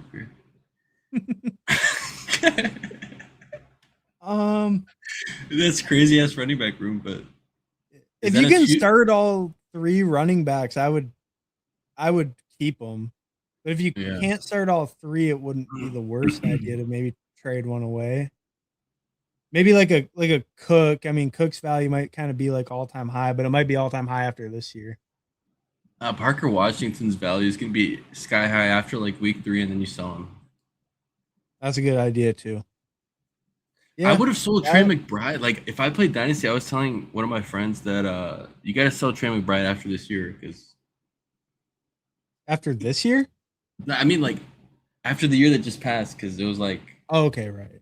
No, because like even if he repeats that, it's like okay, cool, but like you just gotta like he's not gonna keep going, so you kind of have to like. What people are excited, you have to get the value. After this year, I don't know if it's going to be that valuable. Yeah, I'm kind of with you. I think he's going to have a down year. I actually don't hate that call. Maybe see what you can get from McBride. He's an elite tight end. You might get a lot. I wouldn't hate it, but if you want to keep him, I don't know. Maybe trading Cook if you can't start him wouldn't be too bad. But if you can start all 3 running backs, I'm probably not trading them. They're too valuable. But if you don't have a way to start them, role. Cook is in the Kamara role, I heard, bro. He's going to be catching like 75 passes, bro. And if you can start all 3, they might do enough to just carry you. So I like those start 2, like the two flex leagues. I like those. You can start 4 running backs. Yeah, I like those a lot too. Because it just gives you way more freedom. You can kind of just do whatever you want with the roster. Yeah, and then elite QB is worse too, which is good. Reminds me of Michael Wilson. Dell may take back wide receiver from Higgins. I'm not buying that too much. I'm not much of a Tank Dell believer. Are you a Tank Dell believer? No, the problem with Tank Dell is just his size. It's just never going to be a full-time like you could say he has the talent to be that, sure, but it doesn't really matter. It's like if you're like most people who are Muggsy Bogues size aren't going to be in the NBA. So it's like sure, for every Devonta Smith, you have a bunch of Tank Dells who flash, and then it's hard, bro. It's hard when you're Marvin Harrison size. Marvin Harrison's getting banged up. How the fuck do you stay healthy at 165, bro? I'm sorry. It's just not like I don't. If he kills me, he kills me. I don't even think he can spike that hard anymore because there's way more competition now. So. I think too, like the second year for him just wasn't as impressive before the injuries, and then he deals with all these like gruesome injuries. It's just. Like maybe back, but being undersized already, not the craziest athlete, deal with all these injuries. Like, I don't know. Yeah, it just seems not a bet I'm making a ton. He reminds me of J.K. Dobbins of wide receivers, bro. Like, because I don't even think he can finish the season anymore. Yeah, I mean, I mean, it might be true. Being that small and dealing with those injuries, I don't hate that take. I don't hate it. JT might have a hold in until he gets a new deal. JT second round incoming. Man, I hope. I mean, but the holding, it's scary. JT's really about it. He'll fake the back injury. I'm slurping DiPrino, but I'm already max pretty much. So George Alani is just Hawaiian Matt Asiata. I assume they're both Hawaiian. Good one, McNick. I traded ETM for T Higgins. Did I lose or win? I have A-Chain and Jacobs. You won that. I think you probably won that. Yeah. I mean, ETN sucks though. Yeah. Yeah, he probably won that getting T. Is that Trey McBride or Dwayne McBride? I believe it's Trey McBride. All right. All right. We made it. We made it through the comments. Dude, being a streamer is hard. I realize, like being with you here, it's like there's a lot going on, and whatever you could say that you're not a big time streamer yet, but you have 250 subscribers. So I mean, so you can imagine what Flock's dealing with the flooded chat. Yeah, yeah. Well, see, but then eventually you just get big enough that you have to start you can't cleave them all. But I hope to never get there. I'm gonna be one day hopefully I have like 1,000 chat messages and I'm just ripping them for like an hour and a half.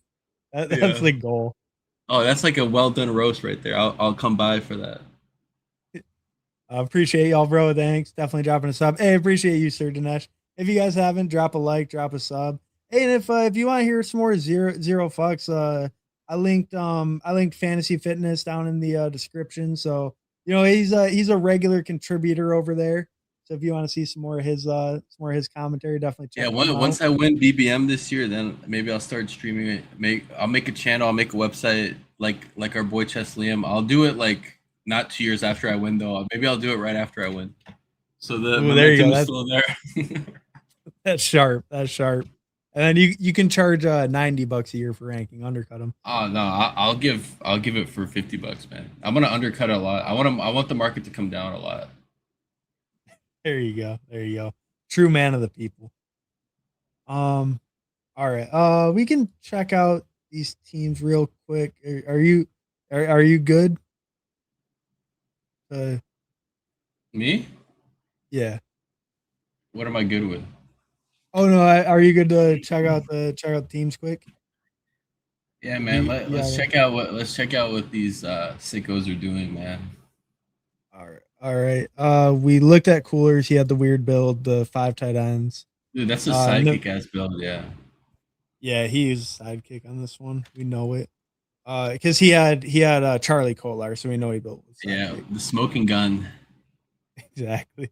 Nephilim, Jackson Dart, Bo Nix, Baker Mayfield, 3483, James Cook, Devon Achan, David Montgomery, Jadarian Price, Neighbors, Godwin, Sutton, Diggs, Tesla, Mooney, Hurst, Bell, Sadiq, Dulcich, Ingram. That's I like fire. the running backs a lot. See, I feel like this one kind of same thing. Like probably didn't need Baker right there. Could, Yeah. but I No, mean, but you pulled up I think Godwin, so you kind of needed him. You pulled up Godwin that much, yeah, yeah, he's a smash. I mean, look at that. Godwin at 64, that's a smash, bro. yeah, because he did stack it up and stuff. I think to me personally, I would maybe argue you want to spend some of this quarterback capital at like a fourth or fifth receiver, and then maybe get your third quarterback a little bit cheaper. But I Dude, you could think have this is pushed Baker. fine. I You mean, built into the offense. Yeah, you because you could have pulled him pushed up. Baker, yeah. Yeah. Yeah, could have maybe waited on Baker and tried to get like a receiver in there. I think that would have been helpful. Oh, or Um, you could have waited on Godwin and got another receiver in there. And then Godwin yeah, came that's back. true. Yeah, I mean, it depends how many you're doing, but generally, yeah, if you're pulling a guy up that much, you'd probably just get him back. So, Hey, you we know, weren't taking him, so you were safe.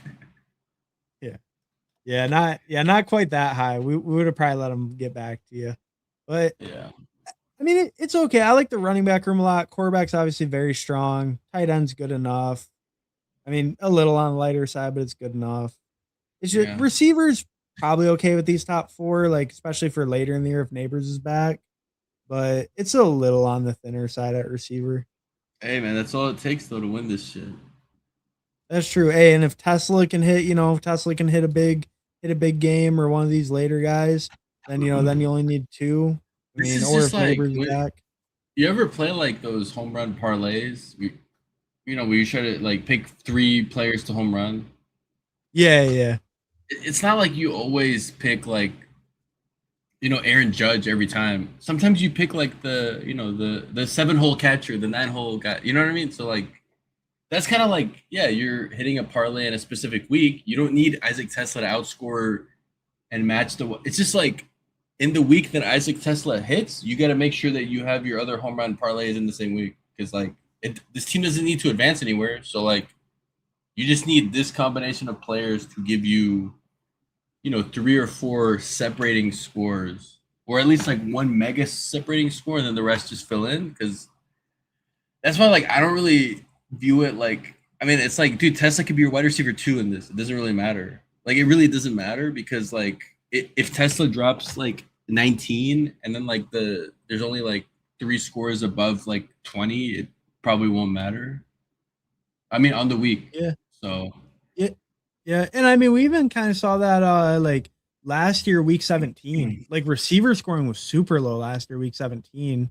It was like top yeah. 10 was only like what, like 15, 16 points or something like that. Yeah, I wouldn't say it wasn't really like super low at the top end. It was just like that there was no outlier scoring. There was no like 40s and stuff. It was just like, you know, 24, 22, 21, 19, 18. Yeah, so but like still 18 is Yeah. a good score. Like in half PPR, 18 is a good score. So Yeah. Yeah. I guess, yeah, you're more right. Just no, like you had to have that guy super outlier thing. well Like, I mean, Burden was obviously there were some guys Burden. you do like Burden, yeah, but like Yeah. he didn't drop like a 30 something, or no one dropped like a crazy. But his I Yeah. guess was on that week like a good But standard to but if you look at the previous year what won, it's like Devonta with 27. So it's like 3 points more than Burden. And then like BTJ had 20. And then like yeah, there was a couple 25s, but the T Higgins was the overtime game. So like sometimes when you get into overtime and these crazy variables of like that wasn't a normal game that happened the previous year. Yeah. And Yeah, that's the neighbors score wasn't even on the winning lineup. So yeah. Yeah. Yeah, no, that is a good point. That is a good point. I guess it is just that thing. Like any of these guys could hit. I mean, and the top guys are good enough. It's like I don't know. Yeah, it could get there. Especially yeah, if one of these later guys does hit you with that pretty decent week. you just need that. You need that 17 sometimes, man. That 17, that 19 from Tesla, and you're actually cooking, bro. But if you know a 12 is not gonna give you shit, really. So. Yeah. Hey, that 19 Tesla can make them end zone grabs. Maybe you can get 2 in one game. Bro, You know, his and Raz is like he's 10, Tesla. bro. Yeah, it's like a straight up 10. He's a freak athlete. Um, All right, we all right. got. Check Did we out. check this? No, we already checked this out, didn't we? Yeah. No, we need Did Paulino we? now. Yeah, we did because this Oh is yeah, the we did because that running back room. That's right. naked Caleb is crazy. Where Yeah, that's right. Naked Caleb, and then the huge dude, Patriot. Komet was there for you, brother. Yeah, Komet the was there. guy. The fucking sidekick would have told you to take Komet. Come on, man. It's just $500 a year. You would have told you to take Hey, Komet, bro. hey, I know Thad ain't using no sidekick. He knows ball. He knows way too Yeah. much ball to use a sidekick. All right, heavy But hitter. yeah, Is heavy hitter still here? he might be. I mean, he's an OG though. Paulina's an OG. We'll check him out. Yeah. Uh, Jaden Daniels at 78. Jaden. Look, we reached on Hurts then, I guess. Oh yeah, definitely. Yeah, I mean, he got a huge value on Jaden. We definitely reached on Hurts. Uh, interesting QB room. Jonathan Taylor, Yeah. Harvey, Rashad White, Brooks, Tyler Algier, Flowers, Garrett, Jameson, Brian Thomas, Trey Tucker, Travis Hunter, Omar Cooper, Malik Washington, Bowers, Andrews. Or he's just like draft or like okay, first of all, you're drafting all my guys, then you expect like a bad grade. But honestly, like here's the thing, like you're farming for a good grade, which you'll get, but dude, you didn't need Kirk Cousins. You could have fucking I would have given you a better grade if you took Michael Mayer instead of Kirk Cousins. Like not even joking. Like what was the Kirk Cousins doing here? It's just Well, he had the double. He had a Raiders double.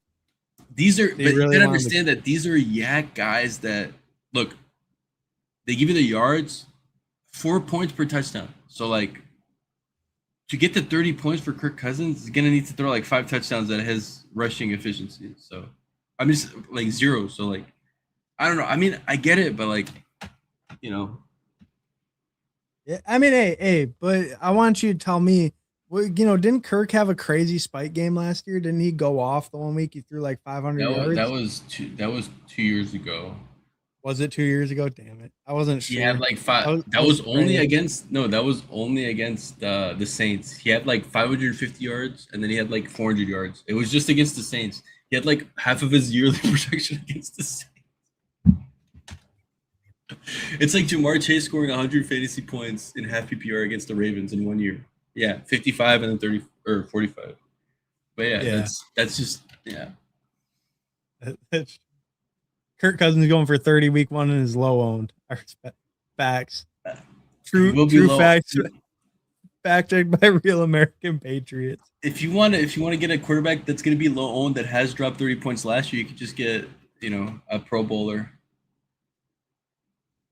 Yeah, no, that is true. That is true. You could get a Shadur, and he might start all 17. Who knows? Yeah. The guy was on Professional Fanatics last night because I saw him too. I wouldn't say I was on it. I was in the stream. I said hello and I was talking in the chat. I wasn't on the show, but I He, was there. Yeah. but he felt your John felt your presence. He knew No, you. but I It was just like you were on the stream. The way, I was there. Dude. Like I actually really like that stream, but it was funny because it was kind of like it feels like kind of wholesome, like in the sense that it's just a bunch of sickos. But it was like so we're talking about Michael Mayer being a great scheme fit for a Kubiak offense and his historical usage. And then on the other hand, someone in the chat is like, "Oh, Zero, what's the G in your name?" And I'm like, "What do you mean?" And he's like asking about my goat horns. He's just like it's just like this like crazy. There's like, "Oh, what's the G on your dog?" It's just like super wholesome. Plus like the most degenerate. Like we're like grinding like these like. Well, I think Michael Mayer snap share is actually not going to be 60%. It's going to be closer to 75%. And it's just like everything in between is just like we have like newer people. I guess it was like newer people there, and it was just like this. I mean, that's just sick shit if you think about it. Talking about Michael Mayer in July. yeah, yeah. It is kind of crazy when you think about it. Like talking about backup tight ends and stuff. Not backup. You hate that term. Don't call him a Starting backup. inline tight end, But brother. starting inline tight end. Talking about the yeah starting inline tight ends in July. Um. All right, we'll do real quick. Sir Dinesh, is my team good? May, A Chain, Jacobs, AJ Brown, Pickens, T Laporta. Sorry if you answered it already. Your team's solid. Your team's solid. I think we did Yeah, look at it a little bit ago. It's a yeah, solid squad overall.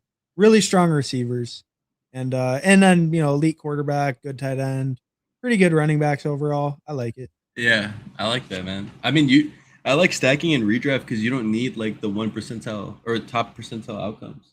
So it's just like if you think the Patriots are gonna score well, then it's like okay, like yeah, you don't need to score like fucking 200 plus points every week. You got to beat your matchup. Right, exactly. You just gotta beat your opponent. All right. Do we got Lolsimo and Underdogs Anonymous, and then we're done. Then we're good. Kyler Rogers, Penix, Bijan Love, Quinshawn, Ramondre. Kind of like that hyper fragile. Drake London, Burden, Tyson, Metcalf, Conception, Jawan, Jeremy Bernard, Pitts, TJ Hawk, AJ Barner, Washington. Well, your problem was you didn't take Mayer, Uh, but we'll look past that. yeah, no, big Darnell over Mayer, obviously a mistake. You gotta take Mayer every time. But no, I think I like I would have taken Austin Hooper. I'm not even joking. I got you, Rod. We'll get you in 1 second. Well, he has Pitts actually, right? No, if he has Pitts, I wouldn't have taken Hooper. Okay, never mind. Yeah, I wouldn't have taken Hooper. Yeah. I don't have 0% Hooper. Is all I'm gonna say. So Yeah, really. Yeah, I'm at 0% Hooper. I don't get that wild. I need to get a little bit more wild with my late tight ends. I need to get more adventurous in my life. Stop clicking fryer moves I every had a time. Drake London and Bijan start, and I just had so many of those that I took Tua and then I took Austin Hooper. But honestly, it was because Michael Mayer got sniped. I'm not even joking. He actually got sniped, and I got pissed off. Yeah. Whenever Michael Mayer gets sniped, it's like, dude, like now I have to diversify to Cole Kmet or like Austin Hooper. Well, it's like it probably hits harder because of that thing where it's like the guy that you never feel like will even get drafted. So when he does get sniped, it just hits way harder. You're like, man, you weren't It's a supposed. parlay of why? Because it's like I'm not gonna take like a Kate Otten because I can get Mayer later, and I want to take this other player I want, and then like Mayer's not even there, and like I could have just had Kate on. So like that's the part where it's like, okay, now I have fucking Austin Hooper, and then It could have just been Kate Otten, but I wanted Mayer. Yeah. yeah, Yeah, that does no, make I it wanted worse. another player instead of Kate Otten, and then but then you're like, Right. fuck, like Kate Otten was right there. I could have had him right here. 95% snaps on the Bucks. All right. So I think, yeah, no, this is a pretty good hyper fragile. I like these four. Stack up that Yeah, week 11 buys. You have some other strong weeks. I think the yeah, rest of the team is pretty good overall. Like no real weaknesses. Good spike week guys. A lot of younger yeah. guys, maybe kind of playing a little bit more for late in the season. That's a mega, bro. Um, No Roman Wilson, brother. Are you even trying? No Roman. Wait, no Roman Wilson. That's oh, crazy, bro. Roman. I don't think you're trying, bro. You gotta scroll a little bit further than that. Like you scroll kind of far to Darnell, but that's like you gotta get into that 215.9 range. That's the sweet spot. If you can get to 216 or even undrafted, I mean like fully undrafted, like zero ADP, that's even better. But if you ever like don't no, like these are actually good plays because like I actually click Turpin sometimes, I click Demario Douglas sometimes. Mims is sick. Eric All is actually like reasonable. Zacchaeus is actually a good pick.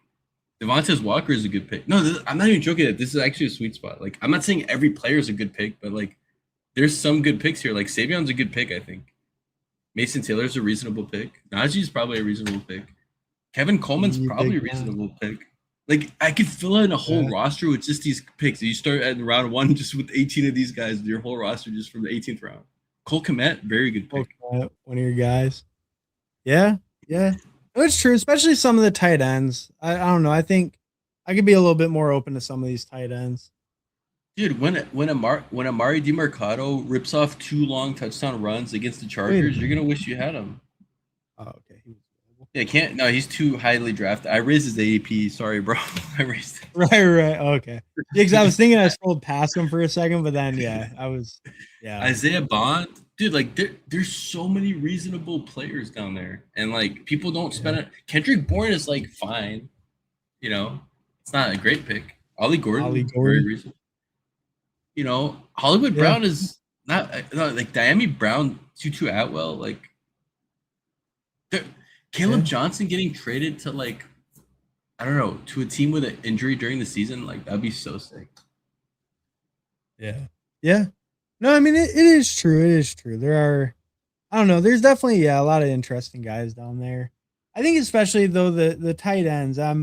I feel a little bit more convinced on these the tight ends specifically. So some Can of I those sell other names you? I already am clicking, No, but let me sell you in the sense that you don't care about advancing. So like low ownership actually is all that matters. You need a top 2% to even get $7 or more. So like you don't care if it's a good advance rate. If it has one spike week that's high, that's all that matters in this mode. It doesn't matter about if he advance rate is good. He could score 27 points, but that's the only 27 he scored all year. He gets demoted to the practice squad after. And that's the only 27 he scored, and that matters for this mode, you know. yeah. Yeah, no, that is yeah, no, that is a good point. I think it's something I'd probably be more open to, especially if I do more of these. I'd be probably kind of looking more at stuff like that, like those later tight ends and stuff, get a little different. Oh yeah, Especially, I I think get it. that getting a little different matters even more in this when you're playing against the entire field the whole time, right? Like any Yeah, other contest, you're playing pods or smaller groups. Like in this, you're gaining even more if your guy's low drafted or unowned. I think if you can combine getting some actual good CLV on early round players, and then you mix that in with like maybe in the last 6 rounds, you start taking like all round 17 and 18 guys early. That would be like a really fun way of like because you're getting actual CLV early on important guys that you really like their spike upside, and then you're just Mhm. like instead of just getting like one of like Bateman or Mooney, you just get like Bateman and Mooney or just like really gross it up at the end, and then it's just like you just get like 3 shitters that spike once with one of your crazy guys that you got like you got a faller on Chris Olave in the 4th round or something. Maybe that's like or whatever. Yeah, I mean that's what we did. All around Crystal Olave in the fourth round. You Yeah, and then got we it. pulled up Cup and Holani, so that is kind of like a little shitter strategy. Yeah. Yeah. Yeah, I don't mind that.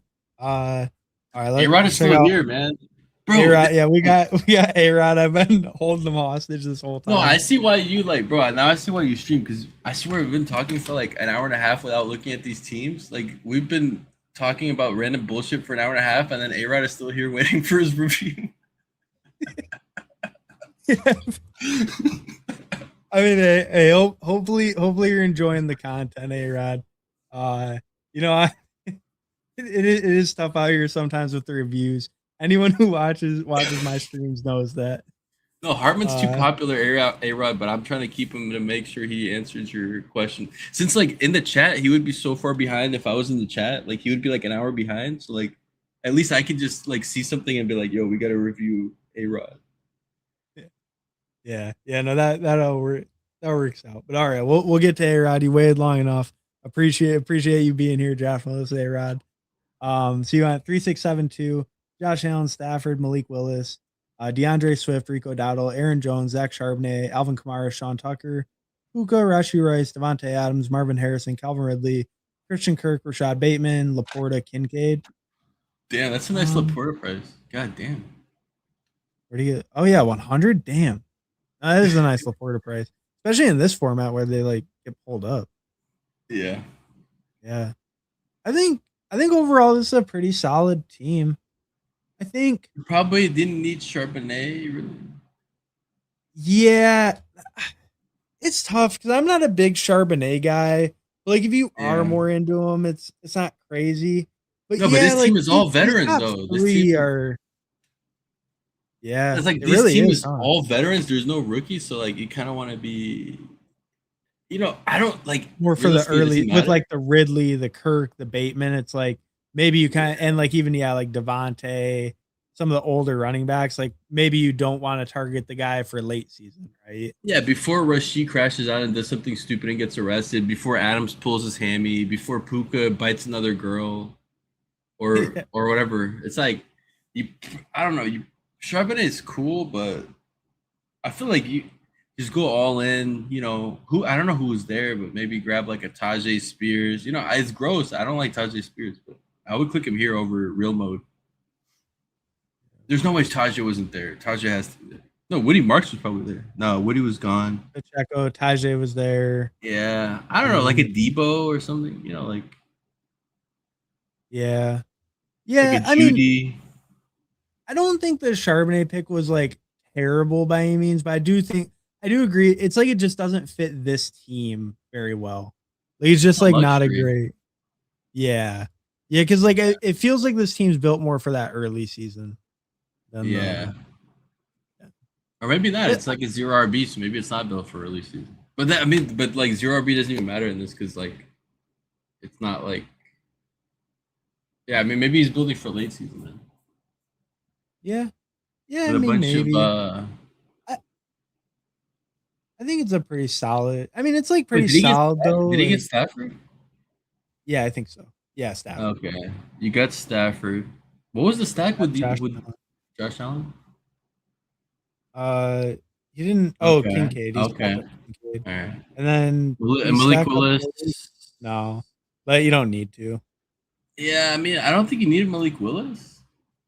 Probably. Yeah, I probably would have passed on Malik Willis. I'm a little bit of a Malik Willis hater though, but I probably would have Yeah, passed on him and put it at like running back, maybe a receiver, one of the skill positions. I would have probably passed on Willis and put it at a skill I position. probably would have taken a fucking another tight end over I think Willis. so. Like no, like three tight ends. No, because you have three quarterbacks and you can only start one quarterback score, but you could start two tight ends and you'll have three at that point. So, That's true. Like a Brenton Strange, or even yeah, like no, I mean, but like a even on one Woody. of your no, but think about it. If you have one of your tight ends on bye, you could still have two of them fit your lineup in theory. So what Yeah. tight end was there though? Strange was there.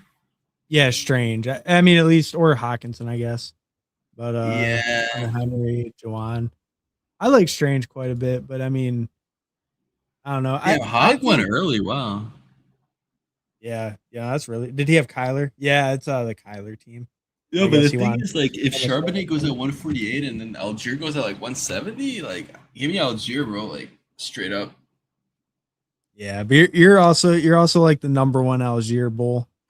So I He's never mean, fumbled, dude. Ramondre fumbles like 3 times per drive or per year. I mean, but like, he's never fumbled. RBs were weak. The fuck, Algier's right there. What do you mean, brother? Algier, RBs were weak. You still got Kamara, and he's before Algier. This is actually offensive. A-Rod is fucking rage baiting me, bro, with this shit. RPs are weak. This is below that. starting running back on the fucking on the Cardinals. I mean, that might be a little hyperbolic, but Who takes the first snap? Wait. Who takes the first handoff? I think it's probably Love, right? You I think think it's it's gonna be Algier. Algier? It I could don't be. think like him. I don't think him taking the What if it's first snap James Conner? matters. What if it's James Conner? It would be if Yeah. he's healthy. No, the best would be if it's just Trey Benson. Yeah, Trey Benson. They give him the whole first drive, never play him again. Yeah, no, but would you be surprised if it like okay, whatever, like if it was Connor or I mean, I think Algier taking the first snap. I don't think it means he plays more snaps than Love, but in a year where you're kind of like, I don't want to say you're tanking, but there's no pressure to win. You have a new coach. Like, is there pressure? Is there like? No, I don't think so. It's I think they could. LaFleur. LaFleur has so much like experience with like. I just feel like you don't hire that like what's his name? Glenn, the fucking defensive guy from the Lions. Aaron. Yeah, Aaron Glenn. Aaron Glenn. Like that's a guy that you kind of give him a chance, and if he fails, that's it. But it's like if you get like a Shanahan, LaFleur type, I don't think you like. Look how long of their leash there are. Like fucking Shanahan's ruining the 49ers like Super Bowl record, and he's gonna be there forever. Yeah. Yeah. Well, he always gets them to the playoffs though. So that's the problem. They do just good enough to keep him. Yeah. No, I think though, like you keep LaFleur at least for like you give him at least like 3 years. Plus, like it's kind of hard to win without a quarterback. I mean, even the great Arthur Smith couldn't do it. So. Yeah, no, that is true. That is true. All right. Oh yeah, so I think we covered it pretty good. I think you definitely like the receivers are strong. I don't mind the running backs. It was just kind of more nitpicking on the Charbonnet pick. I actually think you built a pretty solid squad overall. Though, Algier correlates with Marvin Harrison, brother. I guess maybe he doesn't, but in theory he does. They play on the same team. Yeah, if the team beats expectations, then it's good for both of them, right? Oh, they're gonna beat expectations. They're gonna be a middle of the pack offense probably, but yeah, I could see that. I could see that. But all right. I think we covered all the teams. Sir Dinesh, my one mistake is I traded JSN for AJ and Laporte. I messed up, dude. That's not that bad. I mean, maybe, but in a redraft, that's not that bad. Zero scrolls to last players on the player pool. Yeah, he scrolls deep. But I went beyond that shit, man. I go to the point where I see retired players. I see players. I'm like, oh shit, this guy's on the practice squad of this team. I thought he retired like 7 years ago. Still kicking it. yeah, you know, it is crazy sometimes. Like the guys when you're scrolling down, the guys that are still in the league, they'll like shock you sometimes. But I'm impressed. I respect that because like you're not making millions and millions, but you're still making what, like what's the practice squad? They're making like 300K or something. Yeah, I think so. I think like 300K, something like that. Which I mean, hey, dude, I would take it. Yeah, you're putting your body on the line, but you're getting like doctors' pay, so that's kind of cool. Not too bad. Thanks, guys. Won't be doing much more weeklies, LMAO. Gofford, Tate, and A-Chain for Saquon decline, right? Well, I think we want the Saquon side in that trade. But if it's full PPR, yeah, probably. Yeah. But all right. We got through the chat. We got through the teams. Big shout out to ZeroFuhks for coming on here for a 4.5 hour mega marathon stream where we did two weekly winners drafts. Dude, but talked a whole lot of ball. There's so much ball. People are gonna come back and listen about Michael Mayer's projected, like when Michael Mayer plays over 75% snaps this year, then people can come back and be like, oh shit. Like it Yeah, was said. I'll make clips and shit. If he pops off, I'm gonna make clips of you like touting him on this channel. That way I can drive engagement. Dude, hell yeah. Hey, and if you guys want to see more Zero, check him out over on the Fantasy Fitness channel. He's on there pretty often, a couple times a week. Do you have anything? You got any announcements, any plans, anything you want the people to know?